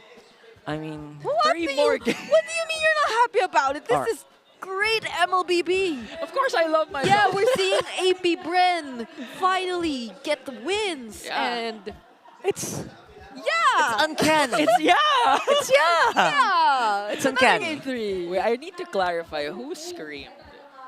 I think that was me. Both of us. Both of us. I think it's a coincidence. You just couldn't. I think this is a big coincidence, guys. Oh. Trust me. My goodness. There's an MVP there. That is going to be Few. He is still the idol for a reason. Really played a spectacular Loyi game there, and that's why you don't go global. Ask me what my favorite play from Few was. What? Can you name one? It was the positioning of the rotation to make sure that Shizu doesn't get home. Yeah. Wow. It was actually how many milliseconds left before Shizu was safe and sound. But Few says, I want to go for the kill. I want to ensure Yeah. that Falcons will continue to snowball. And the Capitan, after a rough start for game number 1, proves that his veterancy and skills are still up to par. Yeah. 100%. These are moments wherein AP Bren still wanted to play very aggressively. This was a moment where Shizu just took on Few all by himself.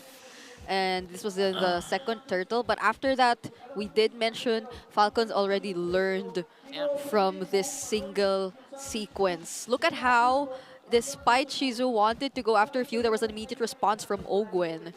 And that Few was able to survive with that flicker timing as well. And I think they have to include that moment where he just was able to stop Shizu from going home. Yeah, I really would amazing. like to see that. Yeah. I would love to hear what happened also during that moment because I believe. Oh, I don't think it's... Oh, there. Oh, there no, it it's is. not, it's not. Yeah, but they, No, it's there. Later on. At this point, I feel like Falcons was just so explosive here that they could do whatever they wanted. And Yeah. Kekedot was just getting dismantled. Yeah, there was... They denied the unpredictability from Kekedot, basically. It felt like Falcons could see everything on the map. See that? Even that one. That was just pretty amazing moves here. And this was considering that AP Bren actually had the good Ah, start. Kekedot. Yeah. Oh, there you go. Oh, There see? you go. He was See? at the very end of the rotation, AOE. And most of this is definitely from the calls of Few. You can really tell the in-game high IQ here is very apparent. Yep. Once they were able to find some room to operate, and Kyle TZ was able to get his hands on more objectives compared to game number 1, it was a completely different outcome for the Falcons and for AP Bren as well, who might have struggled to some extent in that game, which I would like to think had also something to do with the respect just coming in from Falcons during the draft. They took out 2 of their iconic heroes, which allowed them to gain those wins so far. The Jawhead and the Badang taken out needed the AP Bren to adjust as well, but we haven't seen it much in this entire game. You know, I completely agree. I think that's something that a lot of people overlook is they don't bother doing the respect ban against AP Bren. I feel like they have them calculated, they have them read. But you know what? If you just keep doing that, AP Bren sometimes just falls flat on their face, which is, I think, something we've seen here today. It didn't even feel like a fight. 5-19. There were moments where James Max, all right, he could do some pretty cool stuff. But the rest of the squad just had a hard time there. I don't recall saying Dare's name for the whole series.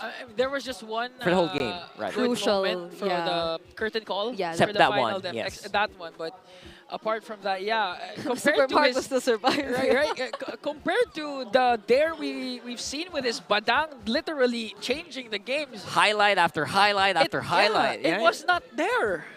We need that there. We need the Dare guy, the not, Yes, the not Badare. the not Dare.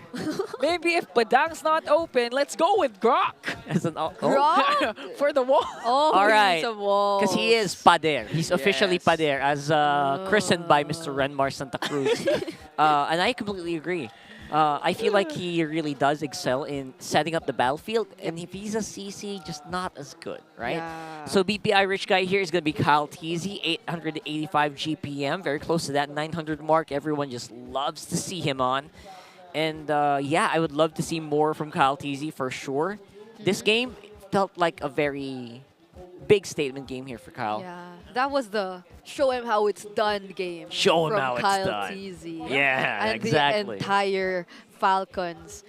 It especially with our MVP, who we were really discussing and diving deep into the way he showed his game IQ multiple times across that game. All of them just felt much more like the Falcons we used to know in this game. So The yeah. Falcons we used to know. I mean, we used to know. That's how the TikTokers would call it, right? That's the Filipino TikTok humor. Yeah, if you're a Filipino TikToker, you know what I mean. Or maybe that's not the Falcons we used to know, but the AP Bren we used to Yeah, know. that's true. That hits hard. Well, the Infinix Masterclass, by the way, has begun. This initiative engages students with discussions on gaming, youth, empowerment, and gaming technology. Not to mention gaming content. You can't have that. can't not have that rather. This is truly for the community, and for those interested in joining, go to the official pages of Oh, look at that. We have a few. Wow. There you go. I never thought the Infinix Masterclass is very star-studded. I know, right? Wow. Check the official pages of Infinix Mobile for more information. Or maybe we can just ask the person who is right next to us, how is the masterclass like, Brigada? It was fun. It was fun. The students were very participative. Yeah, I feel like a teacher. But wait. How can you be there If when you're you're here. over here? That was last Tuesday. That was last Tuesday, bro. Yeah, but anyway, yeah. We have a thing called technology where we can record stuff that happened in the past. He didn't know that. I only know fire. You thought that was live? No, I only know God. fire. My gosh. But no, honestly, yeah, it was That was so fun. That looked fun, Brigada, Yeah, right? and they were really eager to learn more about the industry, which was a really fulfilling experience for me, I'd say. Like, with the minimal amount of experience. Wait, so Inan, Brigada became a teacher last Tuesday. For a apparently. day. Yeah, I imagine that. Right? It was just more of sharing anyway. So like I get to ask them questions too. I get to share my experiences. You and quizzed them? No, not quizzed, but they asked me a lot, by the way. Oh. And it's funny because like majority of the questions they asked had nothing to do with my talk. It's like, who's your favorite player? Who's your favorite team? And all that. You know, usual youth. So nowadays. who is your favorite? No. Who's your favorite team, though? Right? Who's your favorite hero? No, we're gonna... What's your rank? Right now? No, let's not talk about that too. I'm currently at 30% win rate. I've been playing solo and it has not been good. What's your PPI pin? Hey! What's your account number? Just you guys, you be the ones to open up an account now. Oh, we Whatever you gotta want. open up an account, 100%. So we have a bit of community shout out, by the way. Whatever for TLPH, Falcons, RORA, Onic, whichever one gets MSC, we're 100% sure that the Philippines is gonna be the champions. Oh my goodness. What do you guys think about that? Oh. That's from Bunso, Yeah. the youngest Hey. The youngest sibling. Well, for multiple world championships in a row, right? Yeah. I don't think there's anything else that's left to be said. But to all our like international fans there, I don't know. It's just facts. Like I didn't say anything much, right? It's just Yeah, no that's lie true. into it. All truth. You're forgetting TNC. Yeah. Yeah, even TNC. Maybe TNC could be there. Yeah. But again, in terms of the Not jinxing it. international scene, I mean, a lot of teams are catching up. What? Yeah, 100%. They are catching They're up. catching up. That's true. And that's actually not from us, right? Yeah. That's from most of the teams as well. Like the teams who used to be very much on top, specifically Onic, right? They said that everyone else catching up in the meta where you just play for like weeks and months on end. It's inevitable to happen. It's gonna happen, and it did happen. And now another patch came in though. That's the question. Yeah. Who's gonna be ahead of the curve this time around? You know, I'm actually excited if once Kalea has been activated. Imagine. You can't stop talking No, about because Kalea. imagine the scene in MPL Indonesia. Oh, We got yeah. great roamers there who are like, all are like Chakno, Yeah, all that's setting true. up. Kalea is going to be That's a huge pick. Yeah. So once Kalea comes out, Chaknu's gonna go back. Yeah. That's what you're saying. Maybe. Is that what you're saying? maybe. What's with all the But, movements? one thing for sure is one of my idols, Keyboy on Onic ID. Keyboy. I would love for him to rock that Kalea. Oh, He was yeah. also bald for a few moments. Yeah, that's his serious mode. That was his. So is this your serious mode? Yeah, I'm So serious this is the now. Ingan serious mode right now. Blue side on Falcons, by the way, with the 71% win rate. I think we're gonna have a lot of fun. They did win on the blue side last game, so that could be saying something. Is this the? Oh, you know what this they say? It's a reverse sweep. Reverse swift.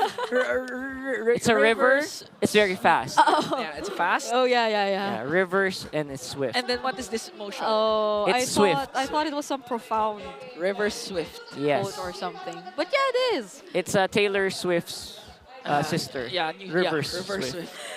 Really? Yes. No. You guys didn't know that? Okay, today I learned something new. Thank you so much, Uncle Sorry, Rockhart. guys. This is what happens when we have free games. What's your command? Oh my gosh. Game Okay. free in the draft here, folks. We're back on serious mode. Okay, the talk of game number 2 was the respect Team Falcons had over the power picks or the favorite picks of AP Bren, namely the Jawhead and the Badangan. It looked like the Badang is open, but Jawhead is not. Yeah. Yeah. But the weird part is they were the ones who banned the Badang earlier, right? Rockhard? It was Yeah. AP Bren. It was them. Who banned out Because it's Badang. also I respect wanna to ask Flap that. DZ. They respected themselves. Self-respect. Oh my god. I wonder don't what know. the answer to that is. I don't know why, bro. Forgive us, it's been a long day. Especially for me. No, it's because of you. Yeah. Also, the Badang is open right now. Maybe, just maybe, we'll get to see it. Now we're gonna see Yeah. Suyo, first pick for the side of Team Falcons. Suyo or the Joy, but I feel like they played against the Joy really well in game number 2, so they wouldn't be too worried about that getting into AP Bren's hands again. Surprise. First pick, Hanzo. I'm kidding. Oh, they're pulling an AP Bren. Secure the next best thing in the gold lane, the Irithel. Maybe. Then just trade off for what's left, Joy or Suyo. Yeah, if it's Falcons, then that would probably be their next option, if not the Moscow. Sounds perfect. Yeah. But We didn't see a lot of Moscow today. yeah, but it's probably gonna be the Joy. the Joy or Suyo, right? Wow, what perfect timing! So, is it gonna be the? No. They don't need to get the Suyo just yet. So maybe the Badang again. Badang, they want to go. You're winning with it. What are you guys doing, right? Like, just go. Yeah, go. Just get it up, the Go Badang. take it if you're winning. The Phobius. Phobius? is up for grabs. For their Yeah. Over there. For their The immortal one he's yet to shows play me to the vanquish Phobius so shadows. far. Oh, they Play just secure the Suyo immediately. They don't leave it for later anymore. So is it gonna be the Badang paired up here, or are they gonna pick up something else? The chip is available too, but would you wanna go for a chip Okay. again? Okay, no is the answer, or not yet, because it's still available anyway. Okay. Badang, Suyo. They got their comfort picks now for Falcon. I mean, what do you get here?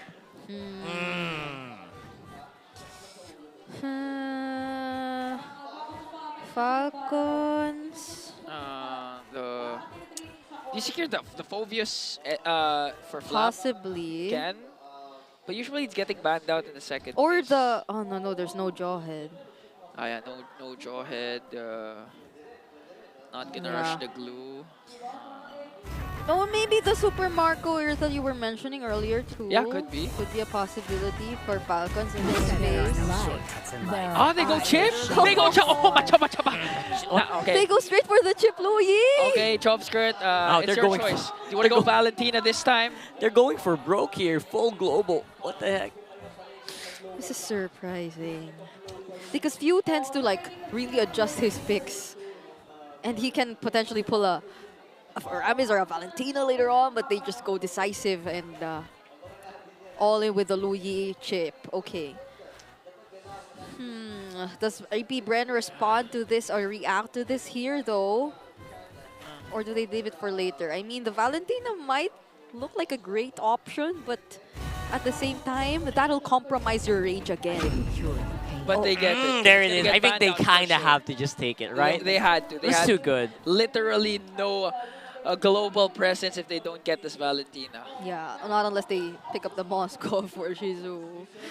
But I feel like even the Moscow will be an okay opponent for Falcons at this point. The good thing for AP Bren is the Valentina pick also soft counters a potential Lucas pick that Flap TZ can put out there. So still a good pick for AP Bren.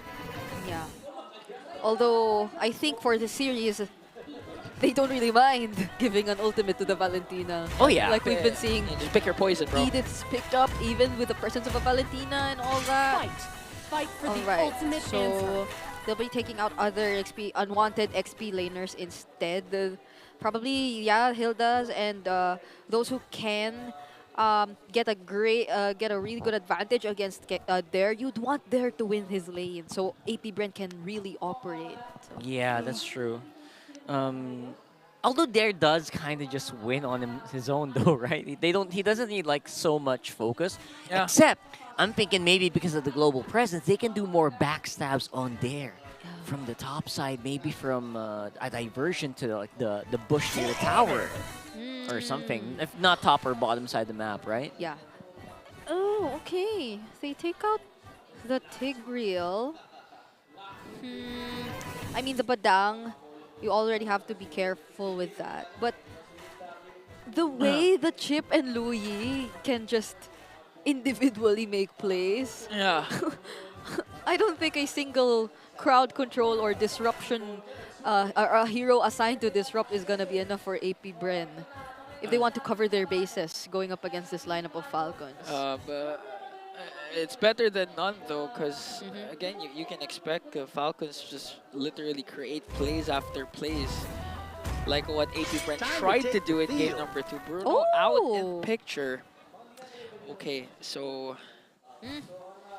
So with the Bruno out, AP Brent might go for the Irithel 4th pick and force out the Moscow for Falcon. yeah, that's 3 global That's 3 heroes. global heroes. I'm not entirely sure if they'd want that. Moscow. Or maybe get Super it for themselves. global. Oh, global. What's another global hero aside from those? But like- Hanzo. But like, if It's not that global, right? Oh, yeah. And as much as you'd want to think AP Bren could go for that route, like a hero who's dependable on making the split pushes and managing the waves, the presence of a Chip and Louis is already too much. It's overload. It's like even if you get to find those openings to manage the waves, you can expect that at least one member will be beside you right after that. There's an immediate response and multiple ways to deny. So I feel like they're just okay with the Moskov. Moskov is okay. Maybe, I don't know, like a team fighting dependent really type of gold laner so that you can... Team fighting gold laner. Aside from the Moskov, Iksha, joke. Iksha. I just like it. Yeah, it's range, I mean, could be, but they take out the carry, so this does suggest that Flap can also go with the glue once again. Oh, that's true. Not really many people can deal with glue this time. So they need something to shred, but they can leave it for later. Okay, at least there you go. That's an additional layer of crowd control for AP Bren alongside the Badang. So first, there's a Fizz Break and there's a Reaching Sandstorm possibility and a Sustain too with a quick Sand Guard, so they can soak up a bit more damage. At least they were already able to ensure that for their lineup, but Falcons. I like the team fight. Flap was hovering already with glue. Okay, glue's there. Perfect glue. And for Super Marco, is it indeed the Irithel or Moskov? Or what? Or they will show us something. Going global. Yeah. Mr. Worldwide. Mr. So Worldwide. it does get into their hands. The 3 global heroes. Yes, it does. Yes, it does. I pity our camera ops. Yeah, observers. Observers, good luck. You gotta have multi-screens for this game. You're gonna have to split 3 of your eyes. One on the left, one on the right, and one on your forehead. How often does this happen? It's very rare. I've never seen this lineup actually get executed. Yeah. I mean, if one team could execute it, it would pretty much be Team Falcons. I've only seen like Chip and Loyi, not with the Moscow. Okay, so it's either an Irithel, a Beatrix, or okay. Beatrix! Oh! Yes! Okay. Thank you. That's the team fighting hero. Or marksman. Guys, you gotta read the patch notes. Do you know how broken Beatrix is from 30-second cooldown on Wesker ult to 12 to something? Wesker's so fun to play. 12 to 20? Yeah, you can expect Insane. big plays that can come from Shizu. It's really good. So many changes to Bea. Yeah, so we're finally seeing it today. First time after the patch, right? Yes. Oh. It's also first time of the season. Yeah. It's a debut pick for the season. Yeah. What? Yes. It's always been the Kareth Rangers. It's the first Wait. Let's double check that. I saw it. It was on the. It said debut pick. Yeah, it is. It is. And it's Shizu who's playing the Beatrix. So at least they have Everyone's more flicker. ways. Yeah, oh my gosh, everyone's on flicker. It's gonna be fun, guys. Yeah, so at least maybe Brent can go for the pick-off route, the team fighting route. They have ways to play around, especially with the Beatrix. Wow. What a way to end the Saturday here in MPL Philippines Season 15, week number 4. It is going to be crazy. Everyone's on flicker. Everyone wants to have fun. Everyone wants to go all around the globe. To Mobile Let's get it on. Legends. All right. Oh, take a dot though. Okay. Early pokes coming in from the mid laners here. But they're trying to work on Chove Skirt also. Chove Skirt? Never forget the skirt. Yeah. They're managing the mid really well. Quick look on the emblem combinations. Of course, we'll be paying attention to the Beatrix. We haven't seen it in a while. It's a Tenacity, Quantum Charge, and Thrill. But she is on the Assassin emblem, whereas Super Marco still decides to go for the Common emblem and the Master Assassin. So laning really is a very important factor here, especially for AP Bren. They just really need to manage this because you have to expect that no area is safe in this map once Falcons gets their hands on their level 4. Yeah, literally. And for Chomsker to be wise with what ultimate you'll be potentially getting later on as soon as you get level 4. Yep. There you go. So wise, I don't think Flap is in too much trouble. Ogwen's close by. They can kind of fight it if they want to. Oh. This is why you were actually wow, saying look at there. that they could actually focus on there instead for him to ensure that he can't just go outside his lane and wreak havoc and try to control the pace of the game. Post-nerf, that's still really crazy. I really believe this Badang deserves even more nerfs. Oh my, Flicker already used by Chop Skirt. Oh, they're still going for it. Oh! Look at you! The dispersion, rotation, the vacuum, and now they're chasing right after Gekidon. The stacks are there for Flap TZ. And one more blow, but 2 will fall for AP Bren. Yeah, and Flap TZ too, flickering in. Just making sure that he gets to reach multiple targets from AP Bren. What a well-timed surprise attack considering that there were multiple resources already burned from their side. Oh, they're not even stopping, even trying to invade for the Orange Bomb. Kyle TZ with electrifying. Here comes the fist spray coming in from there, but Flap TZ is just a menace going up against 5. Even Ogwen is still alive as Falcon disengaged. So fun to see Shizu just walk out of that portal like out of nowhere. That was fun. Yeah. Right now, no ultimate from Gekidon means there's just no big engagements available for AP Bren. They're going to have to just fight it out hand to hand. Yeah, and with that turtle, which went into Falcon's hands, and that orange buff, which they denied from James Panks, Kyle TZ is now ahead of James Panks, which really limits them a lot in terms of contesting. But wait! Raging Sandstorm, they want to go for Ogwen. Here comes the counter attack coming in from AP Bren. One more kill, and combined beats coming in from Kyle TZ. Here comes Super Marco though with a Spear of Destruction. One more hit to James Panks. And he will connect the ult to bring down the man with a million moves. SOD. That was clean. Just to take out James Panks. I mean, that's a good move because you don't want to go near the bush anyway. You don't know if the cooldown was off already. So that's a pretty smart move coming in from Super Marco here. Yep, and of course, the temporal rain that we've also mentioned earlier. James Panks? So you kind of delay once more the farming for James Panks.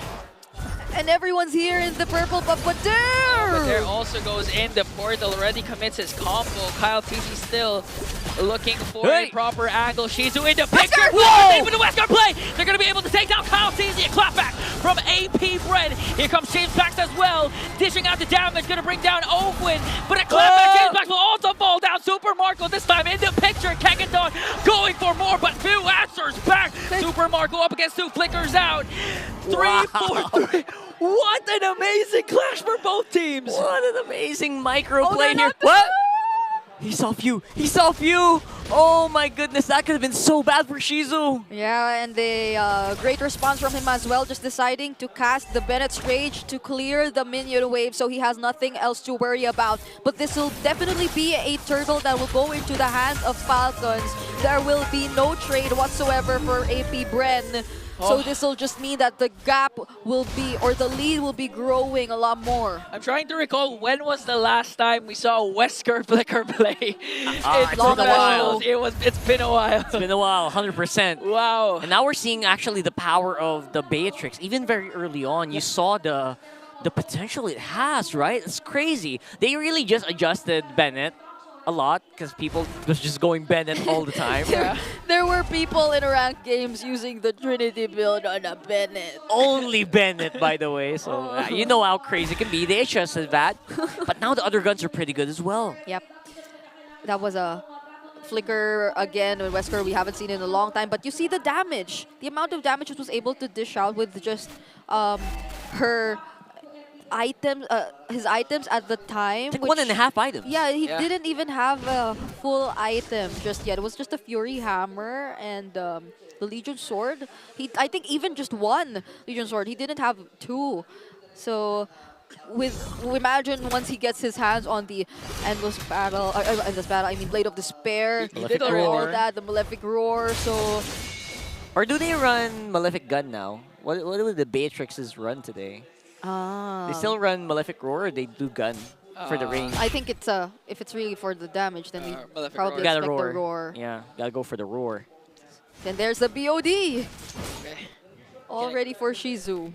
We can expect a potential place once again for Shizu. He has enough damage to burst down 3 members of Falcon easily with the Wesker. Important to note that Chovskirt has his own diversion, so AP Bren can make a surprise for the second turtle. Also, Ogwen decides to pick up the Fleeting Time as his first item.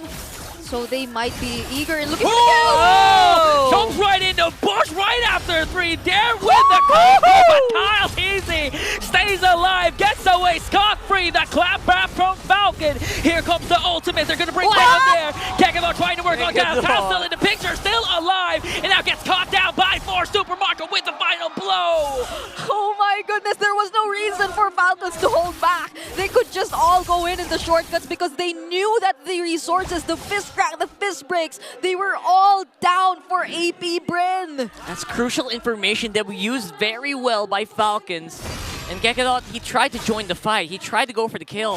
Just was outplayed by Kyle Teasy as well. Beautiful outplay, and even despite all that, he even went back right after Falcons casted the shortcut.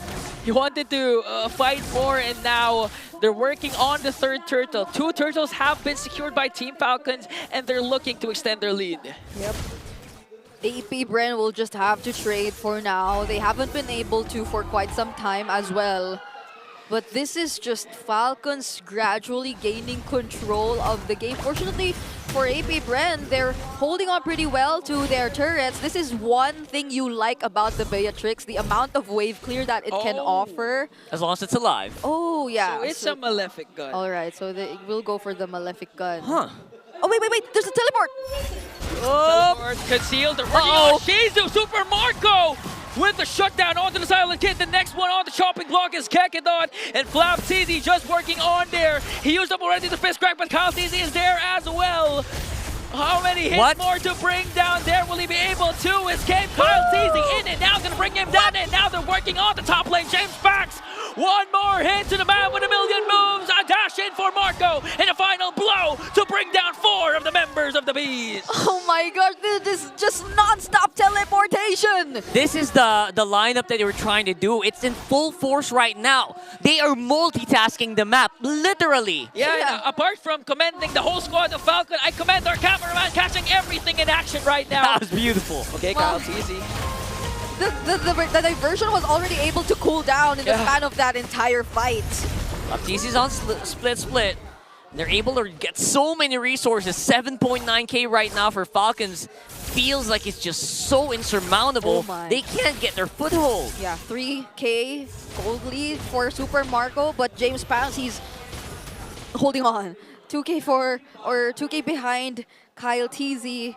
But this is not going to be an easy objective for them if ever they are planning to attempt and go for a contest. You have to really be wary of wherever Falcons will come from, and you only have a single ultimate that's similar to that. Yeah. And Chopskirt might even opt to look for other options at this point if they really want to look for damage. There's the ultimate for Kyle TZ, but even going in with that might not be safe for them. Yeah, with the way things are going right now, it's like you're telling the members of AP Bren, guys, you can't blink. Because at any given moment, a TP can come from anywhere. And now Falcons, they have full control over this Lord Pit. Kekedot, he has the flicker, can't cast the Raging Sandstorm. Super Marco jumps in as well. They're waiting for a perfect opportunity for that combination as Flap TZ sizing up the reigning members of AP Bren and a clean Lord save for Team Falcons. Very, very clean right now. James Panks can't even get into range for Retribution there. Ogwen made sure of that. No flashy plays whatsoever. Falcons just had their eyes set on getting the objective. So this will be the tricky part for AP Bren, because they might have to say goodbye to their remaining turrets, and that'll open up a lot more opportunities for Falcons. They can land or use some diversions which aren't entirely visible. Yeah. They'll just put it outside of the map, and we've seen it happen time and time again. So they have to be extra careful. And these disruption skills, their crowd controls have to be landed at a perfect timing. Here comes the crash course. Woo! Quick work. Okay, that was just to zone out AP Bren and make quick work of the mid lane turret. Lord sieging in onto the top lane. They still have their holy defense. James Panks also this time picks up a Malefic Roar. Imagine that damage even when Kekedot has them Athena's shield already. Yu is currently on the going one in Talisman, but he's able to dish out that much damage already. Ooh. Now it's gonna be the big siege. It's impossible to, usually it's impossible to defend an 11k gold lead, but we have to remember the tools that they have are actually pretty insane in wave clear. Yeah, and AP Bren's play doesn't just rely mainly on Chopskirt's IMU, the diversion. It could come from even Shizu if ever they find the proper angle to flicker in and have that Wesker play that they desperately need. It could be a huge opening for AP Bren. Yeah, but they have to be It's a extra big if. careful. If, yeah. But still a possibility, yeah. Yes. Once you find yourself surrounded by members of Falcons, then it's almost impossible to ensure that there is still going to be an escape route. Not unless there's not even the diversion. That's not enough time. Falcons can just burst you down at this point. Yeah, not to mention the Spear of Destruction of Super Marco that has been on point all throughout the game. I feel like it's only the towers just literally keeping them alive. If there were no towers, I feel like Falcons would be diving straight into their faces right now. Yeah, with the teleportation. Yeah, teleport moves. They won't be able to answer. Yeah, imagine they were only 12 minutes into the game, but this is the situation for AP Bren. 11k gold lead. Jeez. So hard to get out of your base. And they're really behind in terms of gold at this point. All they can rely on right now is really their team fighting potential, their possibility, or their potential to actually make a pickoff happen. Okay. But I don't see that happening anytime soon. Diversion from Few got spotted out by Kekedot. Still, Chopskirt used up already the diversion. Where are they planning to go? Raging Sandstorm trying to connect onto Flap. Forced the Few to flicker out. Here's the Spear of Destruction. There! What a beautiful fist crack, fist break combination. But is the damage there though? James Panks will fall down in exchange for Few. Shizu making noise, but Kyle TZ with a clap back. A triple for Kyle TZ. Make it 4. There is the last target. He's looking for the Savage. Ogwen keeping Dare at bay. He's tying him up. Kyle TZ wants it. Give the man his Savage! And look at Super Marco. He doesn't want to prolong this game. He wants to keep that bulletproof stat. For the meantime, they are going in and rushing in. And it's all over. What a way to end the day. A reverse sweep topped off by a Savage from Kyle TZ. Taylor Swift must be very proud of Reverse Swift. It's just art in motion here for Falcons with a lineup that is literally designed to give you roller coaster vibes. And headaches. And headaches for our ops. Lots of them. From run and gun playstyle to World Tour playstyle. World Tour. Must have been very expensive with all those plane tickets. Yeah, but it's nice to see them like this. It's nice to see them gradually really getting a hang of things. Yeah. Yo, in that last one, they really tried. Yeah, I that mean, was close. if things were just slightly different, who knows what could have happened after that. But the team fighting prowess of the Falcons just prevailed in that entire sequence, and their quick reactions, how alert they were. Too bad because there were multiple commendable plays already coming in from AP Bren. It literally boiled down to what Greg Rockhart pointed out, the 11K gold lead. You just really can't come back from that kind of deficit. Insurmountable. Yeah, no matter how good the final play or the final attempt from AP Bren was. Yep. As much as we really did see a lot of effort, a lot of focus for AP Bren, improvements was not really enough. Here is Falcons for the winning interview. Your winners for the end of the triple header, it's Team Falcons! Kyle, ano ba naman yan? Nakala naman namin easy-yan mo lang ng slight. Savage to end that one. Tapos ito ba yung first time mo na maka-savage ka all throughout? Tama ba? Aba, sa buong season ko po, ito po yung first time Savage ko po. First time Savage. Para kay Kyle TZ, you love to see it, right, Kalusi? I want to know, kasi yung nakalaban nyo from before was the former organization that you've been with. Nagsimula ka season 10, right? Talk to us about the difference now. Nung season 10, ano ba si Kyle TZ nung S10 compared to S15 ngayon? Yung dating yung season 10 na Kyle TC, sobrang pressure niya kasi rookie season niya eh.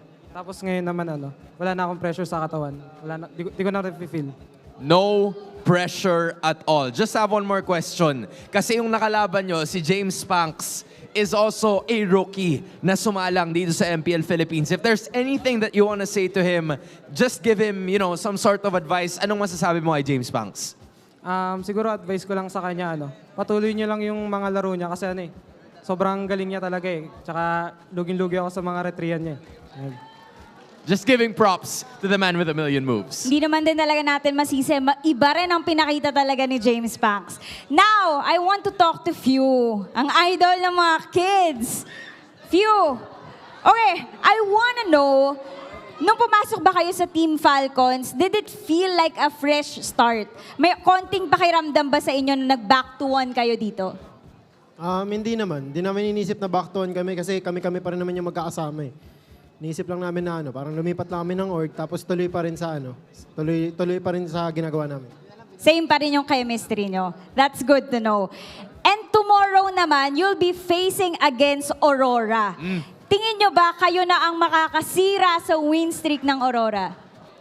Sana, para tuloy rin yung win streak namin. Tama naman. Para yung win streak nila, para lahat mahitalo na. Well, that's gonna be the game plan, right? But Gwen, pasalamatan naman natin lahat ng Falcons Nest members na pumunta today. Tingnan mo, may LED pa May LED pa. Ano masasabi mo sa kanilang lahat? Maraming salamat sa nanonood ngayon. Lalo na sa, ko, mga amigo nandyan ngayon. Nandyan ngayon yung mga amigo. Tsaka sa Hive din na sumuporta sa amin yun. Maraming salamat po. Now to the Falcons Nest and to the Hive, maraming salamat. Once again, everybody, your winners, Team Falcons! Gentlemen, you may now take your walk of victory. Sige, Gwen, hawakan mo na yan. Because you still have it. Umaandar pa yan, Gwen, ha? And with that being said, you may now take your bow. Team Falcons, busy schedule ahead of them. 3 games for a win today. Pero meron pa bukas. Meron pa talaga, Hans. And the Falcons were soaring high. Oh, yeah. At ibang klase talaga ang disiplina at lakas na pinakita nila kanina. Yung disiplina at lakas na nabanggit mo kanina, siguradong mapapag-usapan yan ng ating mga casters as we throw it right back to them. Casters, balik sa inyo. Whoa, it's so nice to hear as usual from our Team Falcons. Yeah, I would say they have discipline and strength because no one gets that 11K goalie without it. Right? Yeah. They were able mid-series to actually turn the switch on, turn things around, and just perform at the highest level once again. Yeah, and I wonder who the MVP is. Actually, looking back, is it one of those global present heroes? Nah, the guy who got the Savage, of course. In fact, it's his very first Savage ever. Right? Ever. Ever, Can you right? believe? Yeah. It's unbelievable, right? Look at that smile. That's a Savage smile. I got savage, guys. Kyle TZ. Sounds like him. Was that probably what they said during Probably the what it mic sounds check? like, Oh, yeah. Okay, I let's don't wait know, for but that. it sounds like him. Let's wait for that later on. But this is a joy on the temporal rain once again after the adjustments which we've seen made towards the temporal rain. Kyle TZ really was able to make the most out of it. It extends by 2 seconds when you get a kill or an assist, and everyone was just eager on getting all those assists, all those kills. Because even for Ogwen, remember when he decided to go for a fleeting time first item? So just to make sure that whenever there is going to be a shortcut or whatnot, then they will secure at least an assist from that, lower the cooldowns. And I think this was the exact moment right after he picked up the fleeting wand where he was able to make great use of that fleeting time once again, because it was, again, really great communication, which was evident throughout within Falcons, making or taking advantage of all these resources which are already out for AP Bren. I mean, that crucial play up top, that could potentially be an opening for AP Bren to actually regain back the lead that they once had. But Kyle was just literally slippery. Oh, yeah, this was the sequence. Nice before they try. lost. NT. As they say, nice NT. Yeah. I mean, they were split up too, because aside the fact that there were multiple missed shots, the Nibiru's or the Bennett's Rage didn't land onto anyone from Falcons too. That could have been a major damage source too for AP Bren. But yeah, they were able to somewhat sustain the fight for a little longer after that. But clearly, Falcons was the one who dictated the pace of majority of that game. Look at just the amount of purple buffs too, right? Yeah. More than twice, almost twice, the amount of orange and purple buffs were taken by Falcons as compared to James Panks. This is how you shut down James Panks as a jungler. Aw, more than twice. Are you sure, Momo? But no, I'm kidding. See, you hit 13K gold lead right there, right then. And I think that's not easy. But what's amazing for me, that last fight did not feel like a 13K gold lead fight. It felt like it was pretty even, or pretty close to even, right? Yep. It just so happens that the items were just so hard to really take down the targets. If it was a fair fight, that would have been an immediate elimination. Yeah, I mean, Shizu had to kind of change the way he prioritized his items too. He had to slot in a Rose Gold Meteor early on just to ensure survivability. But had they had the opportunity to go full damage too and let him just play and deal those, throw out those bullets from a distance while the rest of the members of AP Bren actually tank or block the other members for him, we weren't able to see Beatrix and its fullest potential just yet. Actually, it took so much time, that adjustment, because again, the Rose Gold actually got a price hike, right? Yep, it did. And sometimes the first 10 siege minions got lower. No, because like it's more expensive, hella expensive now. Yeah, so that also had a role to play. The turn, man. You could have said, nerfed or anything. You said a price hike. It was a price hike. It's true. Give him props. I know. CalTZ, BPI, rich guy, by the way, 12,674 total gold with almost 900 GPM. Jeez Louise. So, one of the highest we've seen today. 100%. Yeah, considering the fact that they get savage, I know. Even Oheb had a rich guy moment today, and his GPM was low compared to this one. That's true. Yeah. And it wasn't that long of a game. Yeah, it was just a while ago. You were there. I was there. Good You times. Good. I was here. I was watching. Yeah. Good times. I would say overall, a very well-deserved performance. And just a reminder, I think they reminded you a little bit there, they're on a win streak. Yep. I think that's 5-game or 4-game win streak. Five Game- already. 5-game win streak. I don't know. Yeah, 5. Wow. And they want to keep it going, according to Yeah, them. to keep it going. Because they're on the road to the top once again. Here's a little bit of a mic check to see what happened in the middle of that fight. It'll be really cool to hear.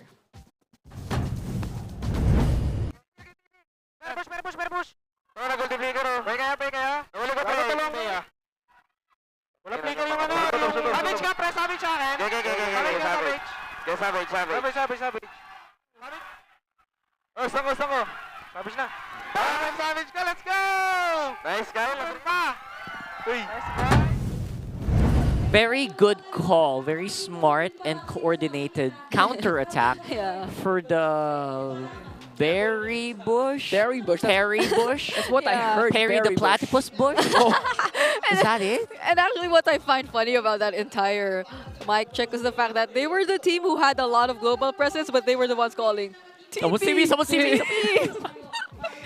Bye, guys. That was high skill thing. But are you ready to test your skill and show us that you got what it takes? Because the MSL Collegiate Cup, by the way, for Season 2 is coming in. The premier collegiate league for aspiring MLB pros, featuring student athletes from Luzon, Visayas, and Mindanao, from every single school in the Philippines. And you can join now by heading to moontoonslph.org/MCC. So check it out, and if you think your school has a few really, really talented players, maybe it's your time to shine. You could be the next generational jungler. Generational You never jungler. know. Yeah, let me just tell you, the collegiate esports scene is really tight and close with one another, and it's not too far from the professional esports scene too of MLBB. Who knows, you might get some opportunities out there. Yeah. That'd be cool. That'd be cool. For the meantime, Infinix standings are showing TLPH still very much on top, but not by much. Aurora trailing by, giving them their first defeat of the season. Second seed Aurora is actually our only undefeated team so far in the week number 4. Following by Falcons, they got a pretty good bump, separating themselves a little bit more from Onic on 4th place now. Look at that. And TNC AP Bren, Omega, and Twisted are closing up the last half. Yeah, honestly, the battle of the bottom 3 is becoming a little more intense as time goes by. It's so tight. They're on the exact same numbers, and we all know we need to fight for that top 6 spot. Gotta break that tie. Yeah. All right, now we have Infinix Fancy Club, and we is week 4, where the fans are the ones who are representing their organizations. The Bees seem to be ahead, and they're learning a lot from each other with the Barangays and the Mines. 1, 2, 3. And the Sonics are having a hard time keeping up. Cavalry actually, I think they got a win. I think they were they had one less win yesterday. Yeah. This is why Brent is flexing their wins every time. They get a Because lot the of Bees wins. are on top. Yeah, and they should be proud of it. Again, they're playing up against the communities of top teams. Unfortunately, they have the top spot for our Fansik 11. Can I just say, every single day that we show the standings, it always changes. So It that's changes how a lot. close the season is. Yeah, don't forget, Fancy Club also just keeps the record. So no matter who plays, the record's just going to go there. So please join us here. If you haven't booked the tickets yet, go to ph-mpl.com and you can book your tickets there. I think we still have a few tickets for tomorrow. I have to double check that. But it has been a real pleasure, guys. Hope you guys had fun with that one. Surely I did. had fun. Yeah, how about you? The kind of different average game time today is interesting. Yesterday they were all long games, but today it was kind of quick. Kind of quick. That's saying something about the patch, which I don't think we've completely explored just yet. So maybe tomorrow might be a completely different story. That's going to be it for us, though. I'm Rockhart. This is Ingan. This is Brigida. Babysitting duty is over for me. We'll see you guys tomorrow. At dito nagtapos ang lahat ng mga laban natin for that Saturday triple header. Kalusi, I don't know about you, but I was on the edge of my seat for at least 2 of those matches. Same here, Hans. Kasi unang match pa lang, a streak has been broken at tuloy-tuloy ang liwanag na nilalabas ng Aurora. You know what? If streaks are broken in that matchup, streaks were continued by Onic Philippines as they prolong it by the Super Family. At idagdag mo pa yung savage na nakuha ni Kyle TC to propel Team Falcons right up in the standings. And of course, it was our Golden Month celebration, kaya may nakapag-uwi na naman ng mga surprises.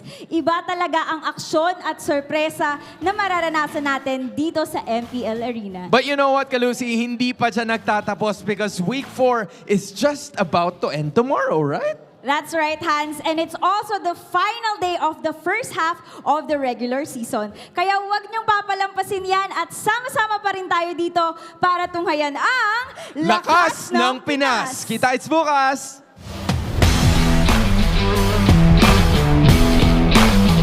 The 15th season of MPL Philippines is brought to you by the following sponsors. Infinix, the MPL official tournament phone. Lakas sa laro with Infinix. Smart, the official telco partner of MPL Philippines. BPI, the official bank partner of MPL Philippines. Mas magandang bukas, buksan sa BPI. Our partner in esports, Time Zone. Join the fun at Time Zone. TT Racing, for those who dream, work, and play.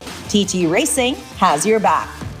Don't miss any MPL action by following our official Facebook and subscribing to our YouTube channel. Follow MPL PH on TikTok for more content. Experience the Lakas ng Pinas of MPL PH Season 15 action live at Green Sun Hotel. Grab your tickets now via official MPL PH website. All the regular season tickets are now available at 200 pesos. MPL Philippines is monitored and supervised by the Games and Amusement Board.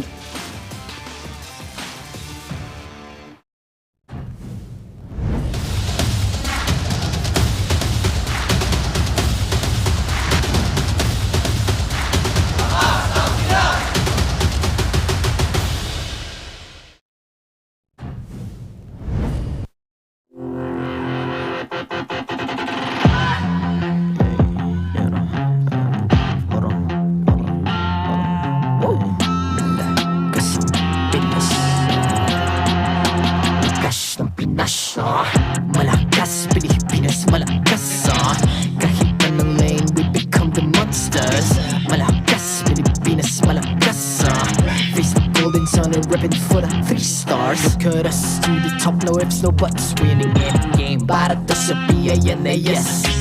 Di mo matitinag aming boses sa new level. Nasa kalye man o mobile window, I become a legend. Open fire, we unite, we winners. Built with pressure, the diamonds are made of. Switch in a lane na parang gera. HP Racing, way to set up. Tagatang buhat ni Hilda, full load SS parang Laila. Susundan ko ang iyong bakas, kasama pataas. Tagumpay natin ito dahil tayo'y malakas. Para sa Pinas, nasa amin ang alas, hindi tuwa atras. Kinikilala sa taas kasi kami ang malakas. Para sa Pinas, nasa amin ang alas, hindi tuwa atras. Kinikilala sa taas, ganito kami sa Pinas. Wow! Hold on. Yeah, malakas ang Pinas. We are laging every beat, no surrender, no retreat. Pag nagsama-sama, just imagine what we can achieve. Lacking every beat, no surrender, no retreat. Giving 100 all my all, cause we just cannot be defeated. We are unstoppable, immune and invulnerable. Ready ang equipment, lahat frozen, malang crowd control. Pakita ko na jab like pow, beast of the southeast. So matawag proud and loud, cause every enemy we devour. Susundan ko ang iyong bakas, kasama pataas. Tagumpay natin ito dahil tayo'y malakas. Para sa Pinas, Sa amin ang alas, hindi tuwa atras, kinikilala sa taas kasi kami ang malakas para sa Pinas. Sa amin ang alas, hindi tuwa atras, kinikilala sa taas, ganito kami sa Pinas.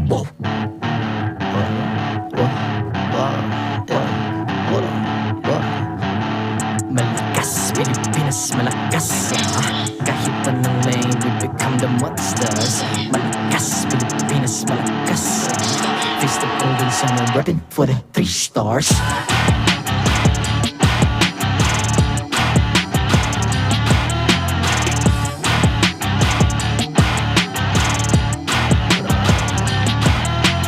Ang lakas ng Pinas, we unite, be the stars. Ang